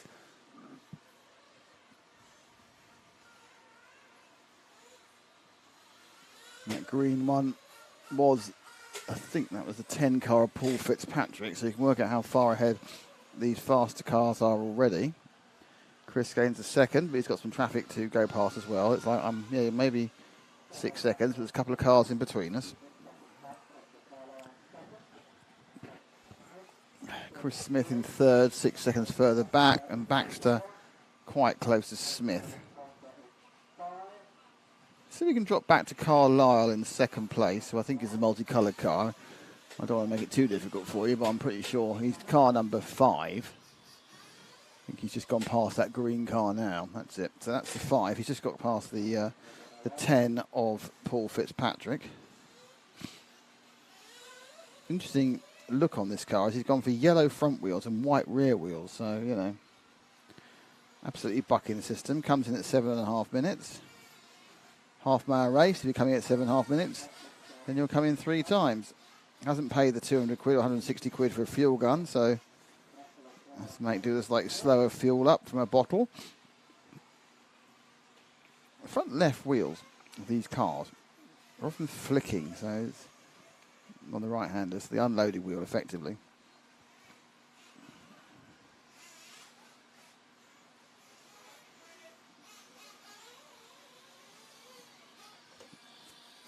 So the fuel has gone in. Not sure when Matt Bridge is going to stop, and if you can make 10 minutes, you can stop. You can drop a stop. 3 stops for Chris. Approximately 7.5, approximately 15, approximately 22.5 minutes through this half-hour final. Goes past. Oh, that's a bit unlucky. So a bit of a misunderstanding there, cost him a couple of seconds. And he scored 17 behind Matt Bridge. I think he's further behind. I think that faffing about happened after the timing loop. So those 2 or 3 seconds, or perhaps more, he sat on top of Paul Fitzpatrick. I think it's Fitzpatrick. We'll come back to haunt him a bit later. Right, so is that Chris Smith behind him in third is the question. There's only 4 behind him, and there's a bit of an accident. Look, when they come down, start, finish in a minute. The multicolored car behind him is the 8th car of Chris Smith. So, yeah, so Smith is now behind Carlisle. Laid is 9 seconds once they've all taken the stop. Don't think that means that Matt can save a stop, so they're going to be on the same strategy, 3 stop. But it's 9-second lead for Bridge. All of that gained in the accident about here, about lap 4. Fares to Carlisle. He was gapping, and fares to Carlisle. I shouldn't say anything. And he's now dropped down to third. It's already looking like Matt Bridge is going to, this is taking a bit of a Matt Bridge benefit.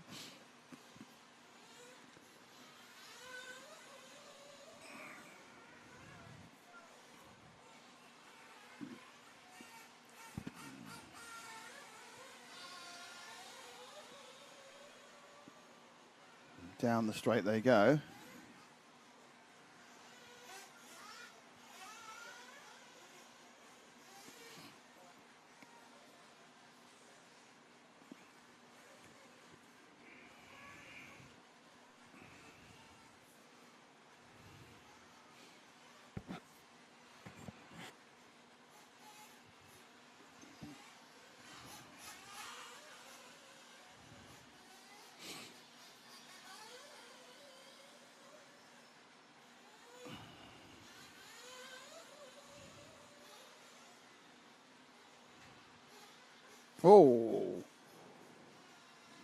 Oh dear, there's lots of cars having problems here.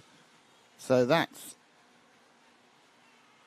gone, or is it still working? It's back on. There's another car dead there. The third car looked quite injured as he went past. So Carlisle now drops down to 4th, after being off the track and seemingly involved in several instances.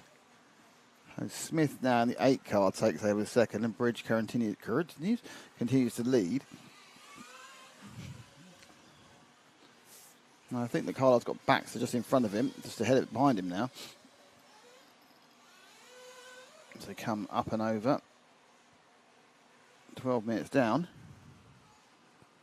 Bridge completes another lap. Smith edging nearer. That's all you can say. Let's pick up Smith. He's about to go. He's going over the green section in the multiple colour car with the green wing. That's it.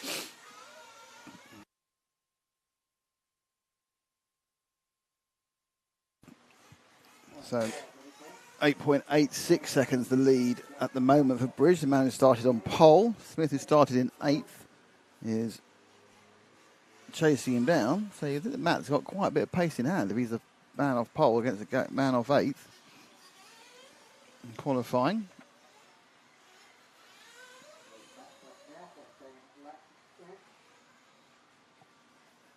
So Smith completes another lap. Is that closer or further? And the answer is a little bit closer, going 7/10 of a second. So I'm sure Matt's not pushing it because he's got this big lead, but 7/10 of a second gain that time by Chris Smith. All looking okay for him at the moment.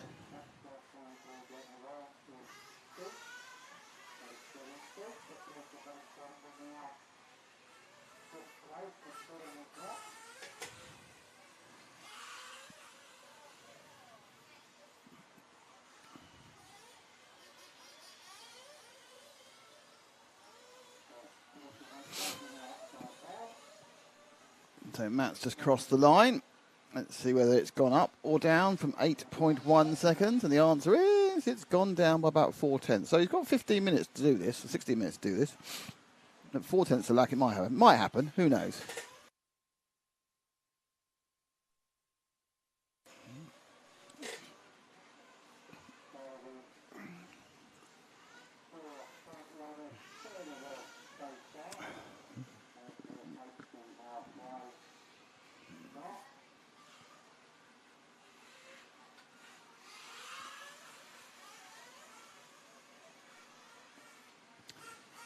So Bridge up and out to the far side of the corner. Comes. What you notice is this front section, this section here, which is often slightly catching the cars out. Nothing like as big a problem with the wider front track. Oh, it's gone back out again too. Oh no, it's gone to 3 seconds. Oh, it's been a problem for Matt Bridge. There's a problem in the previous lap then. Lost 4 seconds. You can see him. So just so you know. So Bridge is like 1 unit ahead of Smith. So he's going around the top of the corner. Let's give you a bit of a shifty here. That is the blue car of our leader. And there's the multiple coloured car of our second place man, Chris Smith. So Bridge leads in the blue car. There we are in camera now. 3.02 last time around. Smith catching up fast. With half the race to go about now. Round he goes. Let's see whether it was a gain or a loss. It was 3.02 last time. This time it's 2.59, half a second closer. So Smith can see his quaddy. There are cars in between them. There's another multicoloured car 2 of Caden Stenhouse. So I'm sure he's pretty surprised he's a lap down. Now there's 2 cars between the 2 of them. So it's 2 cars between Matt Bridge and Chris Smith.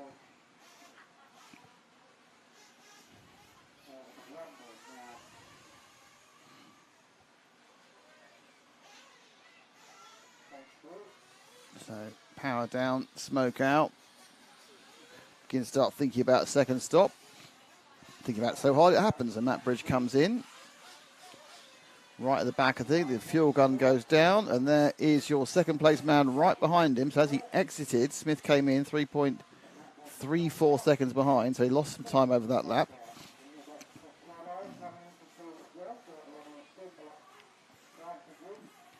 But after the error, which lost him 4 seconds, Chris Smith back and concentrating again. He's got obviously constant lapping to do again. Big wide spread. Lap times.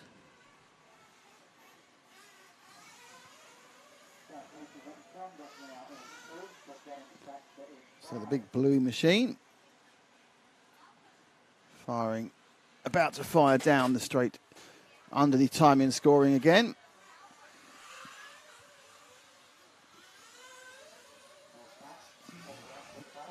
I think he's got a little bit of a longer lead there. Yeah, 4.25. It's always important to. It's going the right way now for Matt Bridge fans. Out to 4.25 seconds. So he's now, I think, behind Stenhouse in the 2. I think, oh, that's a raising praise to the heavens there. Does it raise itself up? There are a couple of multiple coloured cars out there. These people have been doing, apart from this leader who has gone 1 cam, but 1 cam blue, so I'll give him that one. The others are looking a little bit more colourful. There goes Stenhouse. So Matt Bridge Looks like he's extended the lead again. Yep, another second on Chris Smith. So it's interesting that in the prior set of fuel run, Chris Smith's getting closer and closer and closer, and now he's getting further and further and further away. Now, I'm not sure whether that's just because he's busy involved in it. I think he's got some traffic in between him, but yep. So Matt's put his head down. Thought, no, I'm not getting involved with this. We're over halfway now, 12 minutes to go. 5 1/4 seconds between the two of them.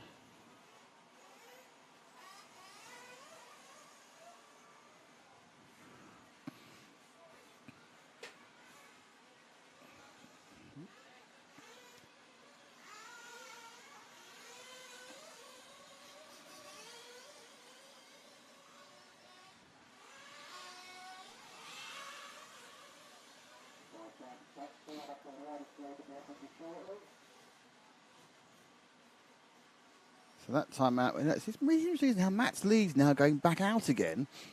When earlier, when we were following Chris, perhaps it's who we follow. Perhaps if we follow Matt and his lead's been getting bigger, perhaps if we follow Chris, his lead will get smaller again. Who knows? Oh, that's very polite. Of the orange. Oh, no, it's gone wrong because, of course, you can't.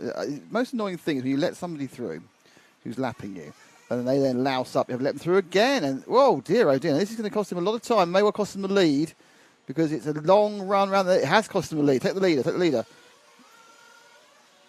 That's now our new leader, Chris Smith. Now, what happened there was the error by Matt Bridge was enough. And it's a really bad place to stop out there because it's a long, long way when you just lose it on that corner. I was just saying how much more stable the cars are on that corner running into the timing and scoring. Just to prove me wrong, he decided to have an accident there. But the problem is that the distance the Mars has to run is really quite a long way because they're on the sort of inside of the top corner rather than the outside of the sprint. So there's a couple of places here where it's a long, long journey for the marshals. There's a couple of places here where the marshals are a little bit what's the word for it? Less inclined to put themselves at risk, and so they wait for the cars to go through. So it seems that there's been no bad marshalling, just been some marshalling that's been, different, and that was good marshalling. Just you're starting a long way away. The guy ran, got it, but left Matt Bridge in second and Chris Smith leading with the green-winged car. So a third of the race to go. The constant lapping continuing.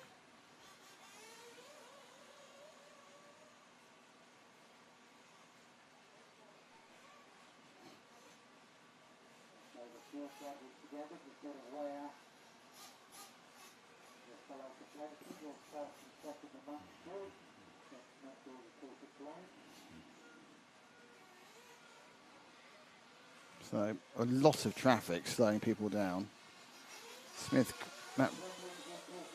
Smith goes across the line and he's lost a second of his lead. That's, well, right behind him now is the big blue Matt Bridge machine. So they are, dear, Bridge's car was all up in the air and not pointing where it should have been, but he's got away with it. And again, it's the lappery which may decide what happens, and they both managed to get through the green one quite easily. Right, so first and second in the same frame.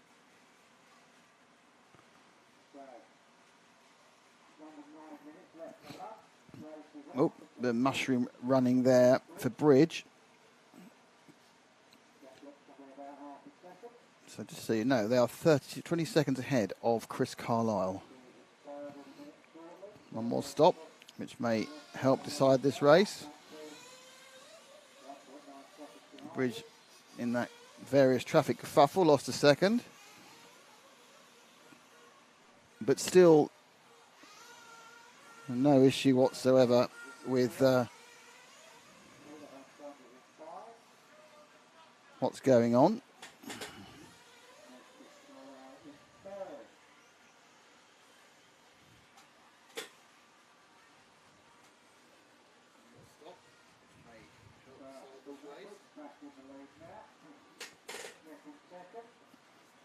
So there's Bridge.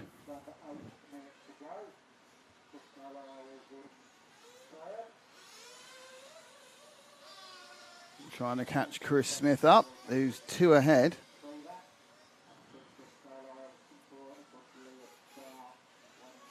Two behind now. Sorry, I do apologise. The lead changed. And I was trying to sort something technical out.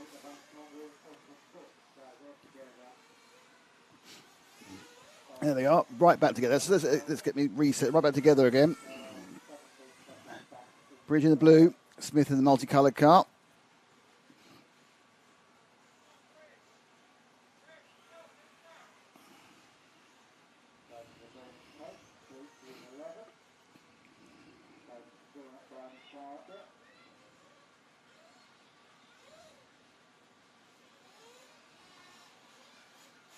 And they're both going together again.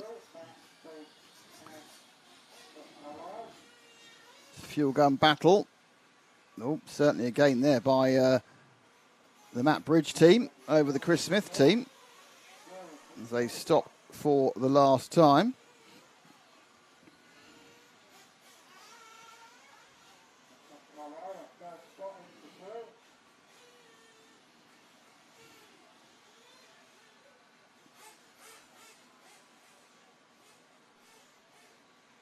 And that lead is a little bit more substantial than it has been. 6 minutes to go. Matt Bridge, who's made that one mistake, well, one here, which cost him about 7 seconds and took him out of the lead. He's got back through.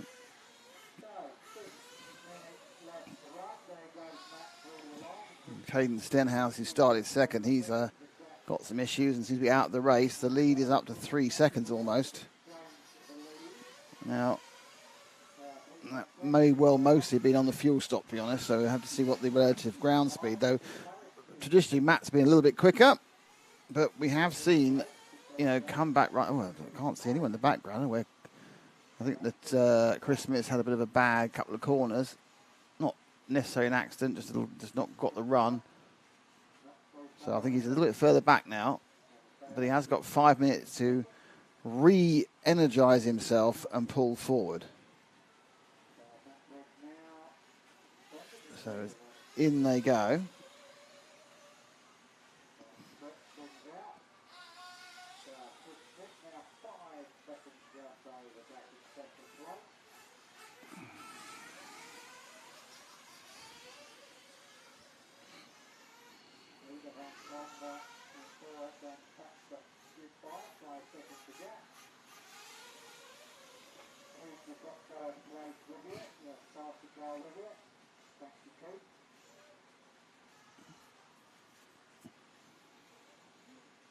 So Bridge now set off. That's a more ponderous lap from Smith, who pulled out another couple of seconds.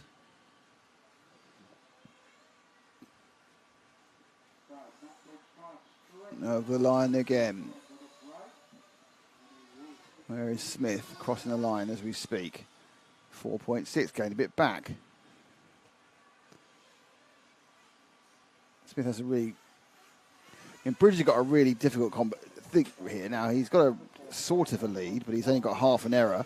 Does he push or does he ease it back? Does he try and use that 4 seconds he's got to make it work for him?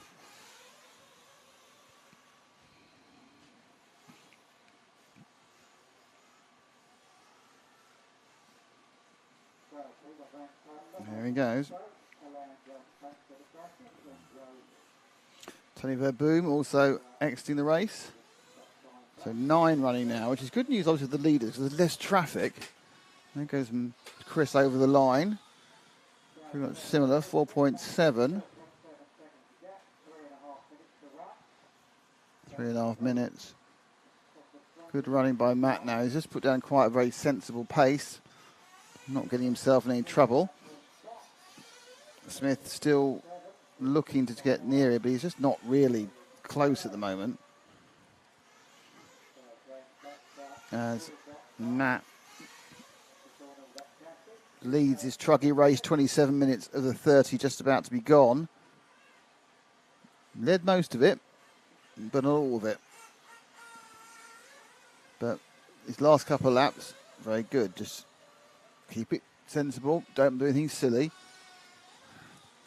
There's not much Chris can do. In fact, Chris lost 2/10 in that one. But there's nothing he can do, really. But, as we know, the key dividing factor often is a mistake. And that's what will be, Chris, just half a second here, 1/10 of a second there. It's that potential of a mistake. In the background there is our second place man now. It's that spectre of the mistake which he made, of he once already. It could be the problem. Coming down past timing and scoring. Out they go.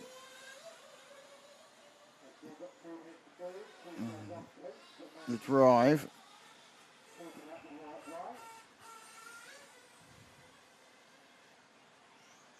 So.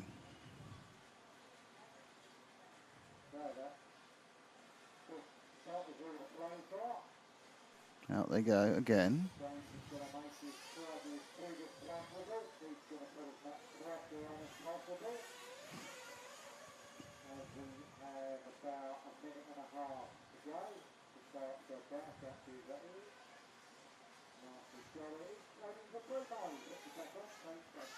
Same for Boom Redraw. Well, I was lucky because Matt had that car looking to come on the edge there. So the lead's out, growing, minute 23 to go. 2 laps, possibly a third. I think just 2 now. Certainly Chris Smith won't make a third one. So Bridge, who's driven a pretty good race apart from that one error, with the blue machine, is about a minute from winning the Truggy A final. 1.5 hour. Certainly been a good result for the Nitro Truggies. We've not seen any interloping by the electric ones. Yeah, Nitro benefit. So a little bit kick back as he went over the flat doubles. Got 1 lap to go when he crosses the line now, because he isn't going to get, he can't do a 39-second lap, which we need to do. So 1 lap for everybody. Chris Smith briefly in the lead. Minor mistake, lost it, and then he kind of lost the rest of the thing. It's not quite so good last pit stop.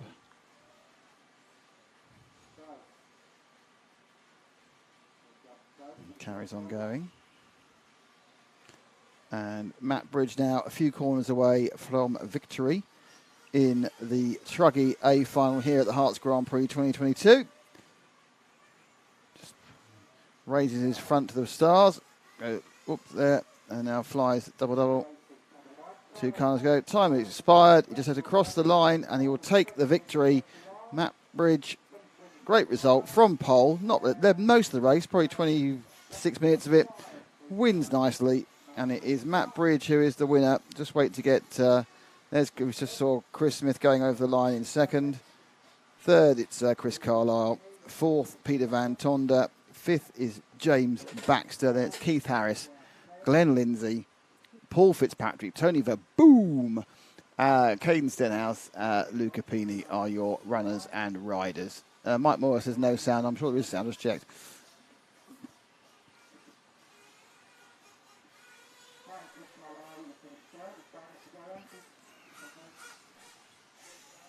So I shall now change this to, I think it's semi B first, isn't it? Yes.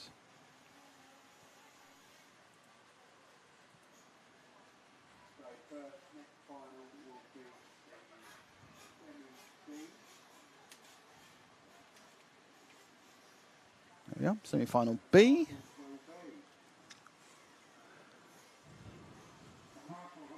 So we've got the semi-B, and then we have after that, we have the semi-A, obviously. And then after that, we have the junior race, the A5, the third leg of the E-buggy, which is already decided, and then the main A at 4 o'clock.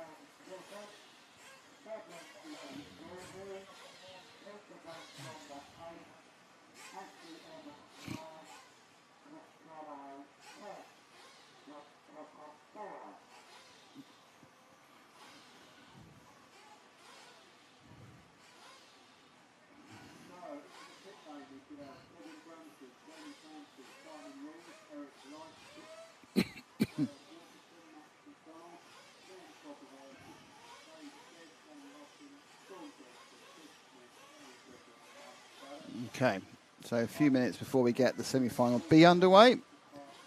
Kevin Brunson, Jamie Clancy, Simon Reeves, Eric Light, Chris Grimes, Darren Warburton, Max McDonnell, Liam Brocklehurst, Dave Shed, Daniel Austin, and the 4 bump humps who I don't have been given the information on, which is a bit unfortunate.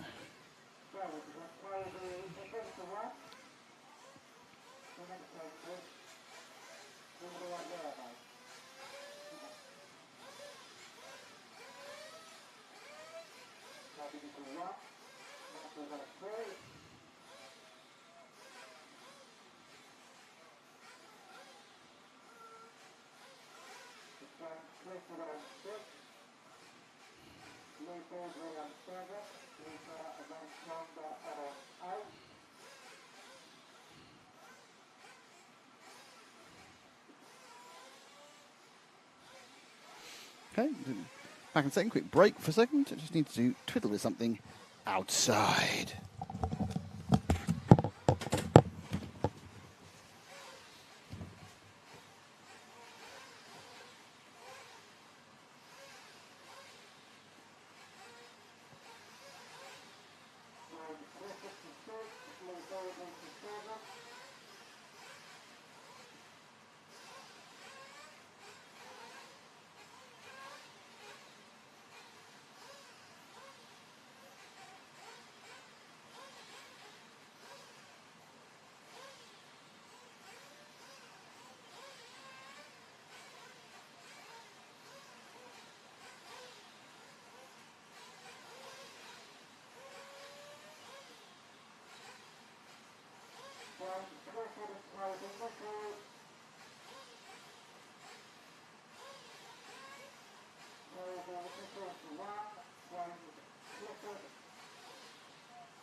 Okay, so they've been shouting around, looking for the spare,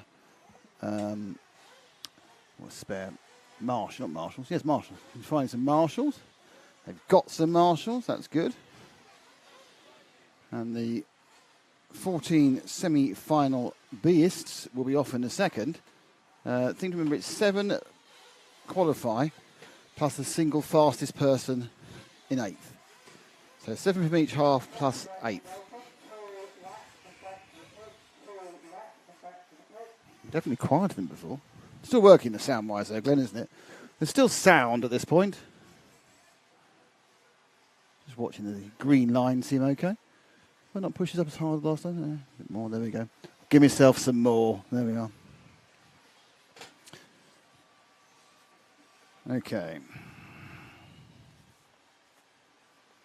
They are off and running in their warm-up laps.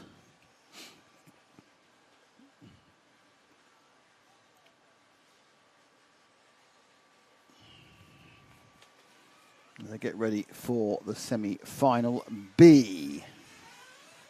Everybody needs a semi-final B.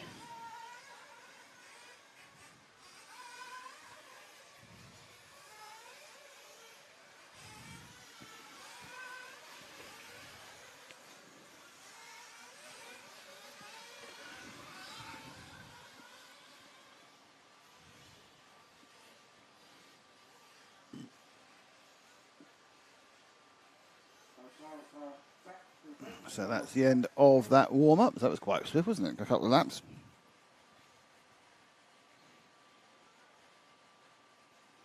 Right, let's get ready to rumble, as they say. Well, they don't say it. Unless you're Anton Deck 15 years ago. There's the engines you can't hear. There's no difference there, to be honest. Weird. Because the engine sound's coming from the cameras outside. And I haven't changed that.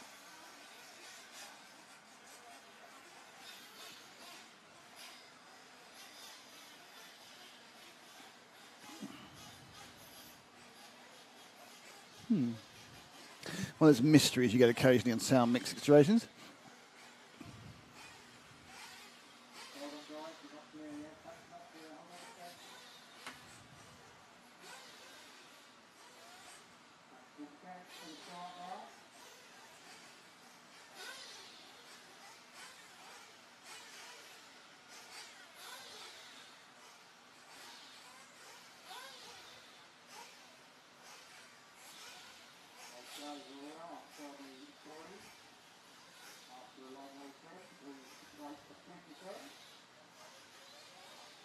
Okay, cars are out. So it's Brunson on pole, then Clancy, then Reeves, then Eric Like. Having a look down to see who's going. Oh, a bit of a jump start in the 13. I think he'll get away with it because he stopped again. A long hold. And they come over the line now. And they start there. So it's 1 from 2 from 3. 1, 2, 3, 4 cars at the back got left behind, including the 7 and the 9. So it's the sort of middle back of the fields had some problems. That's at the top 2 breakaway. Qualifying down at the 7, so plenty of time to get that right. Let's have a look at the top 2, Ash, for a bit. So it's Brunsden leading from Clancy in the first lap. Brunsden with the Agama, Clancy with the Mugen, and they're right together. I think Clancy's qualifier is probably a little bit less good than he'd hoped. Jamie, of course, won a national not so long ago, so he's and Brunsden makes a mistake, and Clancy takes the lead. Just drop back to Kevin now, because I think he might get caught up by the rest of the field. Still in second. And the field streaks behind. This could be Chris Grimes in the 5. We have to obviously get reacquainted with the colours and the numbers.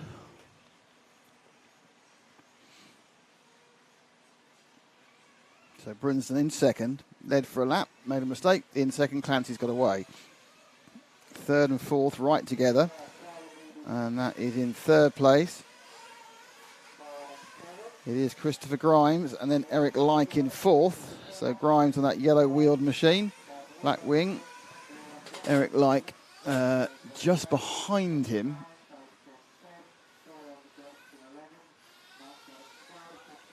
Oh, they've kind of come together there, so there's a bit of a kind of a kerfuffle, and it's caused a major kerfuffle, and 3 cars are not pointing in exactly the right direction.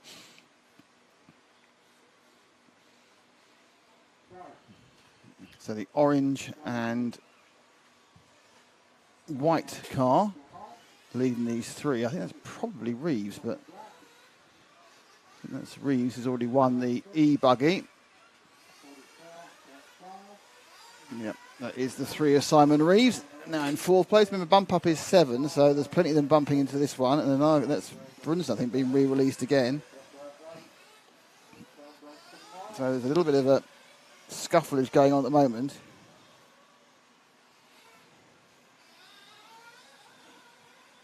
As they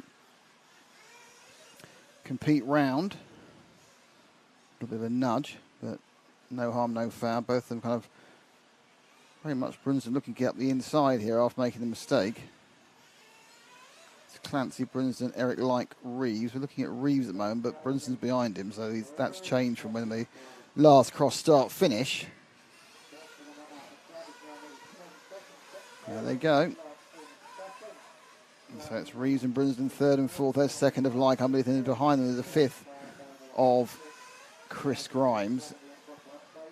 3rd, 4th and 5th together. Big lead for Clancy, 9.75 seconds after 3.5 minutes. Helped that Brunsden's had a bit of a mare in the opening couple of laps.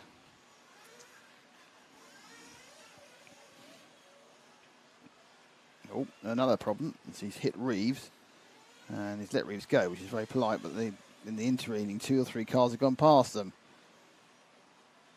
So that would say to me that Grimes at least is past both of them, possibly Gregory as well, Warburton as well.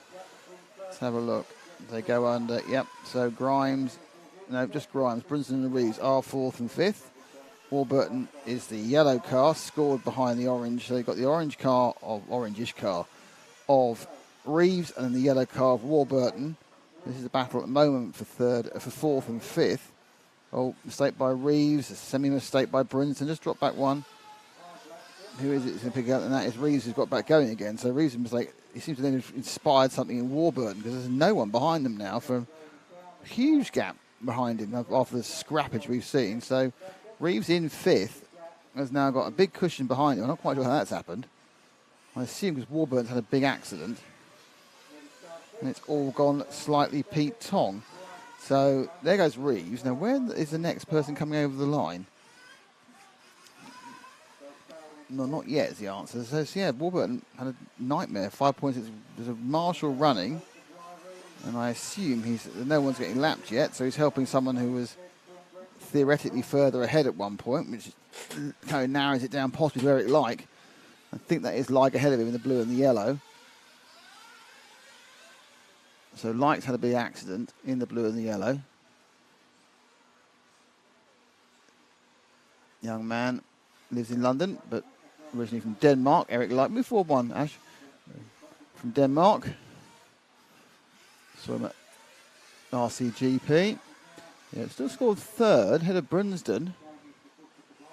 Now Brunsden's dropped. Brunsden had a problem himself. So this is now 3rd and 4th. Like in 3rd despite the accident. 4th is Reeves. But look what's happened. The mistakes by everyone else mean that Jamie Clancy has a 16.6 second lead in 5 minutes. And I'm not saying he's not quick, but he's not that quick. It's down what everyone else is doing rather more than what Jamie's doing. Though what Jamie is doing is very comprehensively qualifying for the A Main Final and getting himself on the front couple of positions. Then Saunders starts the second final on pole as the top qualifier. Second semi-final. So Eric Like, only a second and a half behind Chris Grimes. That's the car you can see flashing ahead of him just now, just bouncing out of frame. He's not that far ahead of Reeves, and Reeves is not that ahead of Brunsden. So after Jamie Clancy's solo mission to lap the field, which I think might fail, but doing flipping well for 6 minutes in, then they're all quite close. Grimes, Like, Reeves, Brunsden, and there's a huge gap to Warburton. So these 5 are all pretty confident of making the A final.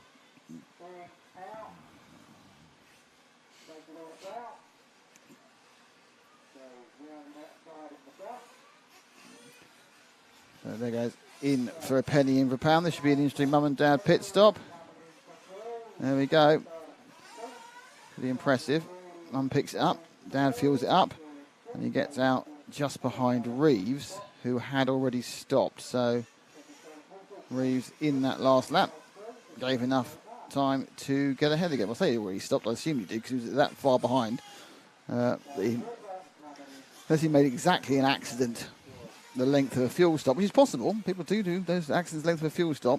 It's a bit of a coincidence, but let's find out, because we're already 7.5 minutes in. So is Reeves going to stop again? Don't know. I'll stop again. Stop for the first time. It could be. Who knows? Again, first time. Don't know. Could be either. Just remind you, Clancy's miles ahead. No, it wasn't. It was actually an exactly 7-second mistake made by Reeves. So Reeves goes into the fuel stop. But behind Like, you've now got Chris Grimes and Kevin Brunsden. Grimes with the yellow wheels, Brunsden with the white wheels. So Grimes now all over the back of Like. Lots of colours used on Grimes' car. But it's easier just to say when you're trying to look at which one's which. It's the white wheels, blue and yellow, white wheels, Eric Like, and yellow wheels, and lots of colour is Chris Grimes.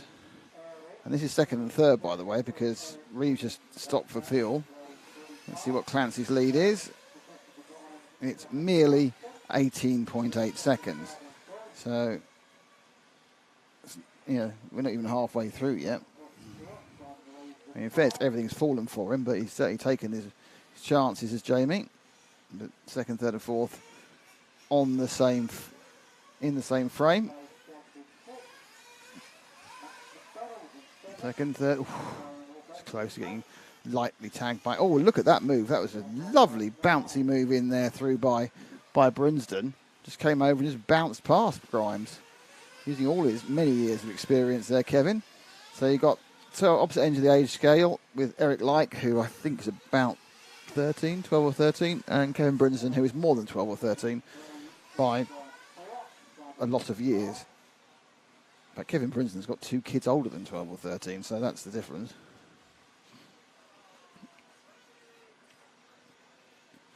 But they're now fighting in that great equaliser of the track. Part of the lap. So slightly better lap for Eric on this one. He's just pulling a little tiny extra gap on Kevin Brunsden halfway through the race.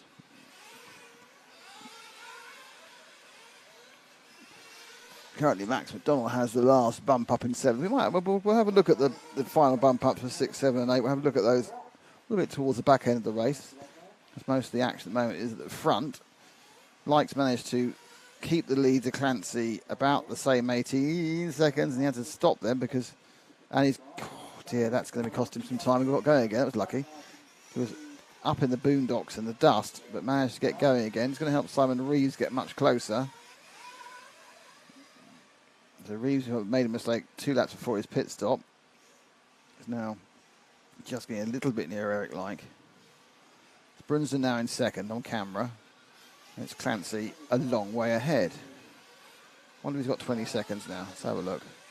Distance to Clancy is 20.08. There we go. Like a couple of seconds back. That's Mick Craddock's car, just ahead of Brunsden. So Mick Craddock, who bumped up from the quarters, is about to go a lap down. That's an experienced driver, just got out of the way straight away.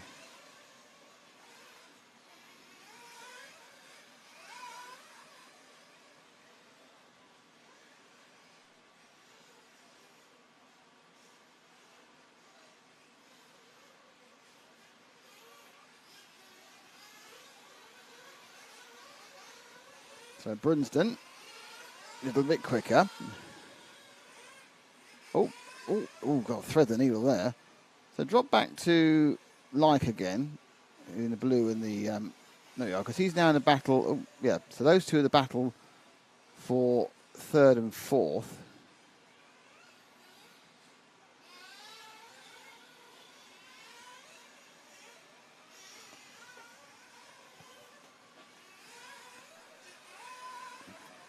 So Like just slightly ahead of Reeves, who's made up for the error early on. Grimes is dropped back 11 seconds on us. What's happened to Grimes? He was right there at one point. Dave should have further 13 back. And then Max McDonald currently in 7th, but further 2 back.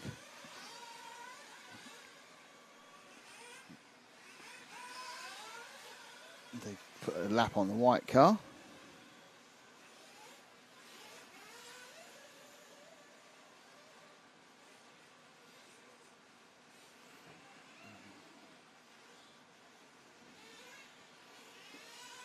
So Reeves, white into orange, just at the back of the shot there, looking to catch up to Eric Like.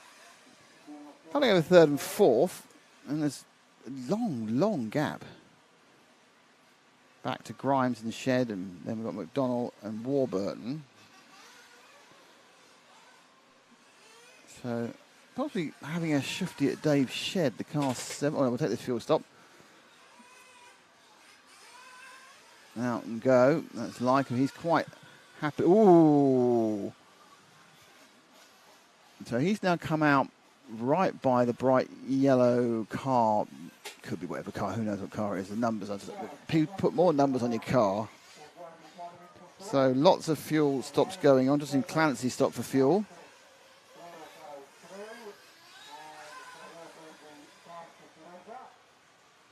They stop for the final time.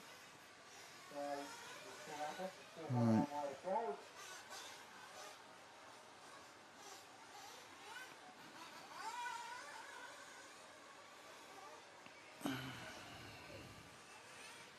Ash, can you go to the car that's just about to go to the far right left of the circuit? That's what you're talking about. About to go underneath our camera. It's white into red with a black wing. Because that's the 7 car of Max McDonald, who was scored in 8th, which is the not bumping up, but perhaps you are bumping up depending on what time you get. Now, everything else pretty standard. I think he's fallen a bit further back off. I think we'll wait till the fuel stops to even themselves out and see where he comes out now.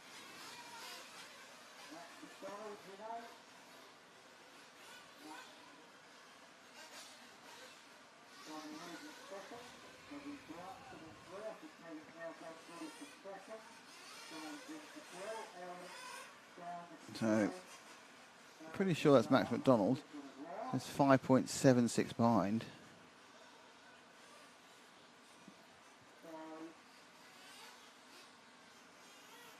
I think we've got a problem with the timing, unfortunately, which isn't helping anybody.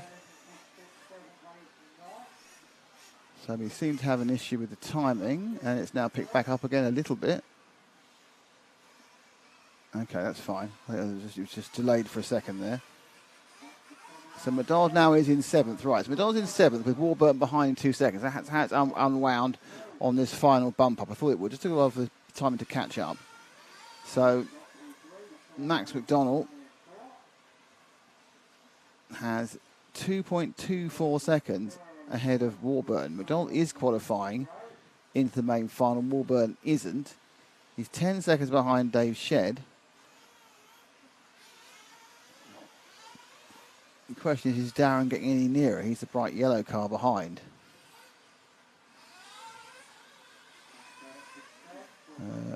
Nigel, what tyres are on his polished track with his open tyres? So it'll be different brands, different tyres.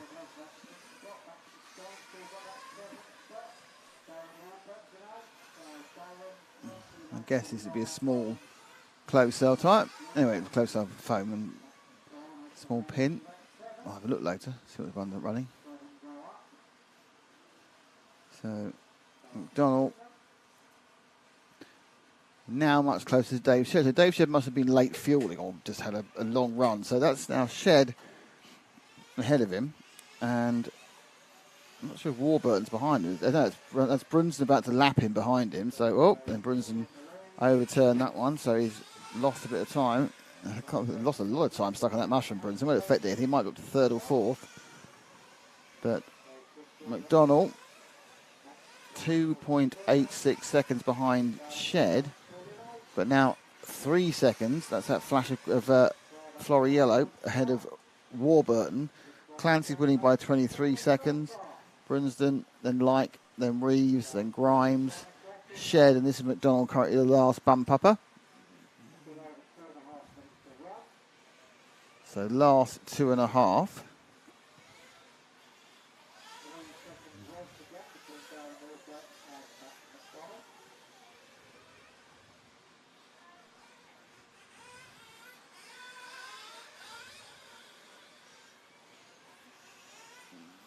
So Shedd crosses the line. McDonald crosses the line. The gap is 2.5 seconds. Warburton 2.92 behind.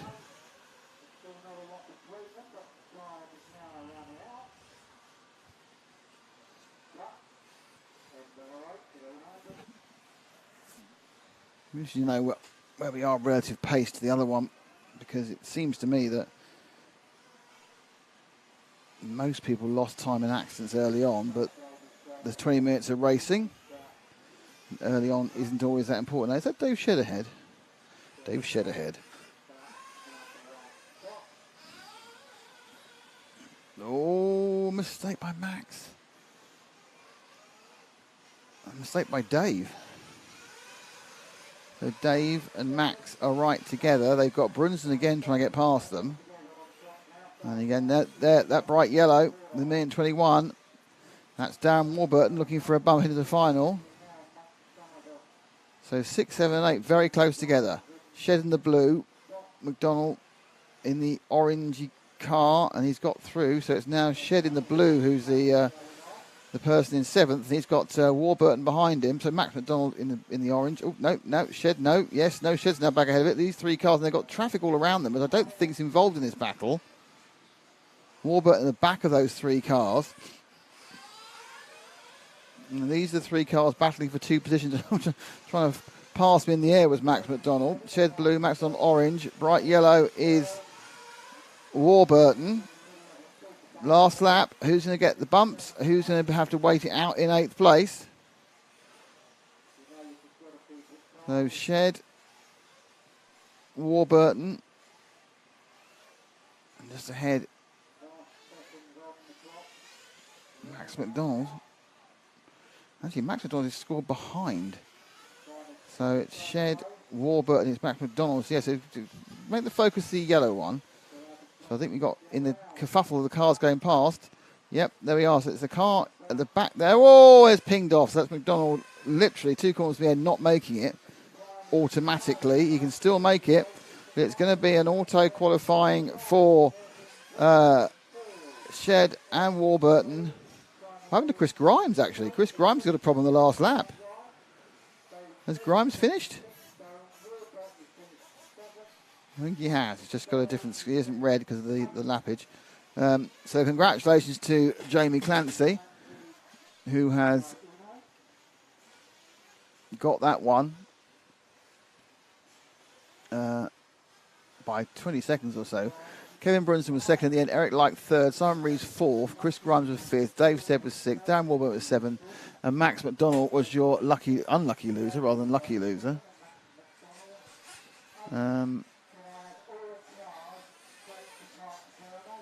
So McDonald got a 25.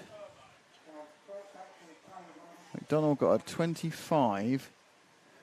20 minutes. 13.8. So 13.8, 25 in 13.8 was what McDonald got. So 13.8, so 25, 13.8 is where he was. Where are the different brands? Anyone know which treads they're running? I don't at the moment, but I will find out for you. Before the end of the day, Nigel has to last some people and find out what's working in the multi-surface excitement. So very short break now before the semi-final A.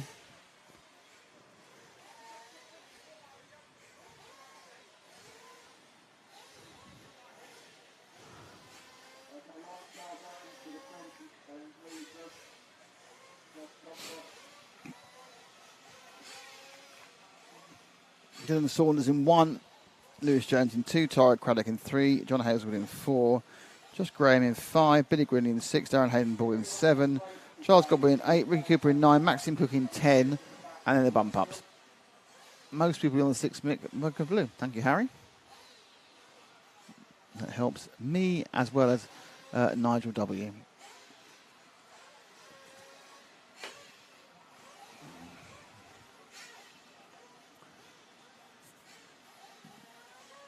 These mixed surfaces, most brands have something that'll work.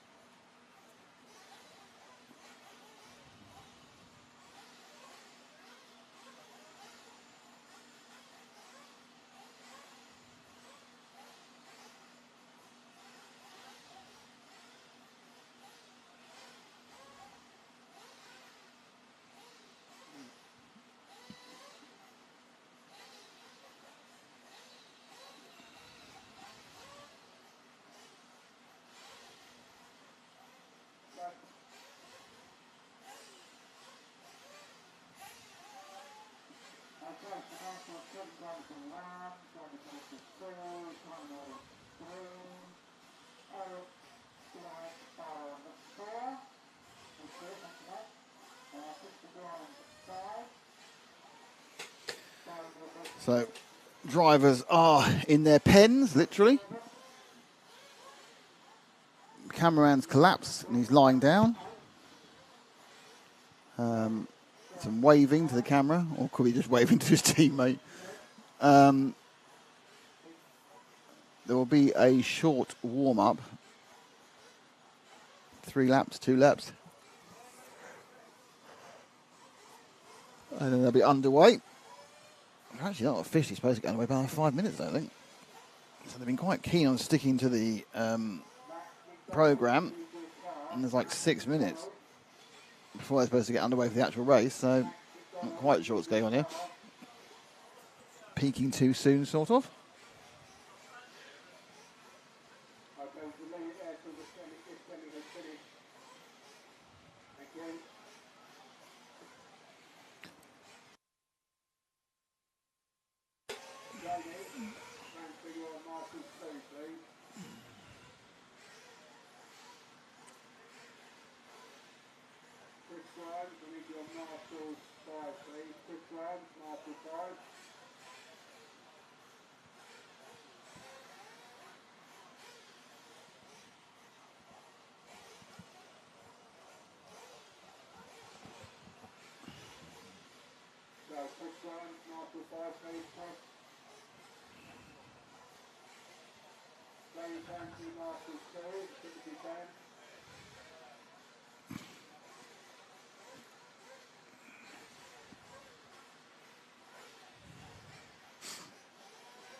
Still organising the final arrangements of marshals.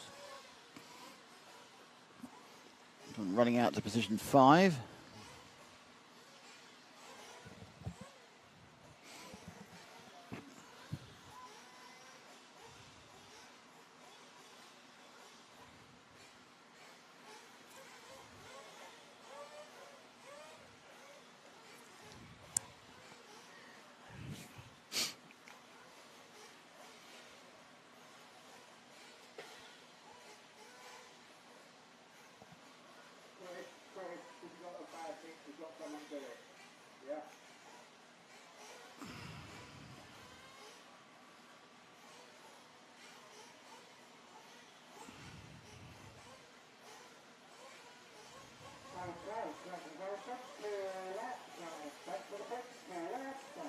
Two laps and back to the pits.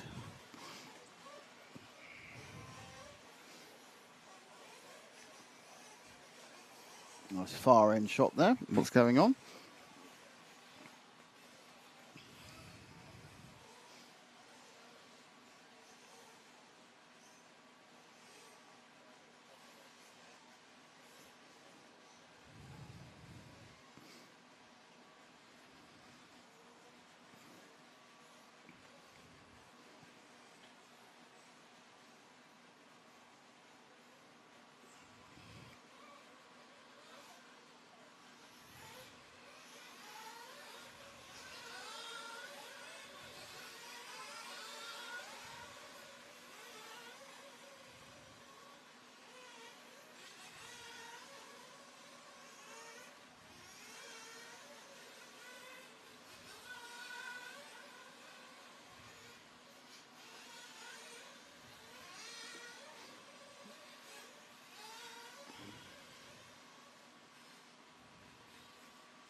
So those 2 laps have been completed. And the cars will roll their way back to the pits.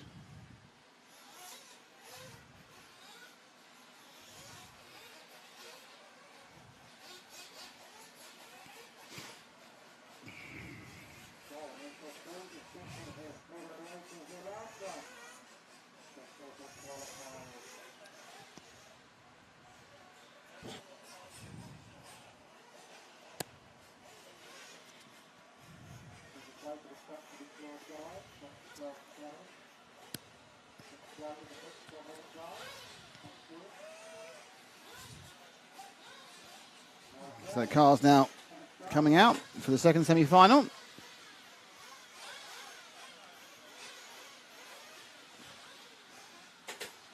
Making their way to the pits. So it's Sanders, Jones, Craddock, Hazelwood, Graham, Grindley, Darren Hayden Ball, Charles Godwin, Ricky Cooper and Maxim Cook.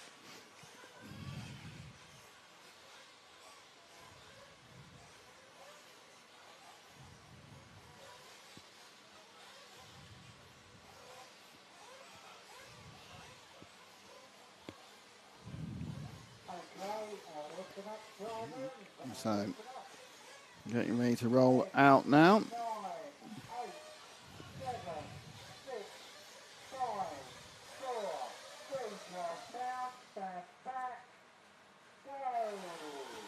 And there they go. And it's another relatively clean start. A little bit of, no, they've managed to get around pretty clear. A couple of cars had a little bit of scufflage, or one car's had a real nightmare start there. Just tell you who that is. I'll give you my nightmare start report. And it is the number 12 car, I think, had a real disaster, of Simon Turner. Right, so at the front, which is where we should be. Looks like it's Saunders who maybe have made the break. But we'll find out when they cross the line in a second. And come down the line, and it is indeed straight into the lead. Has gone Dylan Saunders, who's ahead of Lewis Jones by a second. It's Grindley, Hazelwood, Crannock not making a great start into 5th. Maxim Cook up from 10th to 6th. Then Godwin in 8th, in 7th with 8, and then Graham. So, yeah, everyone's doing what they can do. Holger like in 11th, and Tihanna Crannock has finally not made a good start. She's down in 12th. After making several great starts, not this time. Right, so first and second, Lewis Jones and Sanders scrapping away at the front of the race.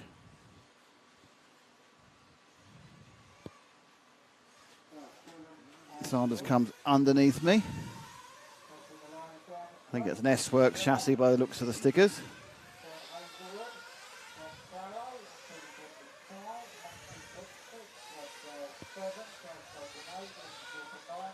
Jones. So green with yellow wheels is Sanders, and then multiple colour with kind of a whiteness to it is the Jones machine. Come past the mushroom and up and over. Oh, yep, a little bit of a lack of drive there for Sanders over the. Oh, that beautiful piece of overtaking there. He jumped down and got past him. Not sure Sanders is going to take that for too long. Quite a nice little lead now over the third place man, which is Hazelwood, who's driving Lee Martin's car, we believe. Well, Lee Martin's body shell at least. So Hazelwood stays in third, but this big battle here at the first and second.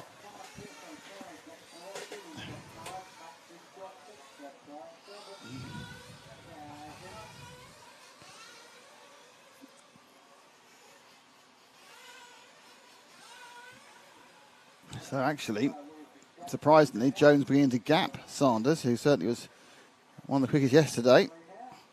And there goes Lewis. Is John running? No, John's not running the Garmin prototype. No, he's running the standard car, Lee's spare, I think. BJ Williams, Jamie Clancy's probably going to leave straight from this race and head to Redovan for the World starting next Sunday. Oh no, we'll be leaving today. Probably be leaving Friday or Saturday, BJ. We're there. We're actually doing another event next weekend in karting, and then leaving on the Monday morning. Sorry, and get there for Tuesday. But no, the race it's registration on Saturday for the Worlds, and practice starts on Sunday.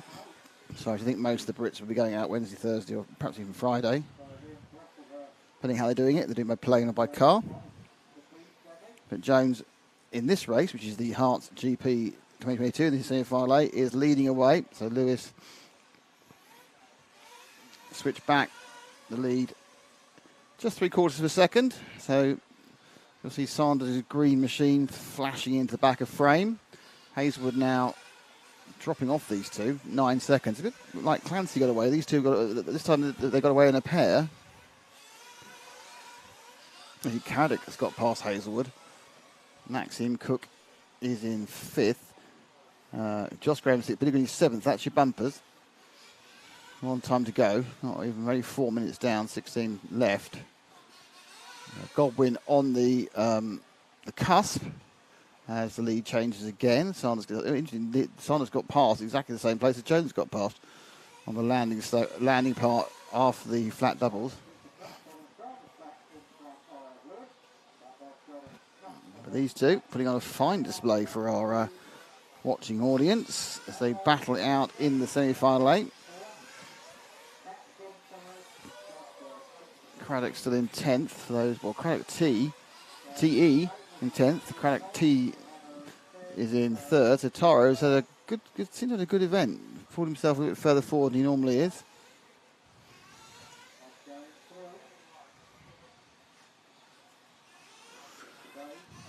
And actually now Saunders is actually doing exactly what Jones did when he got past a couple of laps ago, just beginning to gap it as well. So I think Saunders has settled into this one. Theoretically quicker, to be honest.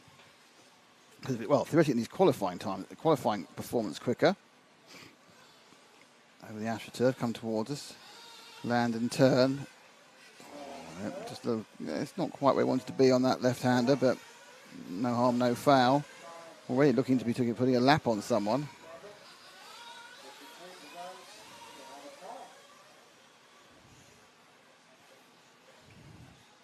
Hayes asking why has Cam's name just appeared in his back? Because actually we're only showing 13 names and there's 14 people in the race, so the 14th person's name's not showing up at the moment. I will adjust that in a minute.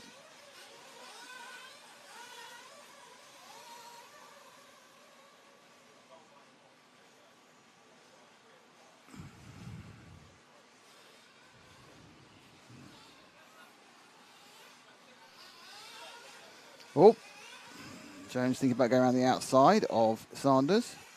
Craddock now 12 seconds back, so there's a gradual drift back from these two. You've got a 1.5 second of that pace advantage over the rest of the field. That when Craddock having a bit of a decent race.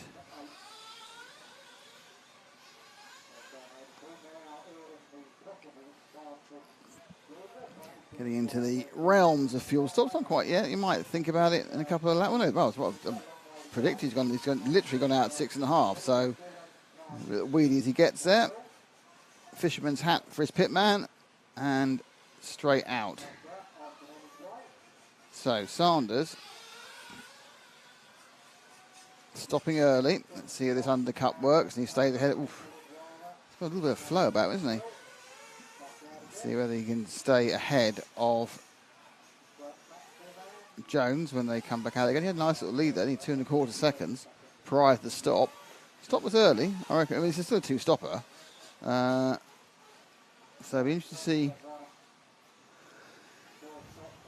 when Lewis goes in. I wouldn't think Lewis would necessarily need to even go in this lap, to be honest. Would be my prediction. But he has, and he's 3.5 seconds behind. So, I didn't see Jones go in, but don't know, interesting. See what happens in a couple of laps' time. Craddock now 5.5 back because he's not taken fuel. Hazelwood is 8 behind Craddock because he has taken fuel. They're all running through the fuel situation. Tiana Craddock in 11th, not looking like she's going to make the plumb last to A final bumps at the moment. But many a slip, and she's not out of it. She's about 12 seconds from bumping up at the moment.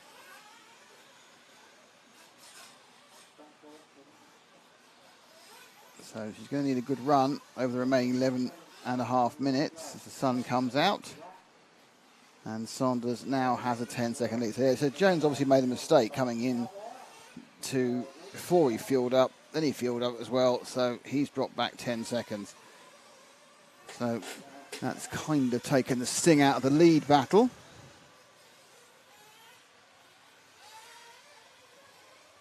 Or any battle, really, to be honest.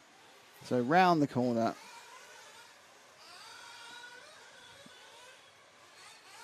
There's another mistake for Lewis Jones there, I think. So Jones has made a couple of errors.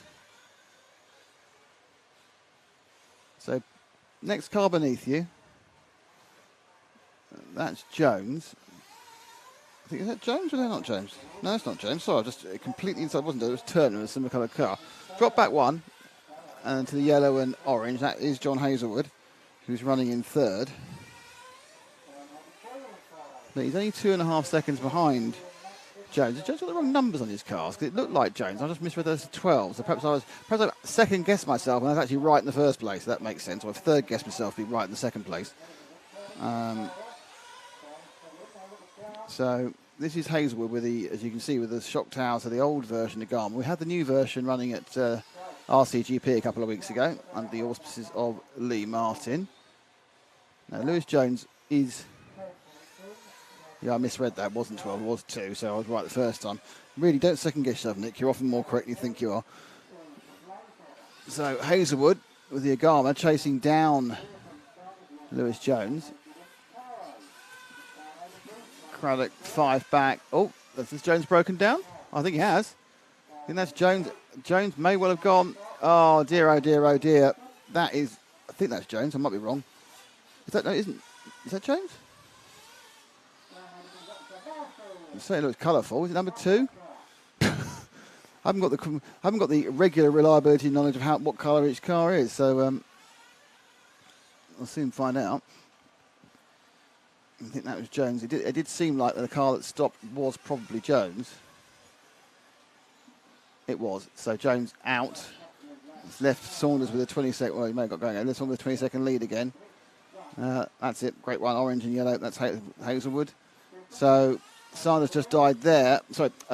Sorry, Jones just died over the... It's not the end of the world, because it's such a big... If they can get the car working again, you could well get out and still bump up, because there's there's a long distance, but it's not looking like they've got the car out so far. And everyone shuffles up one as Jones drops back. So it's Sanders from Hazelwood, from Craddock, Taro, Billy Grindley, Josh Graham, quite spread out again this one. I think we said before that much like the 20-second lead that Clancy had, we've now got a 20-second lead for Sanders, 21-second lead. Again, this one has been caused by the demise of second place Jones, who's out the race. So Jones isn't taking part, he's gone, he may come back a bit later. That moves everyone up, but what has happened is Craddock, Tihanna Craddock has moved to 7th, so she's currently in a bump-up place. I've got no idea how that's happened. One of those places she got for nothing because of Jones's problem. Perhaps she's a little bit out of sync on fuel strategy. With there's 7 minutes to go, I don't think you can be. You can either have to make no stops or one stop. So Craddock is looking like she might be able to do the absolutely dead last to a final qualification bump up. We'll find out in the next 7.5 minutes. So Hazelwood is so far ahead of Taro Craddock, who obviously is Tihanna's brother.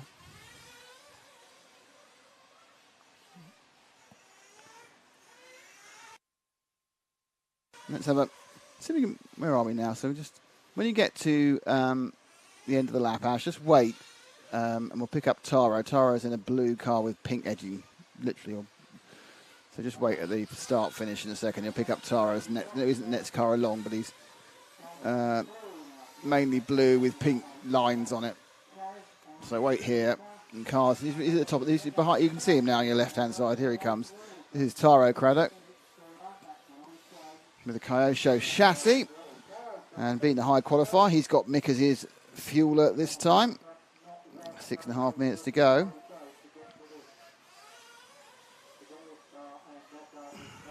Running in third. Maxim Cook's running in 6th, which is quite impressive.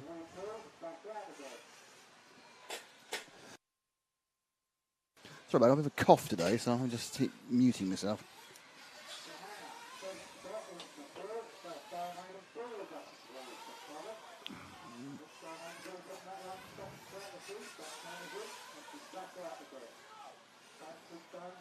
So, looks like another lap through. Now, John Hazelwood has just stopped, so Craddock is right behind him. I think that might be Hayden Ball as well. I think perhaps not Hayden Ball actually, because that's not his. That's a version of his colour scheme, but not the colour scheme he's using at the moment. Craddock up and around the inside in third.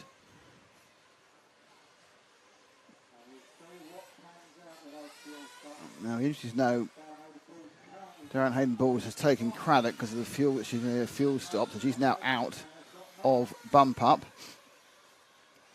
But other fuel stops have yet to be made. I wonder if Craddock's going to come in this time. Taro, yep. There's kind of a different attitude to the car when they think he's coming in, isn't there? There he goes. Fuel in, out. And Craddock running away again, still in third. That won't have lost in position, I don't think. It'll obviously be significantly further away from Hazelwood. 5 minutes to go.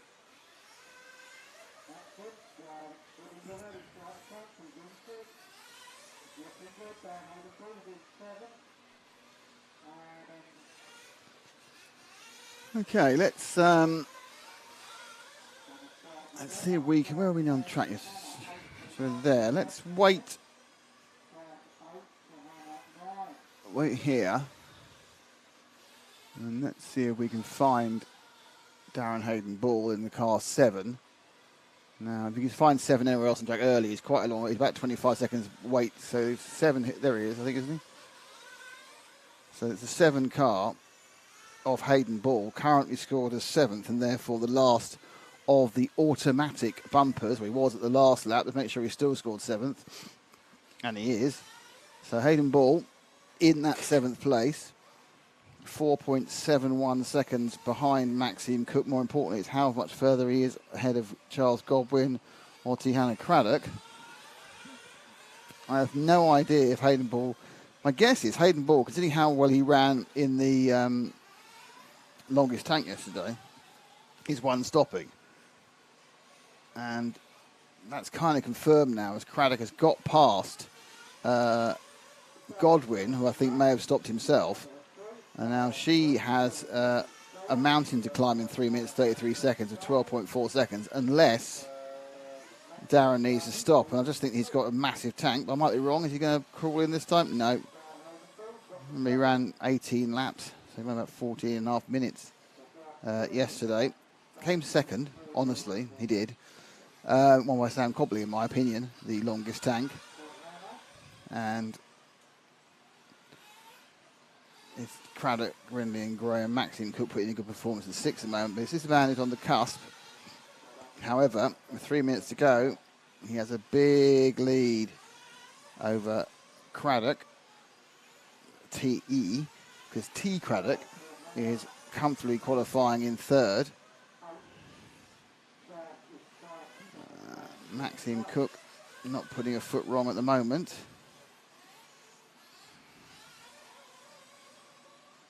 Darren Hayden Ball, who's still fighting in the E-buggy. He can't win it, but he can come second. We already have our winner in E-buggy in Simon Reeves after he won both legs.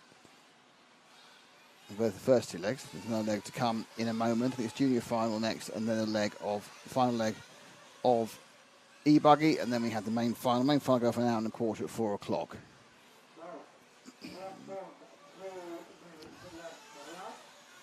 And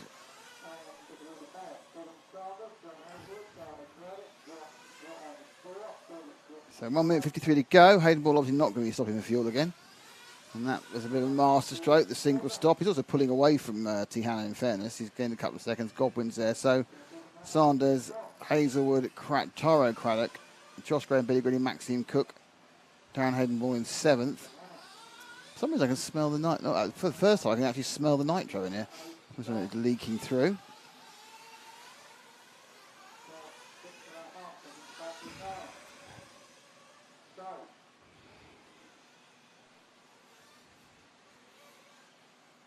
There they all go. So, 1:17 to go.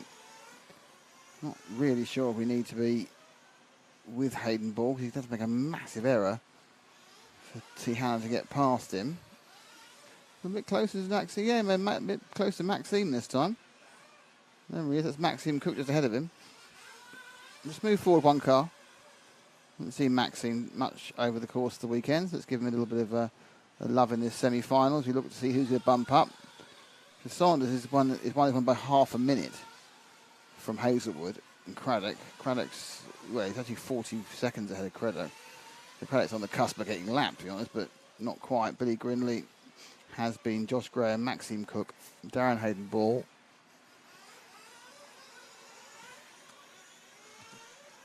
Kind of dropping back quite badly.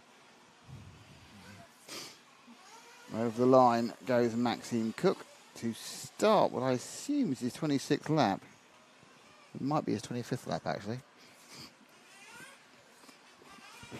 10 to go.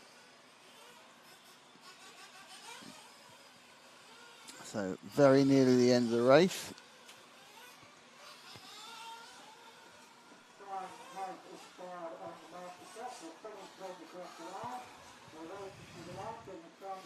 Sanders has won that one with a 27 in 20 minutes and 4 seconds. Others have finished as well. Hazelwood is, so we know the top 8, and that is Sanders, Hazelwood, Craddock, Grindley, Graham, Cook, Hayden, Ball and Craddock. There is Maxime Cook. There is Hayden Ball. So we need Craddock to finish to find out whether she's made that final position into the final. And I think she might have done. I think she, yep. By my accounting, Craddock has made it because she's done 26 laps. A very slow 26, but 26 laps. And that was more than the 25 done by whoever came out last time. So I think Craddock has got the last spot on the A final, has gone from last to the A final. So well done to her. But also well done to Sanders, Hazelwood, Taro Craddock, Billy Grinley, Josh Graham, Maxime Cook, Darren Hayden-Ball, who have also qualified into the A final.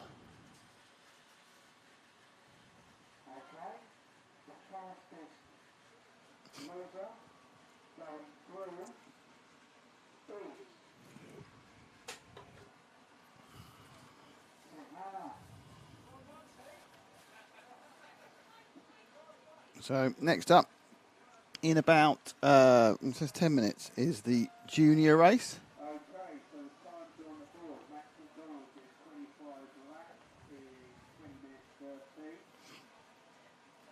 13. So a few minute race wait before the junior final, which is a 15-minute race.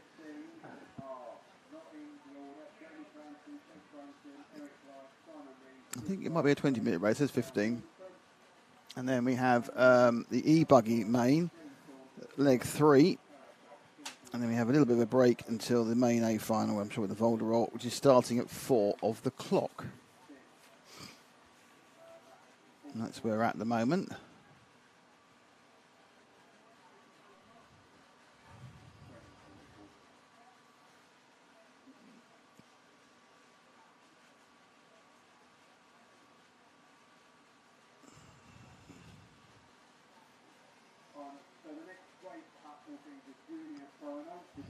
Juniors next. I'm just going to confirm the starting grid for the main A final.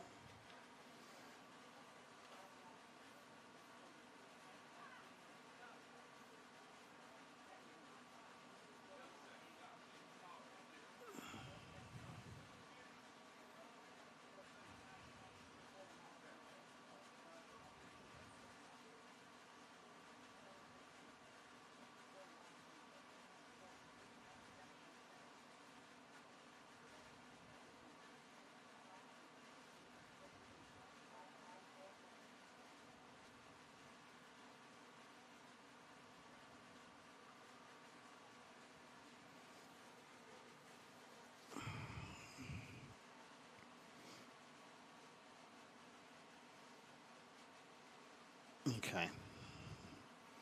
Right, so we've got a little break to the junior final, which I know everyone loves.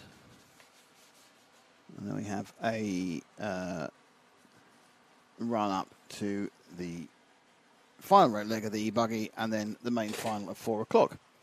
Hope you're having a nice bank holiday. That only applies to people in England and Wales.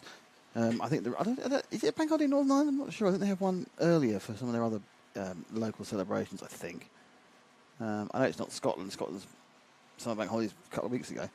So, and obviously the rest of Europe doesn't have it, and obviously the States doesn't have it. Well, it might have just our particular bank holiday, obviously. So that's what's coming up.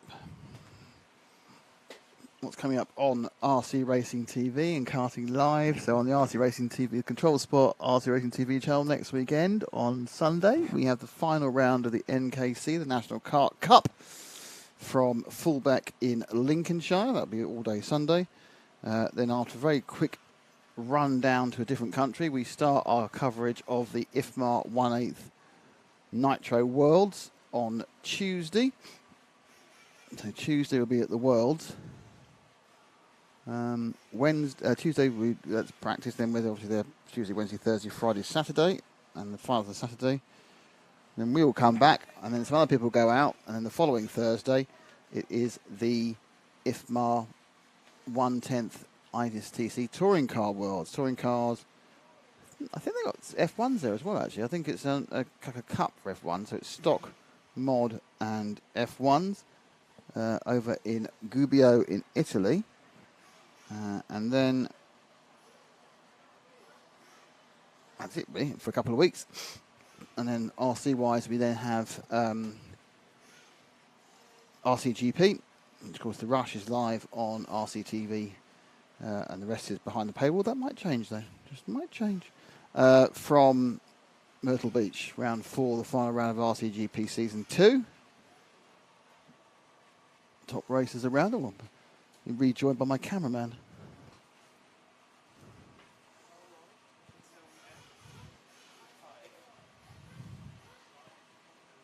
You going for it, are you?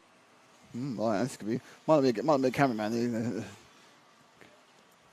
important call of nature being answered by the cameraman. So yes, then we have the RCGP, and that's probably it for this year. For RC wise, never can tell. Things turn up. And then following that, we start again in 2023. So as you know, we've been covering all the European Championships, all the senior European Championships, which has been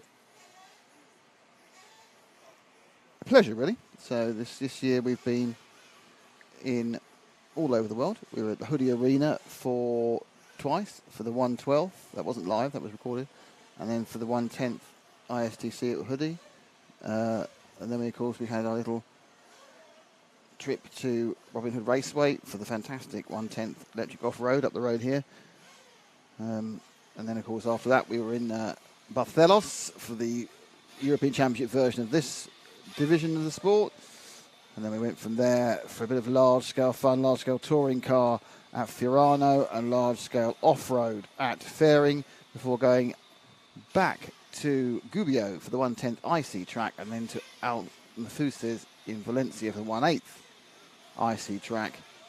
And all of those events, if you go onto the RC Racing TV YouTube page, Control Sport RC Racing TV, you can watch every single minute of those events, because it's all there available on archive, so that if you suddenly find yourself being particularly interested in the second round of qualifying and the third heat from Fiorano, you can find it there and you can watch it and you can listen to Frank describe it. If you actually go, one thing might be quite interesting, if you go and watch the 1/10, I mean, I'm not sure many people, it's a different thing, if you go and watch the 1/10 IC Touring Car Final, thank you very much. We did that in a kind of a special way, actually. We did that one with, we did the commentary slightly differently. So, in fact, Frank was in Gubbio and I was doing it remotely from my house. So, tried some new things this year. Some of them, on the whole, technically worked. Okay, so I've actually got I know the next thing up is the junior final, which I was given the list for a second ago. Just so you know, this is the grid for the main final.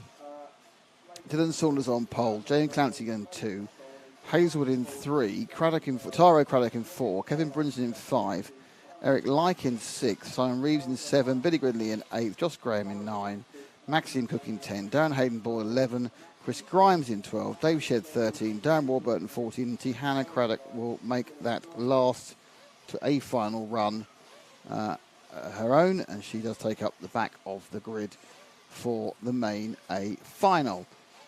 The engines you can hear are revving. Well, they are the junior finalists, and this is the junior final grid. It's car 1 is Blake McCauley, car 2 is Blue McCauley, car 3 is Blaze McCauley. And you've got Morgan Baldry in 4, Jake Dell in 5, William Carolan in 6, Jack Ritchie in 7, Callum McLaughlin in 8, Holger Like in 9, Oliver Natras in 10, Caden Stenhouse in 11, Maxime Cook in 12, Max McDonald in 13, Billy Gridley in 14, Eric Like in 15, and Dylan Saunders in 16. So I'm not actually sure whether some of these guys who are in the A final for real will still take part in the junior final, which just seems like a bit of a bonus. So Saunders, for example, Eric Like, Billy Grindley are all in both finals. So I think that'd be, well, they can do. Normally they don't. Normally it doesn't happen. So they've done it in reverse order. So they got the slowest or the least well qualified at the front.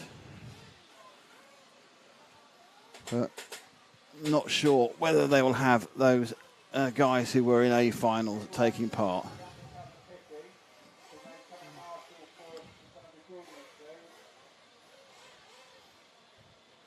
Ash has made it back. Is that a weight off your mind, Ash? Yes. And weight off something else as well. Okay. Getting close to the business end of the day.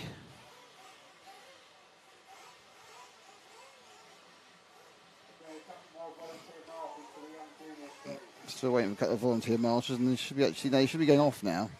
At this point, it should have started.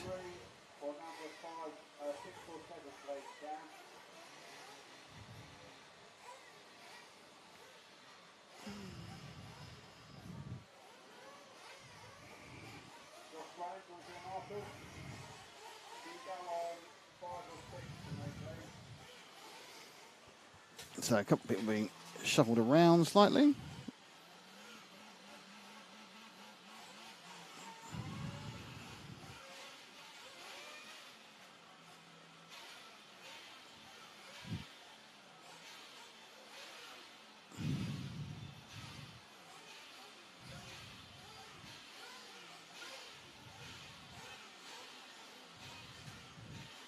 Running around, as you can see on camera there.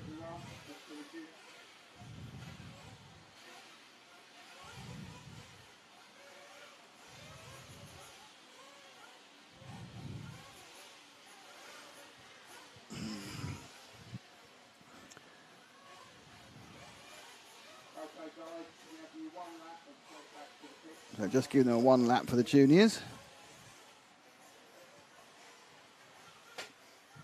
Being released, as you can see.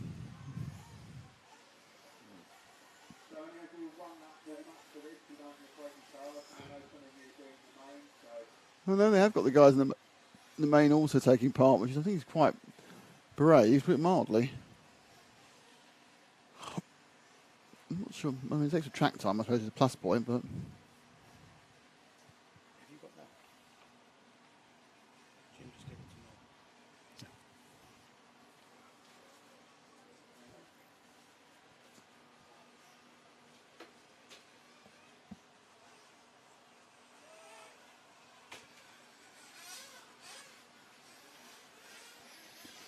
Okay, so now back in. Let's have a look at the pit area, please.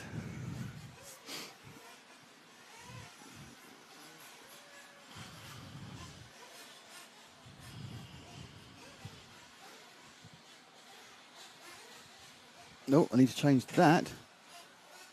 It's not semi-final A, is it?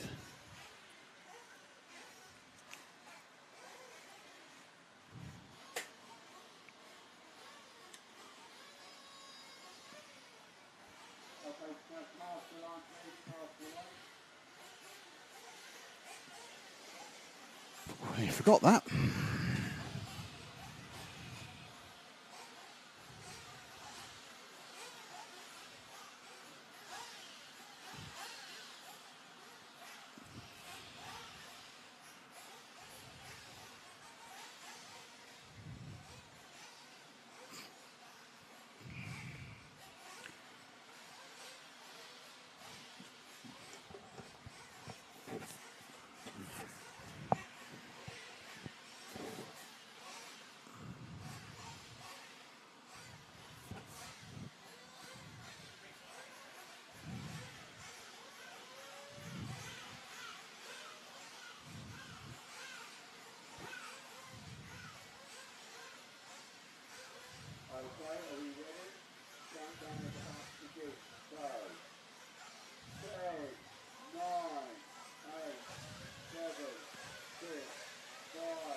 There we go, 15-minute final.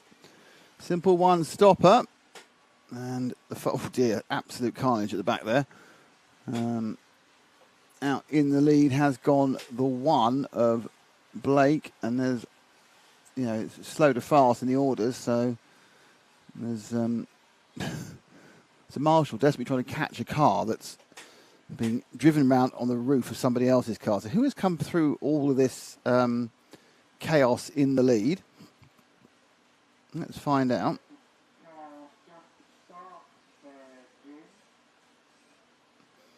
And the 14, 15 and 16 driven drive-throughs. Oh, right, they are, there we go, 14, 15 and 16 have got through from the back to the front and been given a drive-through penalty.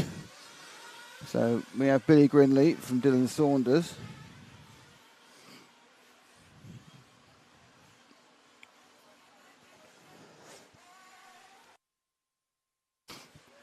Now, it's more of a club meeting. I'm not really sure why the guy who's on pole for the A final, Dylan Saunders, is in the junior final. I know he qualifies, but it's kind of a little bit against the spirit, I think. Certainly you don't see that in the Euro finals. You end up with, you know, the people who are in the main A, they don't do the junior final. Which actually really, really irritated, I think Jay Q was a few years ago, because Max Mort, who was his mate, won the junior final about 5 years ago. But somebody in the main final was a junior, and so they became the European junior champion as the highest finishing junior, and not the person who wins the junior final, which actually makes perfect sense, but I think there was a misnomer that if you won the junior final, it became the junior champion. That's not how it works in EFRA or IFMA. It's the highest finishing junior. Junior final is just something extra for the kids, or the young people, should I say. Much like the senior final is to make up for being old. Even though the senior final is interesting, when I started covering these events back in 2006, the senior final was for 35 years old and up. And it was like, right. Oh, mistake from Saunders. Luckily now it's 40 years and up. Personally, I think, given the fact that people have been doing RC for a long time, it should be minimum 45, not 50 and up should be the senior final. But there we go. I could qualify for even older than that, but that's my feeling. 45 and up will do me nicely.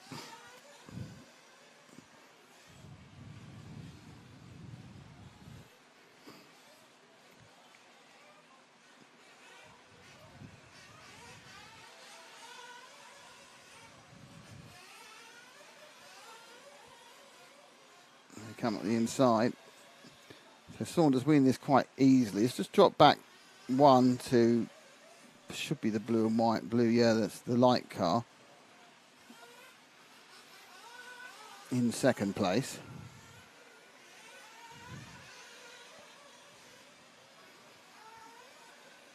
So Eric also taking part in the main final.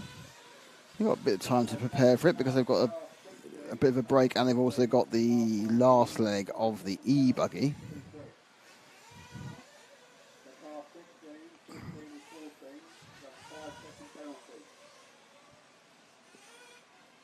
They're doing a penalty to 16, 15 and 14. They're not going to do anything because they're going to be so far ahead of everyone else.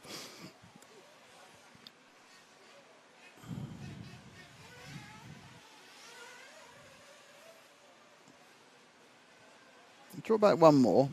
It should be Billy Grindley in the 14.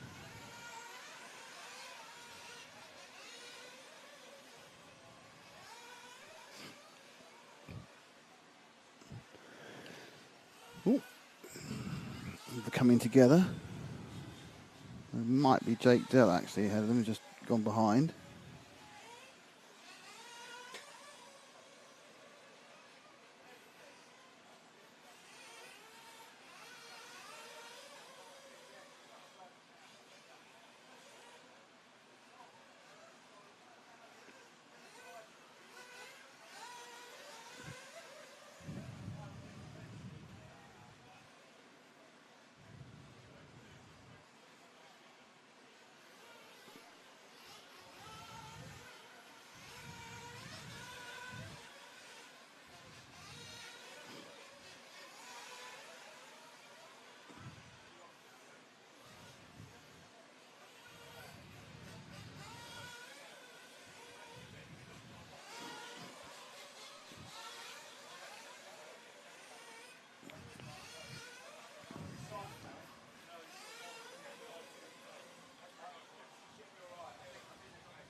for Grinley. In third. He also has a 5-second penalty, but it doesn't mean a blind bit of anything because he's 9 seconds ahead of Maxime Cook.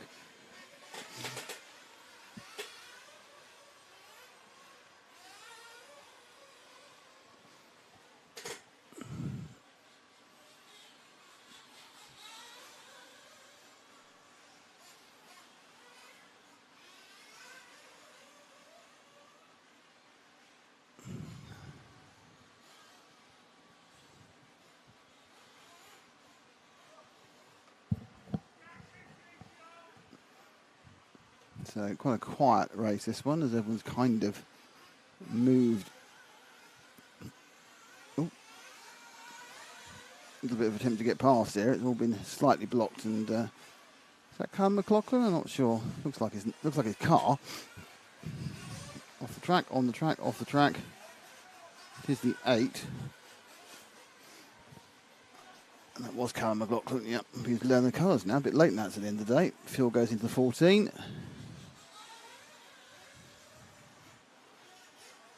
Just go with that orange car behind. I have no idea who it is or where they are, but I'm a little bit disenchanted with this final, to be honest. I know I shouldn't editorialise things, but just don't feel the guys in the A final should be in it.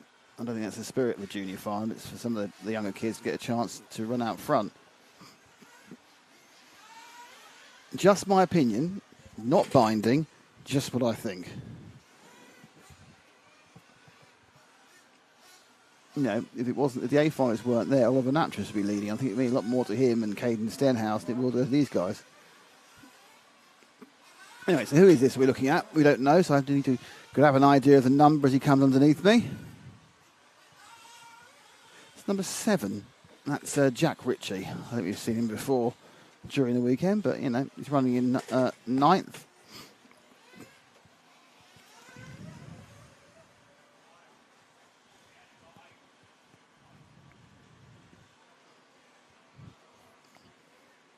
Car off to the side.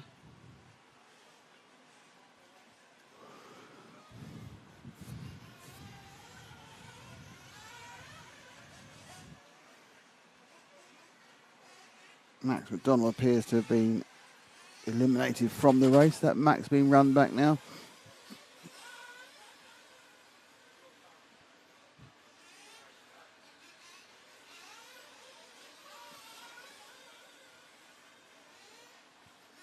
Oh, that didn't go well. Another replay for a while, so let's have one now. Love the way he slid that one out. Down the straight, car recovering, nowhere around, bang. That's quite difficult because you're going quite fast when that happens. And just for good measure, hits him again.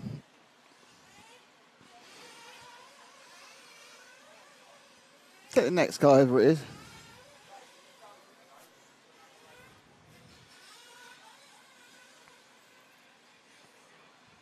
So it's blue and white.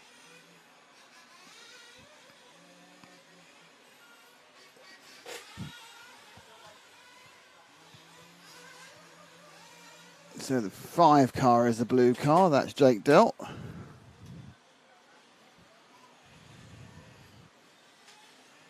Running down in 11th. I think after some starting issues, but again, like Saunders and Gridley are quite close together. They've all got a 5-second penalty, so what's the point?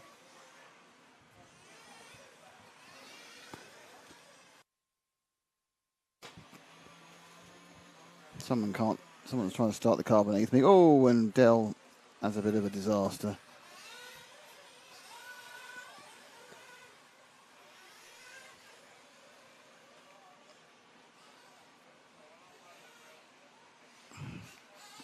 Well, he gets a tip. That was it, wasn't it? He got that little kind of tap on his rear wing, and the car was never where he wanted it to be, and suddenly it's upside down. And that's a fantastic bit of sympathetic crashing there by somebody. Okay, move forward one to that kind of red car that's on and off the track. Let's see who this is. I don't think we've shown much of them, whoever they are, during the course of this weekend. Obviously one of our more juniors. At this point the marshal needs to make a bit of a run. Do a 3-point turn. Been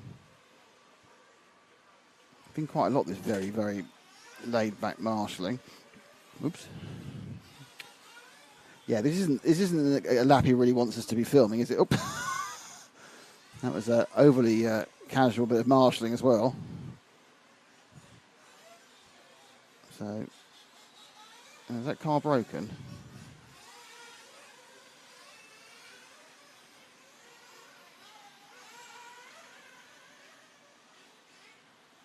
I don't think that car's very well.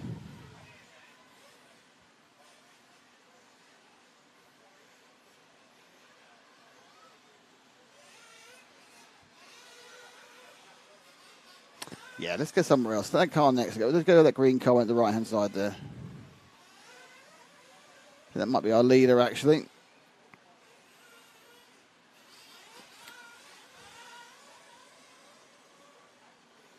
Two and a half minutes to go. Saunders ahead. By some distance now. I'm really surprised to see the man on pole for the main final.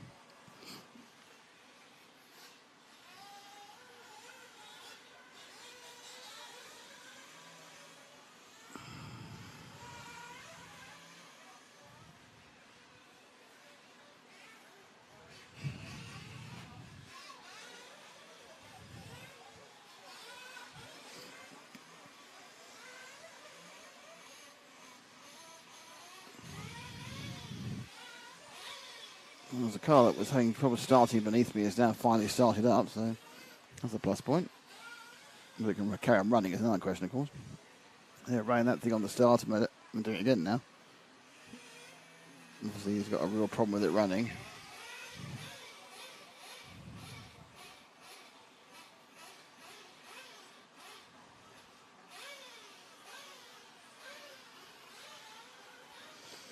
He's giving it a go, putting it in the track.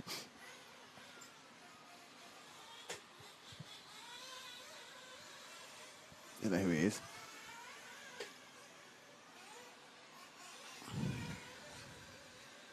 Well, that was impressive.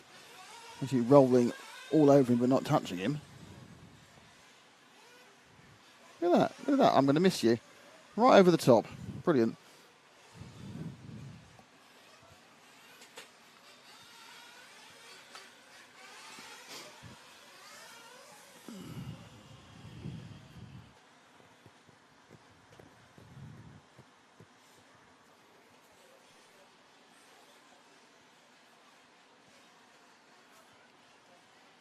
Oh, mistake from our erstwhile leader. That's not going to be a clutch any good doing that. So Saunders making this look sort of easy, which you kind of expect it would do. I mean, obviously he's very good, and you can't help being young. And you know, but it's not really a surprise that he starts his last lap. The man on pole for the A final is going to win the junior final. He's going to drive better than that in the main final because that's not brilliant.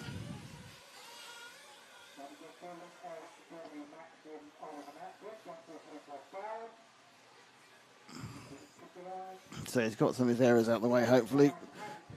Extra acclimatised himself to the track. We'll have to have a look at the bits and bobs he's been revving against. He might even have to change his clutch for the final. So there he goes. Certainly getting a lot of track time for his money this weekend, but Saunders also performing exceptionally well. Having won, just a few seconds ago, won semi-final A, and now has won the junior final. So, flipped right at the last minute there, and wins the A final. Eric Like has got past Billy Grindley, I think, at the end, and just got a couple of things to see who actually finishes there, but waiting to come over the line. It's Grindley or Like. No, Grindley going back again on the last lap. So Like had a problem on the last lap and dropped down to third. Looks like his problem is he's not even running. And that was the junior final. So Saunders, Grindley, Like, Cook, Natris, Stenhouse is your running result of that one. Not really a surprise. 16, 14, 15, all the top guys found it relatively easy to win that. Okay, so now we have the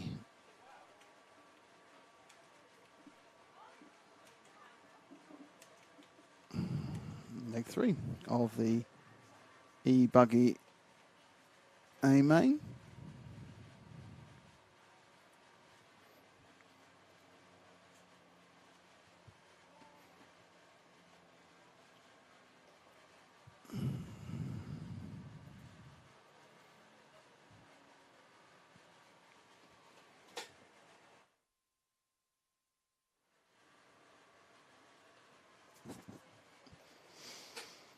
Okay, so we've got a slight break now before the E-buggy race, which is due to start in about 5 minutes. I think you start quite quick because there's no noise. So I can't tell they're revving up and getting ready because there's no noise for this.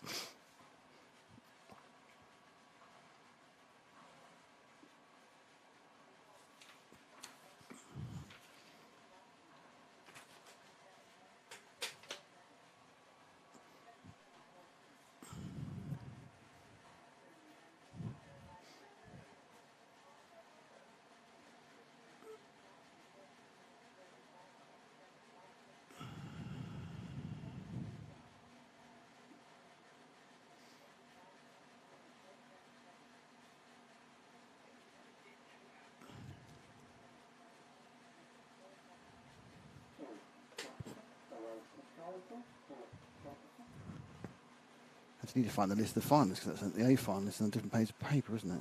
There we go. So, taking part in this one will be, well, I think Simon Reeves should take part in it. He has won both the first 2 legs, doesn't need to. Darren Hayden Ball, James Clark, Mick Craddock, Toby Nicol, S.J. Chandler, Darren Keeble, Matthew Llewellyn, Luca Pini, Alex Rivney, Carl Llewellyn and Blaze Macaulay are your runners and riders.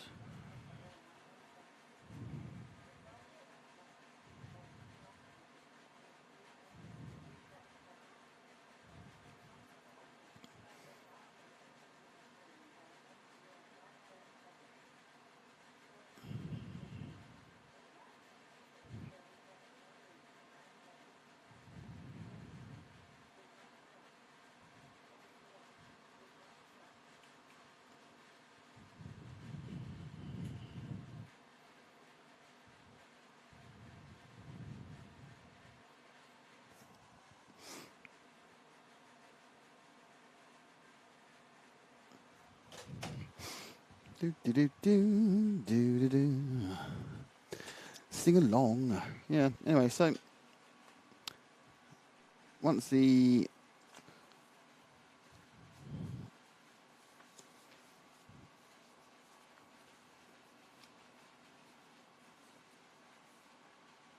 E-buggy comes on, there'll be about 10 minutes before the start of the main A at the end of the E-buggy leg 3 for the 45-minute final.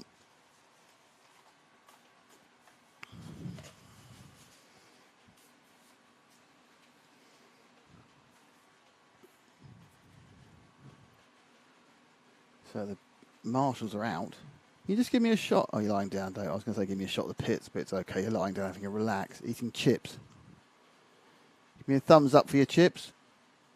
It's great talking to cameraman on there, isn't it? You can imagine a man lying on a scaffolding tower, raising a laconic thumb because he's eating his chips.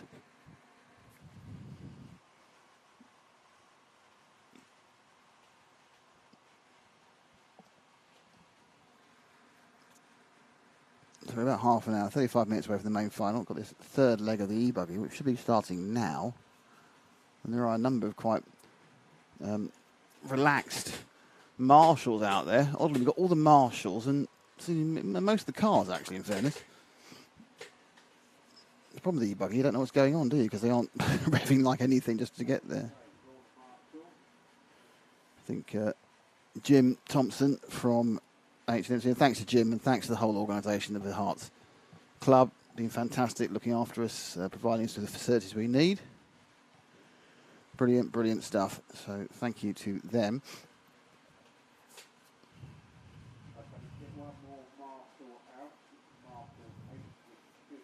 Just looking for one more Marshall, as you can see. It's a very quiet world, isn't it, for the E-buggies?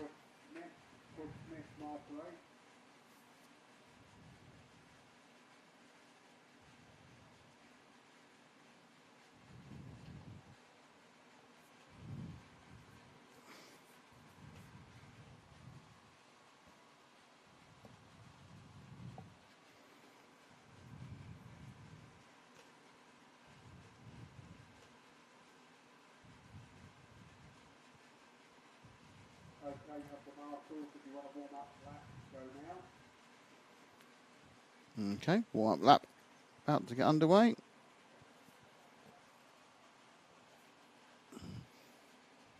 No noise. There's no noise.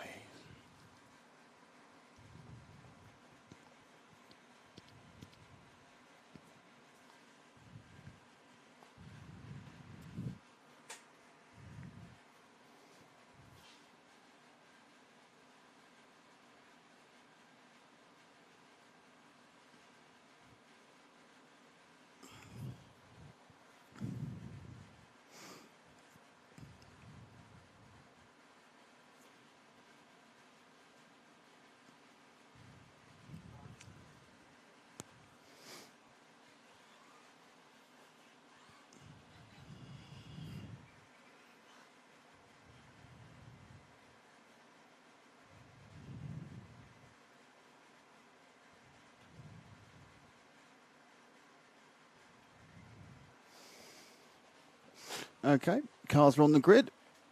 Let's get ready to rumble. I don't want to keep saying that because we're not ready to rumble, are we, really? Let's be honest about this.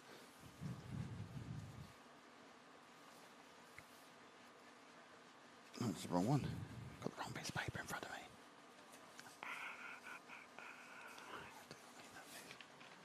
Right.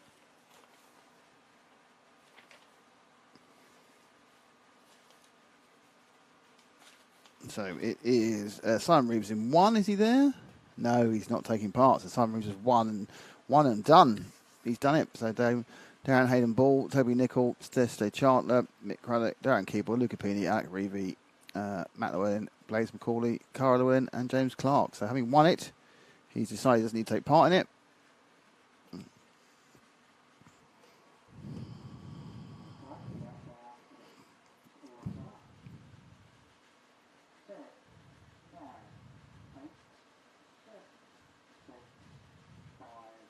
Four, three, two, one.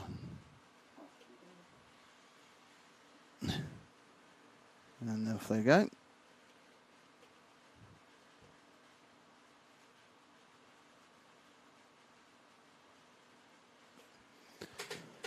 So a cool, an easy start for Darren Hayden Ball, who I would expect, if there's no mechanical issue, should win this quite easily. He has to start off quite poorly by clunking something, but he's still in the lead. But Simon Reeves not started this one. We were second and third. As Hayden Ball disappears into the distance. So who will second and third be? Probably Toby Nicol and Estee Chartner. Could be. Who knows? Second and third are gapping themselves as well. So Reeves has gone across the line. So Hayden Ball's going across the line. Then it's Clark. Then it's Nicol. So it's Clark in second, Nicol in third. James Clark with the white, green and orange buggy. And it's the more silvery car of Toby Nicol. Mick Craddock scored in fourth. Chartler in fifth, but 10 seconds behind Craddock. I don't know what happens in the opening laps, how they get so far behind so quickly.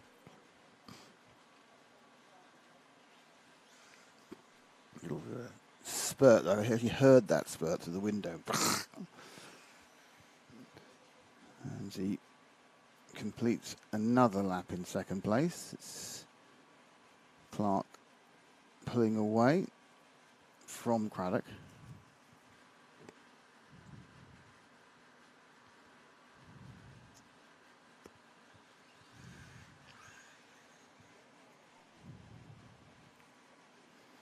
Seeing that Simon Reeves didn't take place. Blaze McCoy didn't start either, so just 10 carts going round.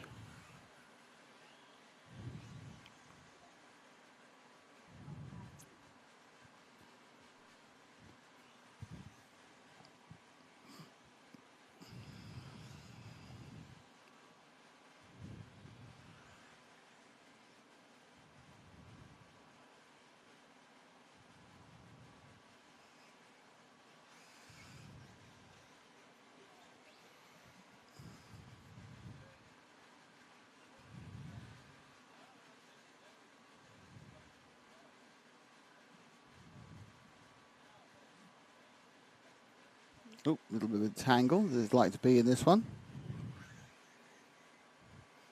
So Hayden Ball 3.7 seconds ahead of Clark. And it's Mick Craddock who's in third.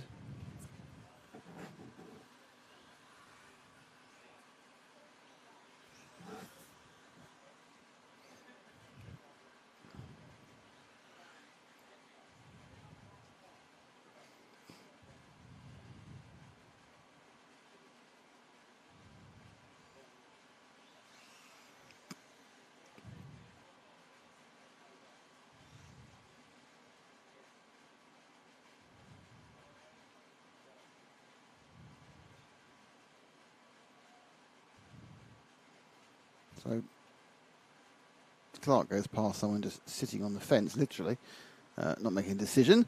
Where are we now? Let's just see if we can drop back to Mike Craddock, who's 4. He's 10 seconds back. So I'm not sure where he is in the scheme of things. Oh, there he is. It's pink and the blue, bit of a giveaway for Craddock in the Kyo show.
So Craddock in third place. Dropping off Clark, who's dropping off Darren Hayden Ball. Ooh, where I'm going. BJ Williams would love to see E-buggy out of the Worlds lineup as much as they added 8th GT and F1. Yeah, the Worlds is already completely full for Nitro. If there's going to be an E-buggy Worlds, it would end up being a separate event. And I know it's been mooted, so it may happen. There is already, of course, E-buggy Euros. We've been to a few of them. So, yeah, the E-buggy Worlds, I did hear a rumour there might be one as early as next year, but you know, IFBAR need to look at what they're sanctioning. They have sanctioned the World 1/8 GT, which I don't think was massively successful, but possibly a bit too early in the development of that class. E-buggy, yep, the World E-buggy. It would need to be somewhere either in Europe or in America, and then you've got to think about a 3-day event, and it's quite expensive for people to get there. So, you know, you would end up with the locals and the works drivers. Is not something that normal mortals would go to, but I think it'd be a very good event. I think they could do it. look pretty good. Yeah. So I wouldn't be surprised if we end up with an E-buggy Worlds as early as next year, but it may be.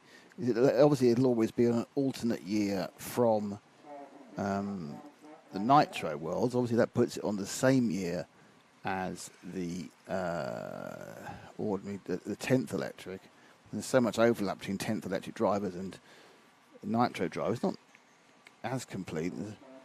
That it's kind of like, where do you fit it? Do you fit it like a few days after the 10th Worlds in a similar place? Or find a track that can fit both circuits, or do you just move it down the road, or is it something you don't? Yeah, if it's two separate events. You know, is there appetite from the manufacturers and everyone else to support it? That's what it comes down to. So it's got to make money. It's got to pay. And IFMAR are not particularly good at helping out financially. So that's the question. But yeah, I think BJ, I think there will be a Worlds for this class. It's when, not if. As obviously E-buggy is not a flash in the pan. Yeah, people were mooting Trucky Worlds about 10 years ago, but that never had the traction outside of, well, even not in the States, but really never had the traction outside the States to happen. E-buggy, of course, run everywhere. To lesser and greater, comparison, realistically, there's the people who run the E-buggy are the people who run the Nitro. So it's an extra thing for them to do. But that may change. I mean, it's very likely that, with fuel becoming more difficult to get hold of and noise regulations getting more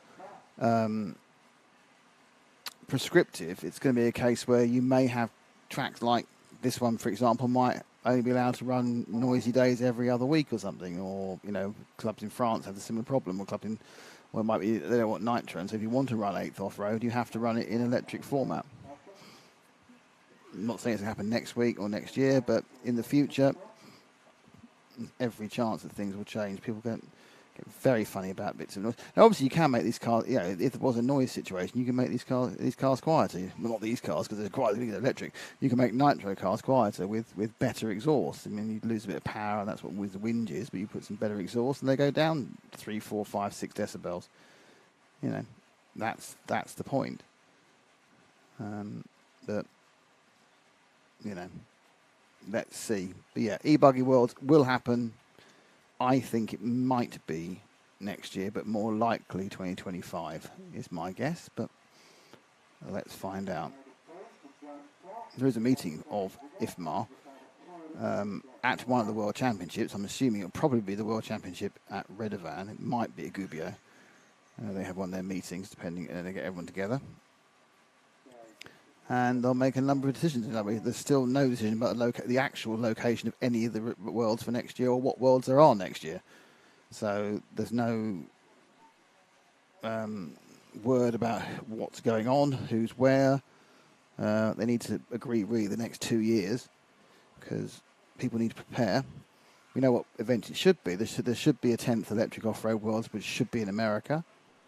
The 8th track world should be in Japan. I think they are, just not the dates haven't been announced. And that's actually all there is, because the large scale world, which is normally on that cycle, those 3 on that cycle, is going early, effectively, in Steel City this September. So whether they then decide, it's a good chance for us to stick in an E-buggy world, possibly, or they run another 1/8 GT Worlds, which, again, I'm not sure about, because it ran the same year as the 1/8 Nitro Worlds. It's interesting, isn't it? There's a number of options. But the key point is you have to put the worlds in countries where the people want to do it, and also countries where enough people will fly out to. They have put worlds historically in terrible places. The 2018 or 19 ISTC Worlds in South Africa, it was a great venue, but no one went because it was South Africa. In the end, I think X-Ray went and won everything, and good luck to them because they went, but the numbers there were virtually nothing. And there's no asterisks in the record books, and the winners were the winners, but it wasn't a great event because there just weren't enough people there. And that's the problem. And we've had this again and again and again because certain blocks have the right to hold the finals. The World Team doesn't necessarily. They should have. This race is finished, by the way. Darren Hayden Ball will pick up second overall with this win. We've been Mick Craddock for a while, which is nice to see Mick driving, and he is going to the Worlds, I think, on Saturday, and we'll join him there for the Nitro Off-Road Buggy Worlds on Monday. So, yeah, I think there's a lot of things that IFMAR need to do. They need to organise, put more money behind the Worlds. They need to organise, really work out a schedule that works better. And it's all very well sharing it around. But there are 4 groups. There's EFRA and RAW. And then you've got FEMAR, which is... Sorry, you've got FEMCA. And then FEMAR. FEMAR is South America, I think Central America, South America, and everywhere else, like Israel and South Africa and Africa and everything else, and that's fine. And the only problem is they haven't got the critical mass of racers to really justify the events being put on, and it's all very egalitarian. They loop them around, but they need to say, no, these are going to go here and there. And the other thing is certain classes don't work. You know, if you look at the ISCC championships in Gubbio, there are no North American races entered. So there's no one from Canada and no one from the US. It's going to do touring cars. There's a few from Far East. But it's obvious now that touring car effectively is centred mostly in Europe, and therefore there's no point having a World Championship not in Europe because you just won't get the numbers. That's my opinion. Yeah, you know, and you look at this event coming up next week, which is the World Nitro. Now, it was supposed to be in Brazil. Brazil has been swapped, and so Brazil should be 2024, but who's going to go to Brazil? Now, obviously, the world situation will probably be significantly better by then, but it is a difficult trip. It's more expensive. It's unknown. Will you get the numbers? Yes, I know this is not fair on people in those countries, but the point about World Championships, they need to be attended by people from around the world, and therefore you end up saying, right, these things need to be in the RAW. A lot of them need to be in RAW.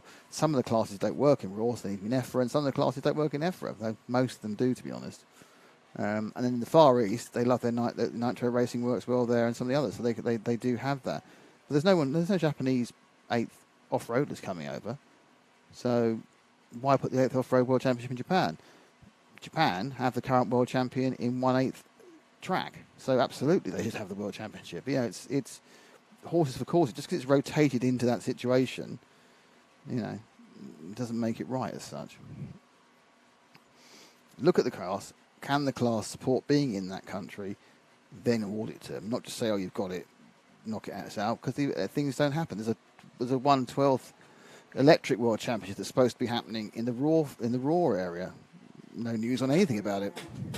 Anyway, enough of that, because we're about to. Next up is the main A final.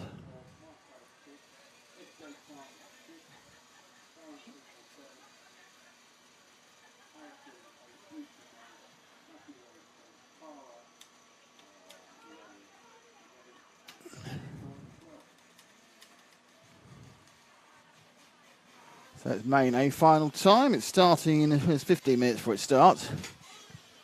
So we'll have a couple of minutes quiet time. Back in a second.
Okay, so we're getting ready for the big event.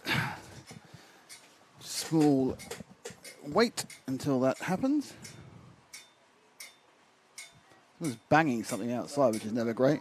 We will have 12 marshals on track. There'll be an additional marshal on the pit lane entrance and exit. Oh, we've got additional marshals now. Entrance and exit marshals. So everyone fancies marshalling the main final. I'm sure the top drivers will be putting into Truggy and Nitro.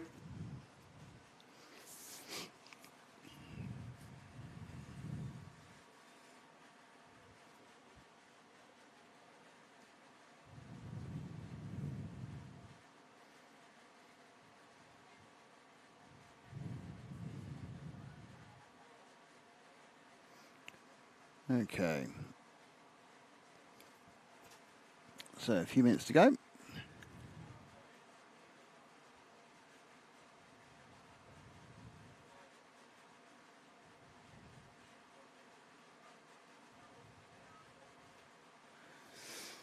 Before we get into the Volderole of the main final.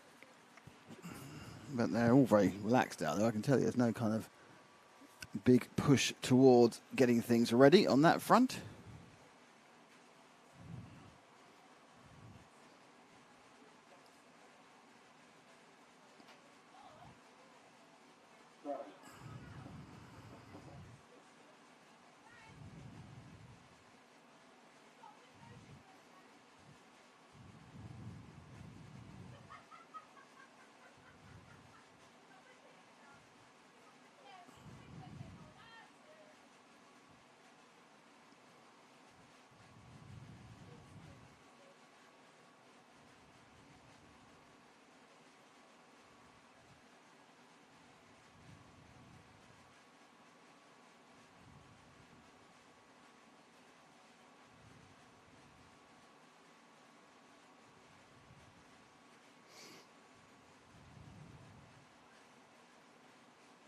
Without the sneeze, I'm going to turn the sound off.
Okay, so we are getting back now, and they're getting ready to get everyone out there.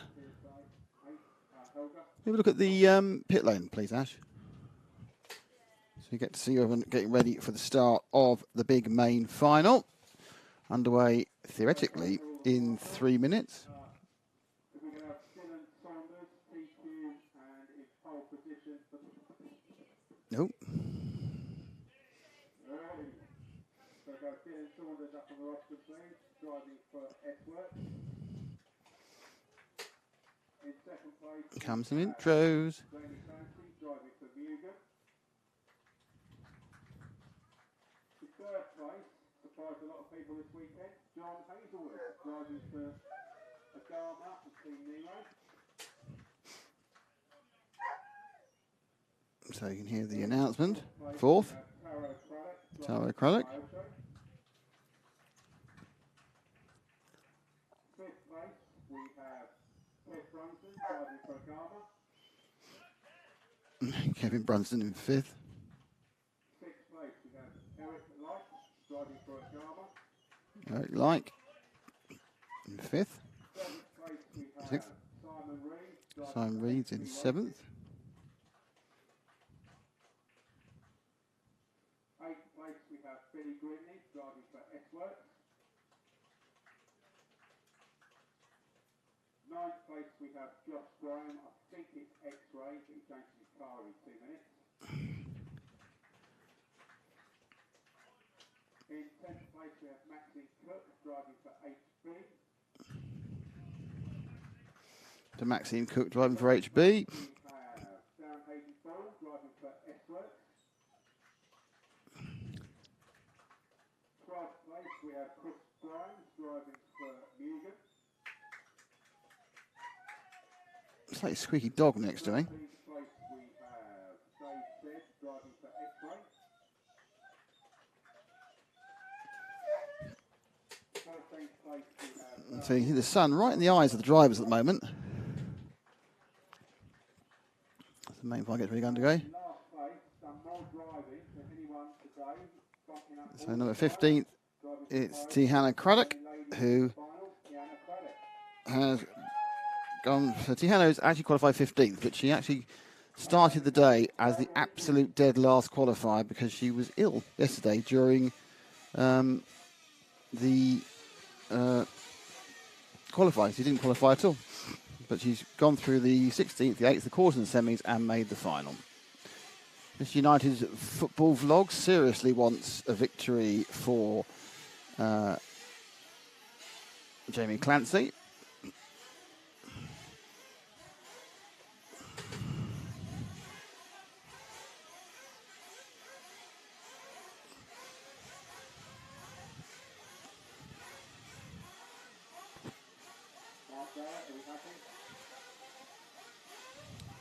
The cars are revved up. They'll get a couple of warm-up laps.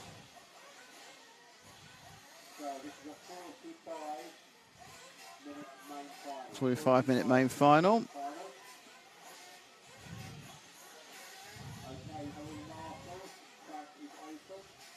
So the track open now for a couple of laps of practice.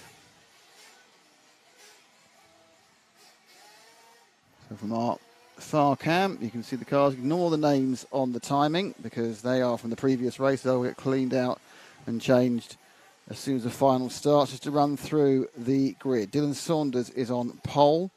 Jamie Clancy starts 2. John Hazelwood starts 3. Tara Craddock starts 4. Kevin Brunson starts 5. Eric Light starts 6. Simon Reeves starts 7. Billy Grimley starts 8.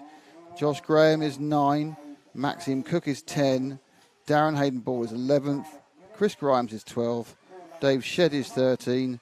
Darren Warburton starts 14. And Tihanna Craddock starts 15.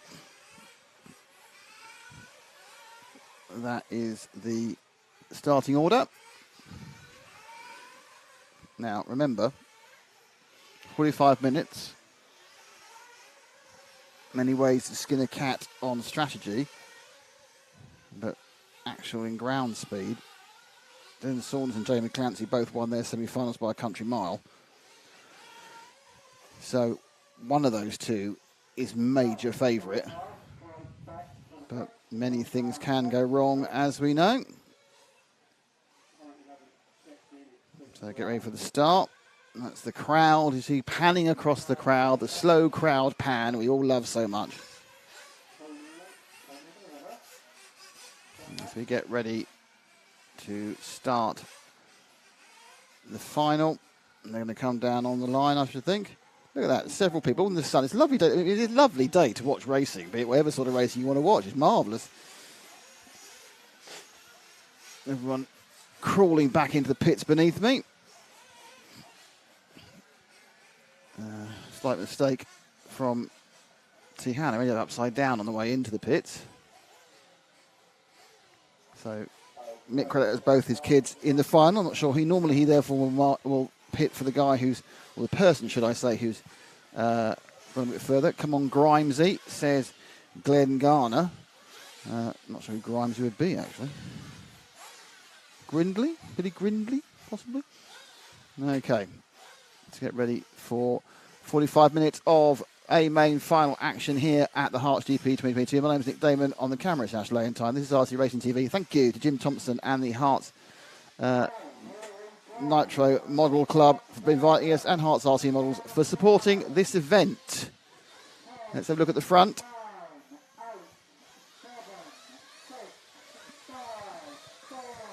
Let's watch them go down. And it's a clean start. Saunders gets away well, as does Clancy. Hazelwood not trying to get up the inside of the two of them, and there's a little bit of kerfuffle at the back, but on the whole, most people okay. So it's Saunders from Clancy. This works for Mugen, and they get away, and I think they're going to try and gap the rest of the field quite quickly. Lewis Jones, who was sort of on the pace of Saunders in his semi-final, unfortunately had a mechanical problem and didn't qualify for the main one. So Chris Grimes, apparently. Okay. Chris Grimes started 11th. Come on, Grimes is Glenn Garn. I think he's been looking for a high position but not a win. Right, Saunders already trying. Oh, made a mistake really early there. So that has thrown a bit of a lead advantage instantly to Clancy. Hazelwood second, Brunson third. Saunders has dropped back to fourth. So Clancy immediately gets a freebie. But I think already in second is Saunders. So Saunders is quite coming off the line fourth, is back into second.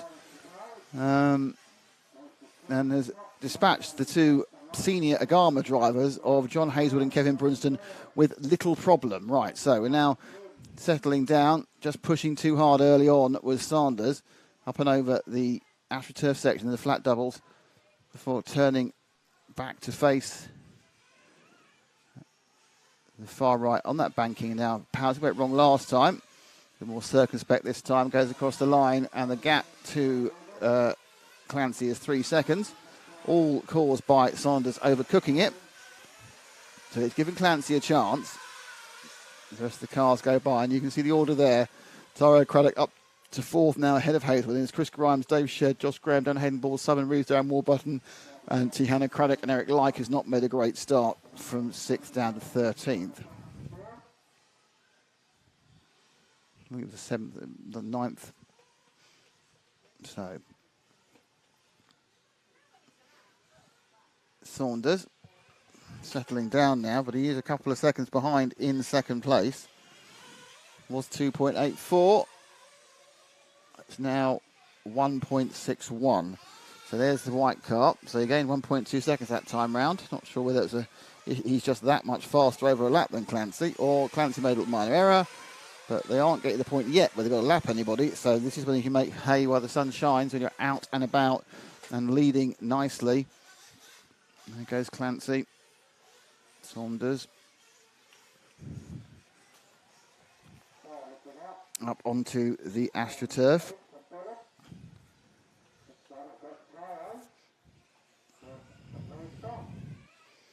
So, what's the lead going to be when they come down this time? It doesn't look much different from the 1.61 it was. Haven't seen that much close. 183, no, a couple of tenths. Oh, and Clancy's made a mistake. So Clancy's on his back as well. So Clancy now has lost the lead. Has dropped back to... Oh, he's broken his wing. Back to Clancy. I think he's broken his wing. Oh, and that's an amazing problem, because you're not going to be able to run with a broken wing at this level. Now, what are they going to do? So Clancy, it's kind of flicked itself back in again, but he's rolled it on lap number 4, broken the wing. That makes the cars incredibly difficult to run in the air. So this is looking ominous already after 4 minutes for Dylan Saunders. As Clancy has another problem with the car, and really he's going to have to pit to try and sort the wing out. But what was shaping up in the first couple of minutes to be an epic battle may already be over. He's carrying on. That's brave. The wing, an important part of the car when you are jumping. Now, whether he's going to try and get to his first pit stop and then fix it, you know, thinking in the long game, because it's not just first, so there are a number of other positions you can finish. But it's now 4 minutes. Now, we'll stay with Clancy and see what they do at his pit stop. I'm not sure how easy it is to reattach the wing, because it's normally they've bolted down. So if he's broken the mount, that's it. They'll have to try and find something out. It's going quite well because the wing balances the car. Whenever it's in the air, the wing does all the balancing. There's the downforce side of it, yeah, great, bit of extra rear grip, but it's more about how it balances the car. You can see the thing's oversteering. So he's controlled it the whole way through. He's lost a bit of rear grip under power. It's constantly looking to try and get away from him. Clancy here, putting all his skill together. In third, 1 second behind Craddock, but 8 and a bit seconds behind Sanders. Not only is he 8 seconds behind, he's going to need a repair.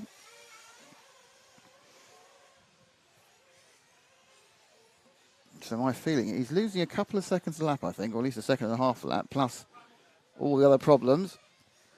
So Clancy, one of the early favourites.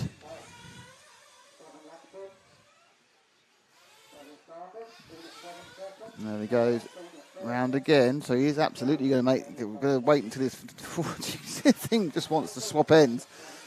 Now, Saunders made a mistake on that lap, so actually Craddock's now only 4.81 behind. So the net gap between Saunders and Clancy went down from 8 seconds to 6 seconds. So he actually hasn't lost any time on that lap. But he's got to get the fuel in the car, and then they've got to find a way of fixing it. Now, I see what's happening is they're all scrabbling around for tyre wraps or whatever it may be to make as quick as possible a fix on the rear wing of the car.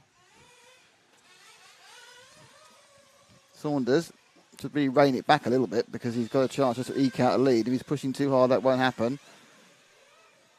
That time round, it's gone out by about another second. 0.8 of a second, I think he lost Clancy. This is to Saunders.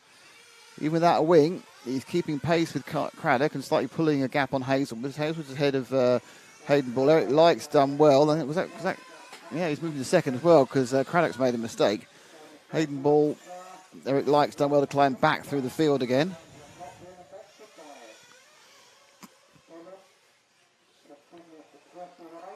So all that money they spend on new wings and aerodynamic attachment for it, and look, the things go almost as quickly without it, but problem is he's up against Saunders and with a wounded car. So he's round to running 7 minutes. He's now 7.3 behind, so he's losing half a second a lap just on rolling laps. Probably because the car's a little bit oversteery, probably because he's having to be a little bit more circumspect on jumps. And I think he would have thought he would be running at the same pace as Sanders, depending on the track.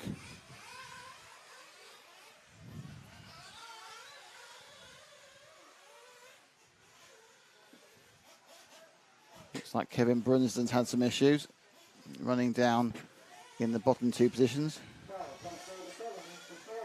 So Brunsden's had an issue, not sure what it is.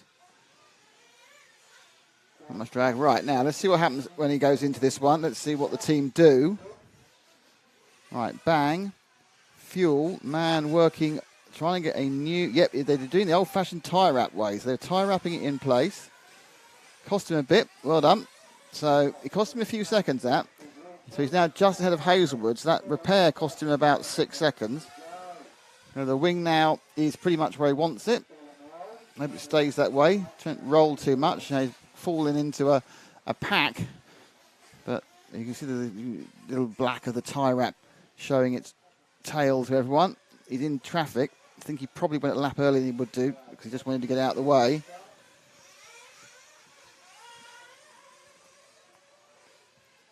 in traffic. Some of the traffic perhaps going a bit longer. Hazelwood on the whole does tend to go a bit longer. There he is with Lee Martins currently landing each other, but Clancy taking no prisoners there. Goes across the line, 13.5 seconds behind Saunders, which would be about where he should be if Saunders has taken fuel as well, because obviously that stop was about 6 seconds longer than it needed to be, and he was about 6 seconds behind. He's right behind Craddock. So this is the battle for second. Craddock in the blue and pink over the flat doubles.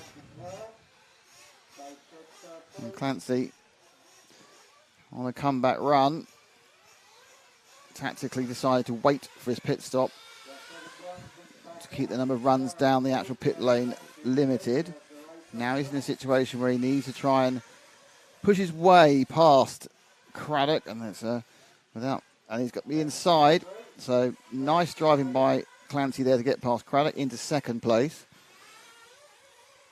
12.9 behind. Obviously, I'm not sure Tara's going to fight this particularly. I'm sure Tara's quite chuffed with the third overall. And then see what happens next. And Saunders has had an error off camera. So this is going to tighten things back up again. Not sure how much time he lost. We'll find out as he goes across the line. So, careful. And Clancy now has sort of half the lead. So Saunders made a 5 or 6 second error there. And that brings it all a bit tighter. Hazelwood running in fourth, like in fifth. Darren Hayden-Ball in sixth. Simon Reeves has got Hayden-Ball during the pit stop strategies. Billy Grindley in eighth. So we've just had 10 minutes. It's been action-packed with the problems that Clancy caused himself by rolling at the end of the turn 1 through and breaking his wing mount. That's now been repaired. Obviously, it's not going to be a super tough repair. So what you also, I'm not 100% certain that wing's actually completely accurately aligned. It looks slightly not straight to me. Let me have a look at the car in real life. Yeah, it's not actually, the wing actually isn't hitting the air directly. There's a slight angle to it. So it's actually angled. If you look at that side of the car, the right-hand side of the car, the wing is angled backwards at the right-hand side. I mean, obviously, it's going to be better than when it wasn't pointing at all. So it's aerodynamically not quite right. I mean, this is minor stuff. Never forget, we covered a race a few years ago where David Yongaro at the Neo had a Lexan wing, and he lost, first of all, he lost a third of it to the left-hand side of the car, and then he lost the third of the right-hand side, and then he just had the middle bit, and he still won. So, you know, it's an adaptation. And that was a no, and that is the worst place to fall over because it's a long run for the Marshal. I don't think he's broken the wing anymore. But Clancy, the hard work of the last few minutes is gone. And Saunders is now, 12, basically it's the 6 seconds gone back again. So he's gone down to fourth, Clancy. Now he has to get back on the movement again, get past Hazelwood, get past Craddock. Let's try and get himself back to Saunders. Just didn't need that, but he's got to push as well.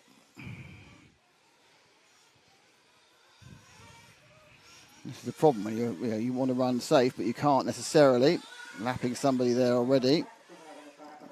That was Warburton he's lapped. Now he's right on the back of Hazelwood with Lee Martin's colours. So Agama versus Mugen Seiki. So the yellow and orange car is John Hazelwood. Obviously, man behind Nemo Racing and their various brands. And also, one of the top international races. Now, he's gone into pits, which is interesting. Now we are 13 minutes. Oh, no, he hasn't got the pits. He's just got a lot further away after another small error.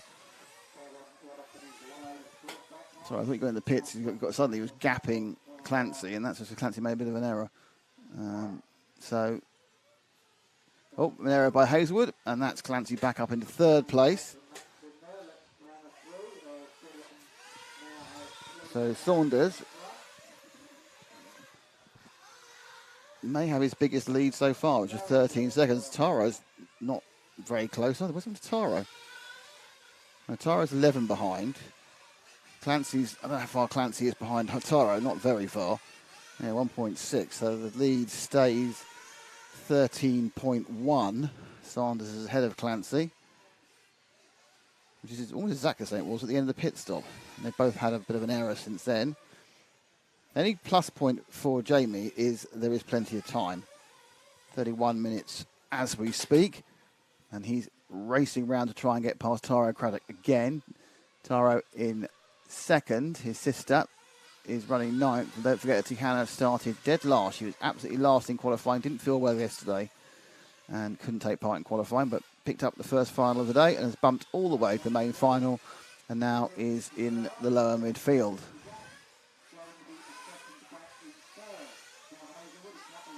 So there you are. You can see Craddock again as the battle for second is going to be rejoined.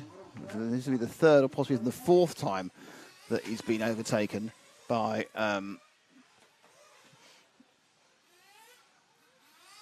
Clancy.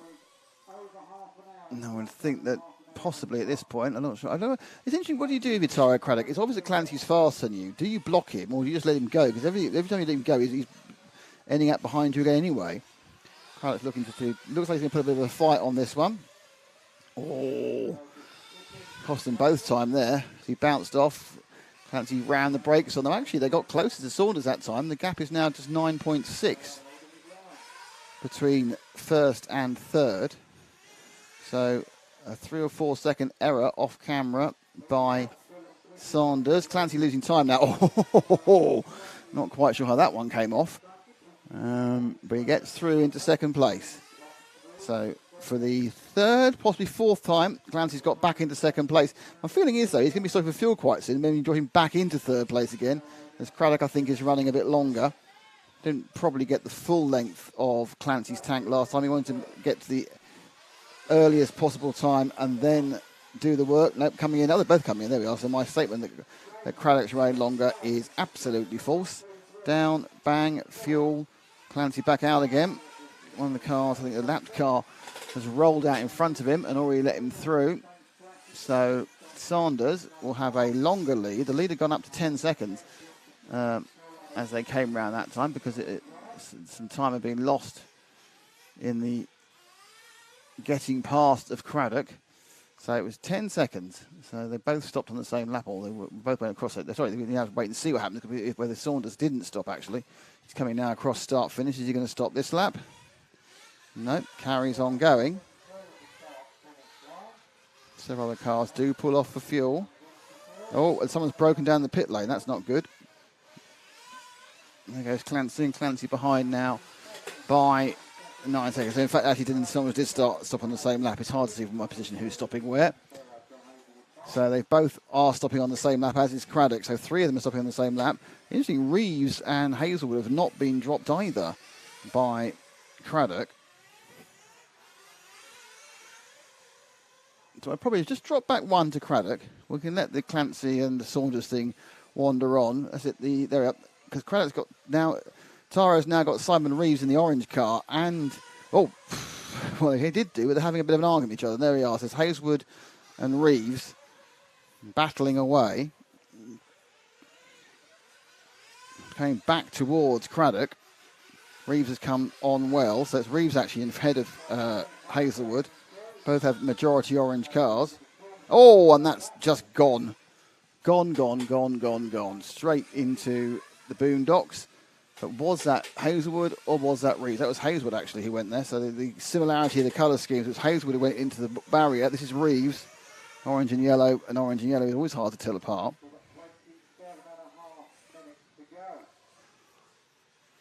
27, so we're not halfway yet. 10.5 seconds. Dylan Saunders to Jamie Clancy. Craddock about 4 back. Hazelwood trying to catch him up, not far behind. Sorry, Reeves trying to catch him up. Hazelwood has since made a mistake this lap. Now a lap in the books. But Craddock's, the update's quite slow on the time, as you can probably tell. The actual timing is a long time for updates, but it's not the end of the world.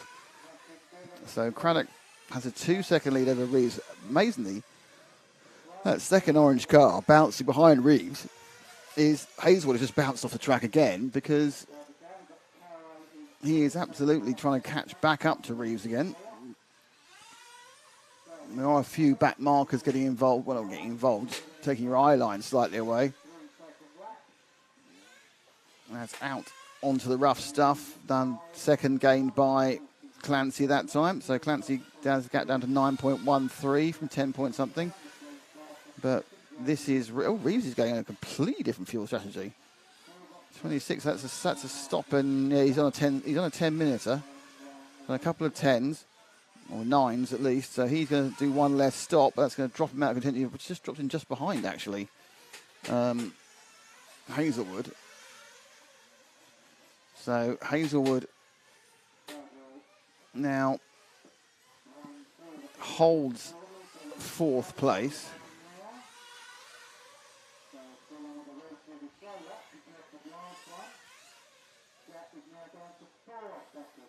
So Clancy's managed to gain a huge amount the last couple of laps. It's picked Jamie back up again. He's going over the green AstroTurf towards you in the white and the... and he's done that bit now. Where is he? That's it. Over there. I thought there were logs. There are logs. So Clancy now within 4.5 seconds of Sanders. Sanders made another little minor error. Let's see if I can... Sanders doesn't look 4.5 seconds ahead of that's him. Oh, no, it's not. There's two green cars. Actually, I don't think it is. I think Sanders is not 4.5 seconds ahead at the moment. Sanders done a lot of driving. I'm surprised he's probably quite tired. You can see how the wing isn't pointing in the right direction. It's got very much an angle towards its left side forward, as you can tell. They've done the best they can with the tyre wrap. Lead down to 3.8. So it's coming down. Clancy fighting hard now. Craddock in third. Hazelwood and Reeves battling on a completely different fuel strategy to everyone else, but battling nonetheless. Eric Light, I'm sure he'll be happy with sixth. Hayden Ball in seventh. Then Grinley, Grimes, Craddock, Warburton, Cook, Graham. I think we've lost Dave Shedd and, unfortunately, Kevin Brunsden. So Clancy now wants to kind of be able to see Saunders to add the pressure to it, but he has gained 9 seconds or so the last few minutes. We're just about, not even halfway yet, so they've ebbed and flowed over the first half of this race. On the same fuel strategy, they're stopping all around 7.5-ish, these guys. There's a couple of them running longer, but they're already in the pack, and they've lost that kind of stagger advantage. Lade went out slightly that time to 4.24 seconds. There's a lot of cars in between Saunders and Clancy. You've got a freebie there. So I think Saunders' problem was actually traffic, and he's running in clear air, not having problems. 2 cars for Clancy to get past just ahead. I'm not sure whether the referees are helping him or not. I think the cars themselves know what's going on now. Once you've been running for 25 minutes or so, you know who's going well and who's not. But I'm impressed by Saunders because he's managed to, from that slight problem, move his way through. That's good try. We'll get two for free there. And 0.2 gained. Saunders has already cleared this green AstroTurf as it started by Clancy. Good laps from Saunders here. Just we're watching Clancy, I'm watching Saunders, so you can see what's going on. I just kind of feel that it's more the moving forward of Clancy than the... Oh, we lost another car. One of the cars has got a problem. It's the 10. So that's Maxime Cook's got an issue and he's been retired, or at least going back to the pit lane. And Clancy was 4.01 seconds behind last time round. This time it's 3.89. It's a very slow gain, isn't it? You're going at 0.2 to go. A lot of cars in the way as these are putting down some pretty impressive lap times and moving fast. We are now still waiting to get to half time. Kieran says it's going to be Saunders, Clancy, Saunders, Reeves calling it now. It's brave. I think it'd be brave to call it between Clancy and Saunders because one error in the wrong part of the track, and that's 7 seconds here. But we are getting treated to a bit of a chess match as they come back from adversity, the Clancy team. Jamie Courts did win a national this year, so that's in for fuel. And they're both in for fuel again together. Already down and away is Dylan Saunders. And Clancy as well. So they've both stopped, both taken fuel, both carried on. And the lead, which was 3.44 seconds, I'm pretty certain is about 3.44 seconds again. But one of the good things... and that's going to be a bit of a disaster. So Clancy made a mistake, lost 3 or 4 seconds. And that's not doing him any good at all. Let's see if we can find our leader. He's just a bit, about 3 cars further ahead. He's the dark green car, trailing the yellow car at the moment, Ash. Coming to your left any second. So this is Saunders. Clancy has made the mistake that's going to take him out for a while of catching up. So let's see what Saunders can do. That lead will be 7.5, 8 seconds now. I know he doesn't know it. He's been giving himself a massive bit of breathing room by that roll and marshalling at 8.5, yeah. So Kieran sees call of Clancy, Saunders, Reeves. Not sure. Reeves is in third, though, so he managed to get the Reeves past Craddock. It's now really about... Craddock's I think Craddock must have taken fuel because he's dropping back quite dramatically at the moment. It's Taro Craddock, obviously not Tihana.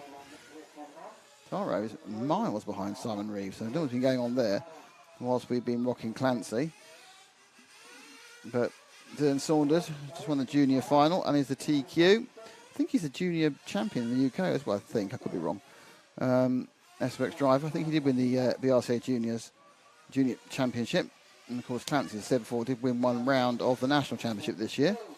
So I suppose we will write down who's going to be near the front when you come here on a Friday. I'm sorry, come here Saturday actually. Saturday's only Monday. You're going to start with Dylan Saunders on your list. 7.92. Clancy gained half a second, which is okay.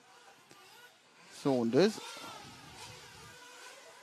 now out onto the oil dirt. So I've walked on that. It's so sticky. It's just sticky as anything. There's the oil and the gunk and the rubber and everything else. So getting offline is a bit of a double whammy in some ways.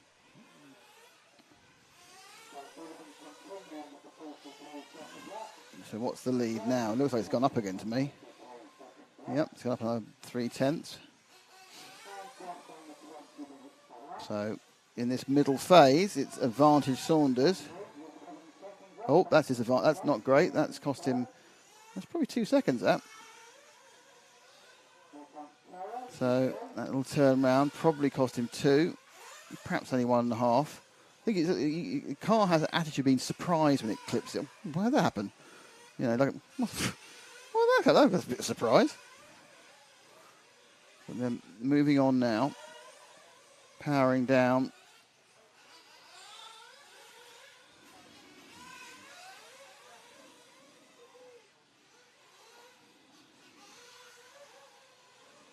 Oof. Drops the wheel. Powers it through. So he did go down to 6.2. It's exactly 2 seconds he lost with that little spin there last lap. Marshall on track. Needs to watch his way. So Saunders behind him. Reeves very comfortable in third. So well done Kieran C. and calling that one. Craddock Light. Hazelwood's dropped behind Eric Light now. Billy Grinley. Darren Hayden, Chris Grimes. 9th. Tihana Craddock 10th. Brunson's back running again, so he's in 13th. So Brunson was out, but now he's back running again. But that's 5 laps down in total. Warburton in 12th. The lead went down by another 6/10 that time. No particular reason I could see. I'm sure we can wait long enough to see when Clancy comes round. There he is. So that's your gap. There's Saunders, who's looked good. He's driven a lot today, though, with the junior final as well. Across the line. I think he's just about to try and put a lap on Hazelwood, I think. There are a lot of yellow cars, to be honest. And, yep, that was a lap on the third starter Hazelwood he's put. Clancy didn't really gain much that time. It's 4.61. Hazelwood, obviously, one of the most experienced drivers out there, knows what he's doing. Raced at all the highest levels. As Saunders now continues to... He's put some good laps together here. But then also behind him, Clancy's put some good laps together. So both of them have been lapping cleanly. Because it really is the mistakes that are going to make the difference. Saunders comes across, they're on exactly the same fuel strategy, so there's nothing to be gained or lost there. And a couple of tenths goes towards Clancy, but you can't push too hard because then you have an error.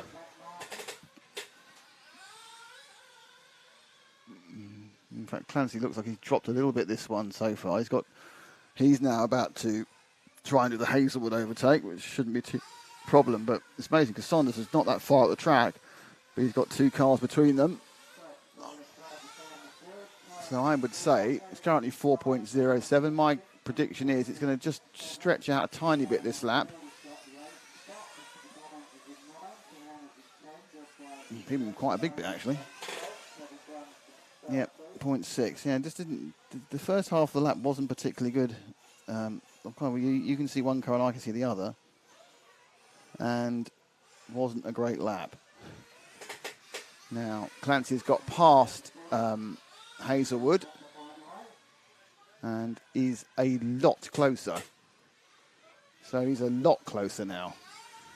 So I think while I wasn't looking, it's been a little mini mistake from Saunders because Clancy's a lot closer. And he's going to begin to see Saunders in his provisional. There, that flash there, that was Clancy's. He's going to begin to see Saunders in his peripheral vision over the line, 4.68. Now 2.48, yeah, 2.2 seconds in that one. Oh, what another mistake, another just loss of drive, and Clancy's coming, 15 minutes to go, so they're getting very close and needing to their next stop. Saunders has managed to stay ahead, 2.5 seconds. My guess is it's still 2.5 seconds. There goes Saunders, and there goes Clancy. And you can see in the background that Clancy is coming at Saunders. Now Saunders it's not like Saunders sitting down. Saunders has got the pace. He's got the experience. That's the second question. Car's not looking great at the moment. Now I wonder if they're going to stop for fuel. It's about now. Yep, both in for fuel together. Then neck and neck. Both climb up together. One down, fuel down. It's a slightly better stop, in fact, for Saunders. I'd say. I think they tried to put a little extra tightness on that tie wrap. Now that's been good for Saunders because he was only half a second ahead and now he's a couple of seconds ahead, but there's 14 minutes to go, so there's one more stop. But it's so important not to stick the car on its roof. That's what Clancy cannot afford to do. You're seeing it in all these shots. You'll see we're on Clancy, but you can see Saunders. There he is, 2 cars ahead. They're back the wrong side of, well, one of them is the wrong side of Hazelwood again. He's on a different fuel strategy. Craddock in 4th, Reeves 3rd, Like 5th. Hazelwood's kind of faded a little bit in this race into 6th. And Clancy goes across, and it's probably, well, it's 1.27. It's not as big as I thought it would be, to be honest. It's 1.27 in the car. Oh, that's cost him 2 seconds.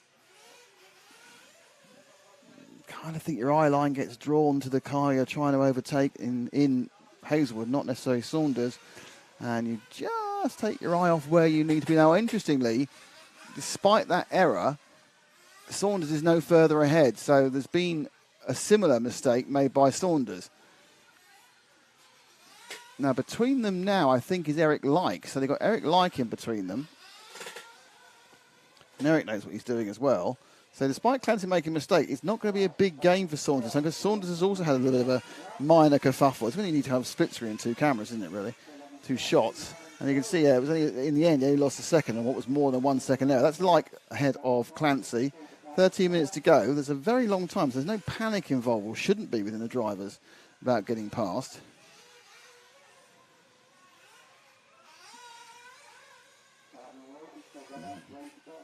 Clancy there, you saw the green flash of Dylan Saunders. To me, this lead has come down a tiny bit. Oh, good driving by Like, and then Clancy, in taking advantage of good driving, took a little bit of extra curb, lost a bit of time, ran deep before the left-hander onto the small bit of AstroTurf. So this is going to be another, I think, slight gain for Saunders. Just one of those things. Yep, a couple of attempts. It's what happens sometimes. Sometimes, even the best drivers trying to help you doesn't always work. So Clancy, we're not quite seeing Saunders in our mind. Saunders there just sweeping front. So you can Saunders now. Let's get the other camera so you can see them both. Right, that's Saunders going round now, and here's Clancy. So they go through. Clancy will land possibly a little bit closer now. And they've got a 20-second lead over Reeves, so if these cars keep going, it's not an issue. Now Clancy, who he probably wrote off when his wing broke, he didn't write himself off. So I think he's gained a little bit this time. Goes across 2.16, yeah, sort of 4/10. So 11 and 37 to go, but more importantly, one stop to go. So with a slightly wonky wing, Clancy is chasing down Saunders. I'm not actually sure. I mean, they're almost exactly the same pace. What Clancy is probably gaining from mostly is it's easier to follow than to lead, and that's worth 2 or 3 tenths every lap anyway. Setting his pace. About to put a lap on Craddock in 4th, so that shows you how fast they're going. Taro Craddock. Taro gets out the way. And certainly that lead does no longer look like 2.1 seconds. It's not, it's 1.4. So, ooh, that's a 10th gone. There's Sanders. He's half the length of the AstroTurf quad. Oh, he's had to change. There, it's gone. So, Clancy ahead. Slight error by Sanders, and he's lost the lead with 10 minutes to go. So, it's now down to Saunders to chase Clancy down. Just went slow. No dramatic overtake, just a slight off track for Saunders after 35 minutes, and suddenly Clancy is through and away.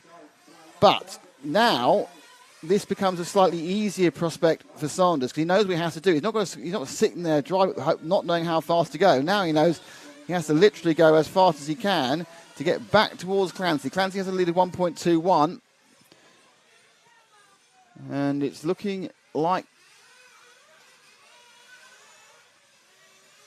Jamie is just getting away a little bit. They've got another bit of traffic. Saunders has struggled over that part of the track. I think realistically for quite a while, most of this race he's not looked particularly happy at the far right of the circuit. Now, bit of traffic that gets out the way. Remember, 1.21 last time round. It's a little bit stretched. It's not stretched into a way that's going to indicate that Saunders is finished. I think Saunders it's all about the mental. It's about mental now. It's about how can I regroup my brain. I've been chased down from a 13-second lead, and I'm now 1 3/4 behind. But 1 3/4, that's not even half an accident. So keep it all wheels down. I mean, Clancy has been very, very good in the last 20 minutes. There's a broken down car that you can get past, and it's difficult. It takes your eye off. There goes Clancy around the coat hanger. And oh, no, just rolled out. And that's what you don't want to do. Luckily, back on the wheels again for Saunders.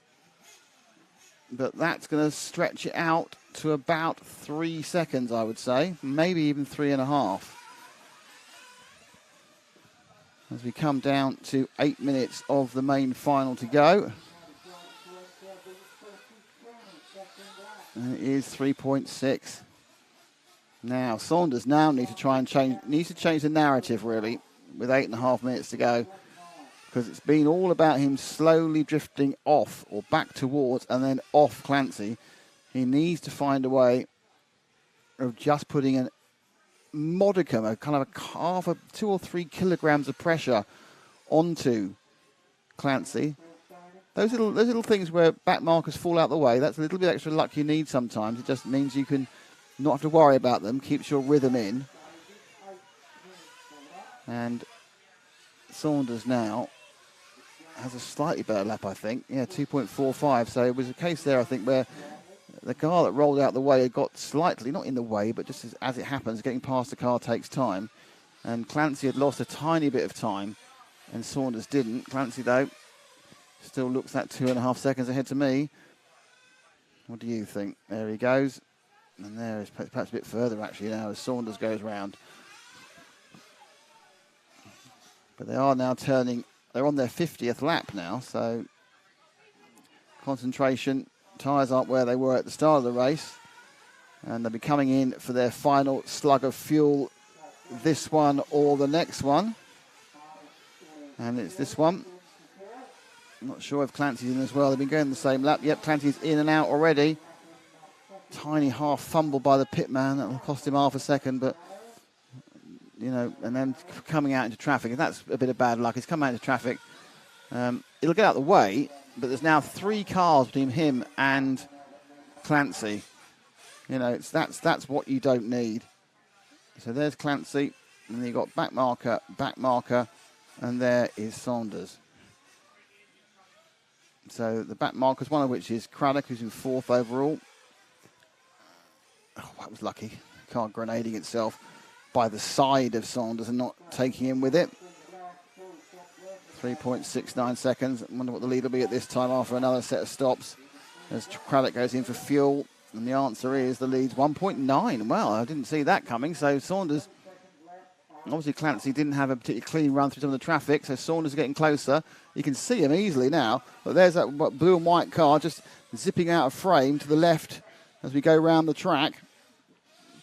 Getting closer and closer all the time.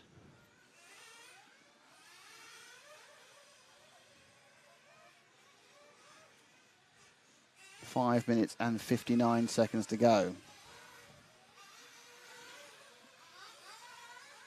Cars very obediently getting out of the way of these two drivers who've actually bossed this final. So we're now down 5 minutes to go. They've had their last stop and the lead is 1.37. So Saunders is actually getting closer. He sweeps around the top corner. Now, are we going to get a grandstand finish as the car that's got its wing pointing in the right direction can finally gain up and catch up on Clancy? It's only 1:37, so it's much closer now, isn't it? Much closer now as they go round the top corner again. So is Clancy feeling it, or has it just been a couple of bad laps? No traffic at the moment. The next bit of traffic is 3 or 4 corners away. Clancy, with the car that's not perfect because it's not aerodynamically straight, but he's managed to pull Saunders. Now, Saunders now is in a different mode, I think. He just kind of realises that he's got second, whatever happens. 1.37 last time. This time it's 1.35. So 200 a second. It'll take him quite a long time to catch up. At 200 a lap. Oh, and that's 2/10 gone there straight away with the oversteer coming out of the big, ever-decreasing left-handed sweep of the first set of corners here at HERTS Nitro Model Club. For the HERTS GP 2022, brought to you by the HERTS RC Models and RC Racing TV. So Saunders now needs to find a way through. Reeves is third, Craddock is fourth, Eric Lyke is fifth, Hazelwood sixth, Grindley is seventh. That's got away with that one, didn't he? But lost a few tenths. So I would say there's another 6-7 tenths gone this lap, maybe out. Yep, 2.2. That's going to take the pressure off, but you can only push so hard. And sometimes things, that's where it goes wrong. But you can only push so hard before things start to go wrong. And Saunders with a maximum attack.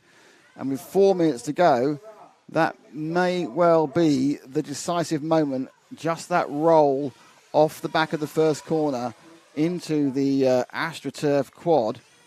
That's going to put him back 7 seconds, 6 seconds, and really not catchable. It'll be down in many ways to probably Clancy making a mistake at this point. So let's move forward to Clancy if we can find him. I need to be about 5 or 6 seconds ahead. Just straight ahead of him. Is he on the main straight, is he? Oh, there he is. Yeah, it's a nice old lead that Clancy's got there, isn't it? Half that mistake. 7 seconds. 3 minutes to go. Broken wing. Let's remind you that Clancy started off in second. Saunders made a mistake about lap 2. Clancy led on lap 4. He rolled the car on the big first corner sweep and broke the wing. He then carried on going to his first pit stop with a completely non-serviceable aerodynamic wing, and they then zip-tied it, at the cost of only about 6 seconds, into approximate position. As you can see, looking now, that wing is angled. The right-hand side is actually angled backwards from where it should be. So it's not, whilst it's not working, it's not working as it should. It's probably putting a little tiny turn on the car, and certainly in the air it will be. But Clancy obviously probably now compensating for that. 6.3 seconds, so he lost a 3/4 second to Saunders there. But realistically, if he keeps it 4 wheels down, Clancy should take this now. Obviously, if and buts and everything else, what it comes out. Clancy now just got 2 minutes and 12 seconds. I can't tell how many laps. I think it's at least 3, possibly 4. I think it's 3 probably now. So right on the cusp of 4. Saunders was 6.7 behind last time. What is he now? Because he has to gain 2 seconds a lap. And the gap is very long, very long, very long. 9. So Saunders had an accident off camera 9.54. So Clancy now needs to shut it down. Literally just go for the safest route around the circuit because he's got effectively 2.5 seconds a lap.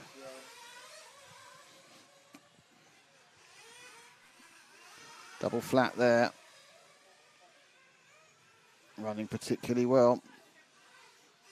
So Clancy looking good for winning the HERTS GP 2022.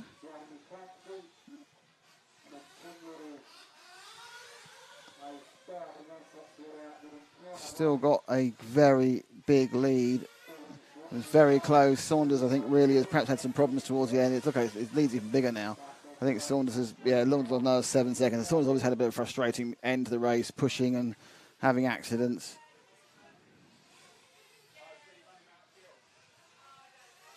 So here we go. Saunders.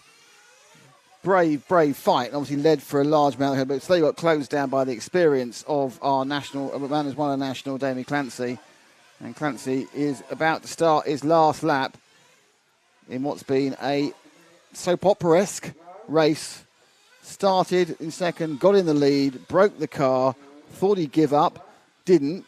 It was my mistake, not his. He should never have given up. Ran it to the first pit stop with losing half to 3/4 seconds a lap because his wing wasn't right. Nice pit work, 6-7 seconds. Zip tie your wing back on again, 13 seconds back. Close up and pass Saunders despite making a couple of errors yourself. And then take it through and ease away with a very, very impressive, sort of really the last half hour that Clancy's driven has been really, really good. Really good. Great performance by Clancy. Second win here at the HERTS GP. Certainly deserved that performance. So Jamie Clancy takes the HERTS GP 2022. Thoroughly deserved victory. In second place with Dylan Saunders. Great performance by the young man. In third place, it's Simon Reeves. So I can't remember who called it. Kieran C. called it some time ago. About 35 minutes ago. He got the 1, 2, 3 absolutely right. Then it's Taro Craddock in fourth. That's good for Taro. Eric Lyke in fifth. Great for the young man from Denmark. John Hazelwood, the old man from Nemo, in sixth. Then Billy Grinley, Darren Hayden-Ball in eighth. Shout out to Tihana Craddock, ninth overall after not being able to qualify yesterday through illness and therefore started dead last today and has qualified all the way through all the finals into ninth. Josh Graham was 10th. Darren Werbottom was 11th. Kevin Brunsden brought up 12th.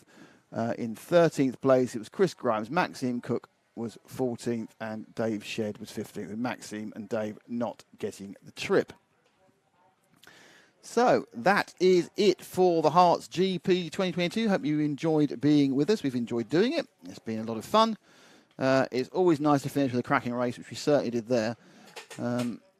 Really nice to get a really good run at the end there. And don't forget, we'll be back. If you like kart racing, we're back with kart racing on Sunday. But I know the people watching here like Nitro off-road buggy racing. We're back with the World Championship starting next Tuesday, 8 days away from Redovan. We'll be there with you all week until the main final of the World Championship on Saturday. So until then, look forward to seeing you all in Redovan. From me and Ash, I'll say the rest of the team, it's just me and Ash. That's all only here. See you soon. And loads more RC, loads more kart action coming. Enjoy it on RC Racing TV, YouTube and Facebook pages. See you soon.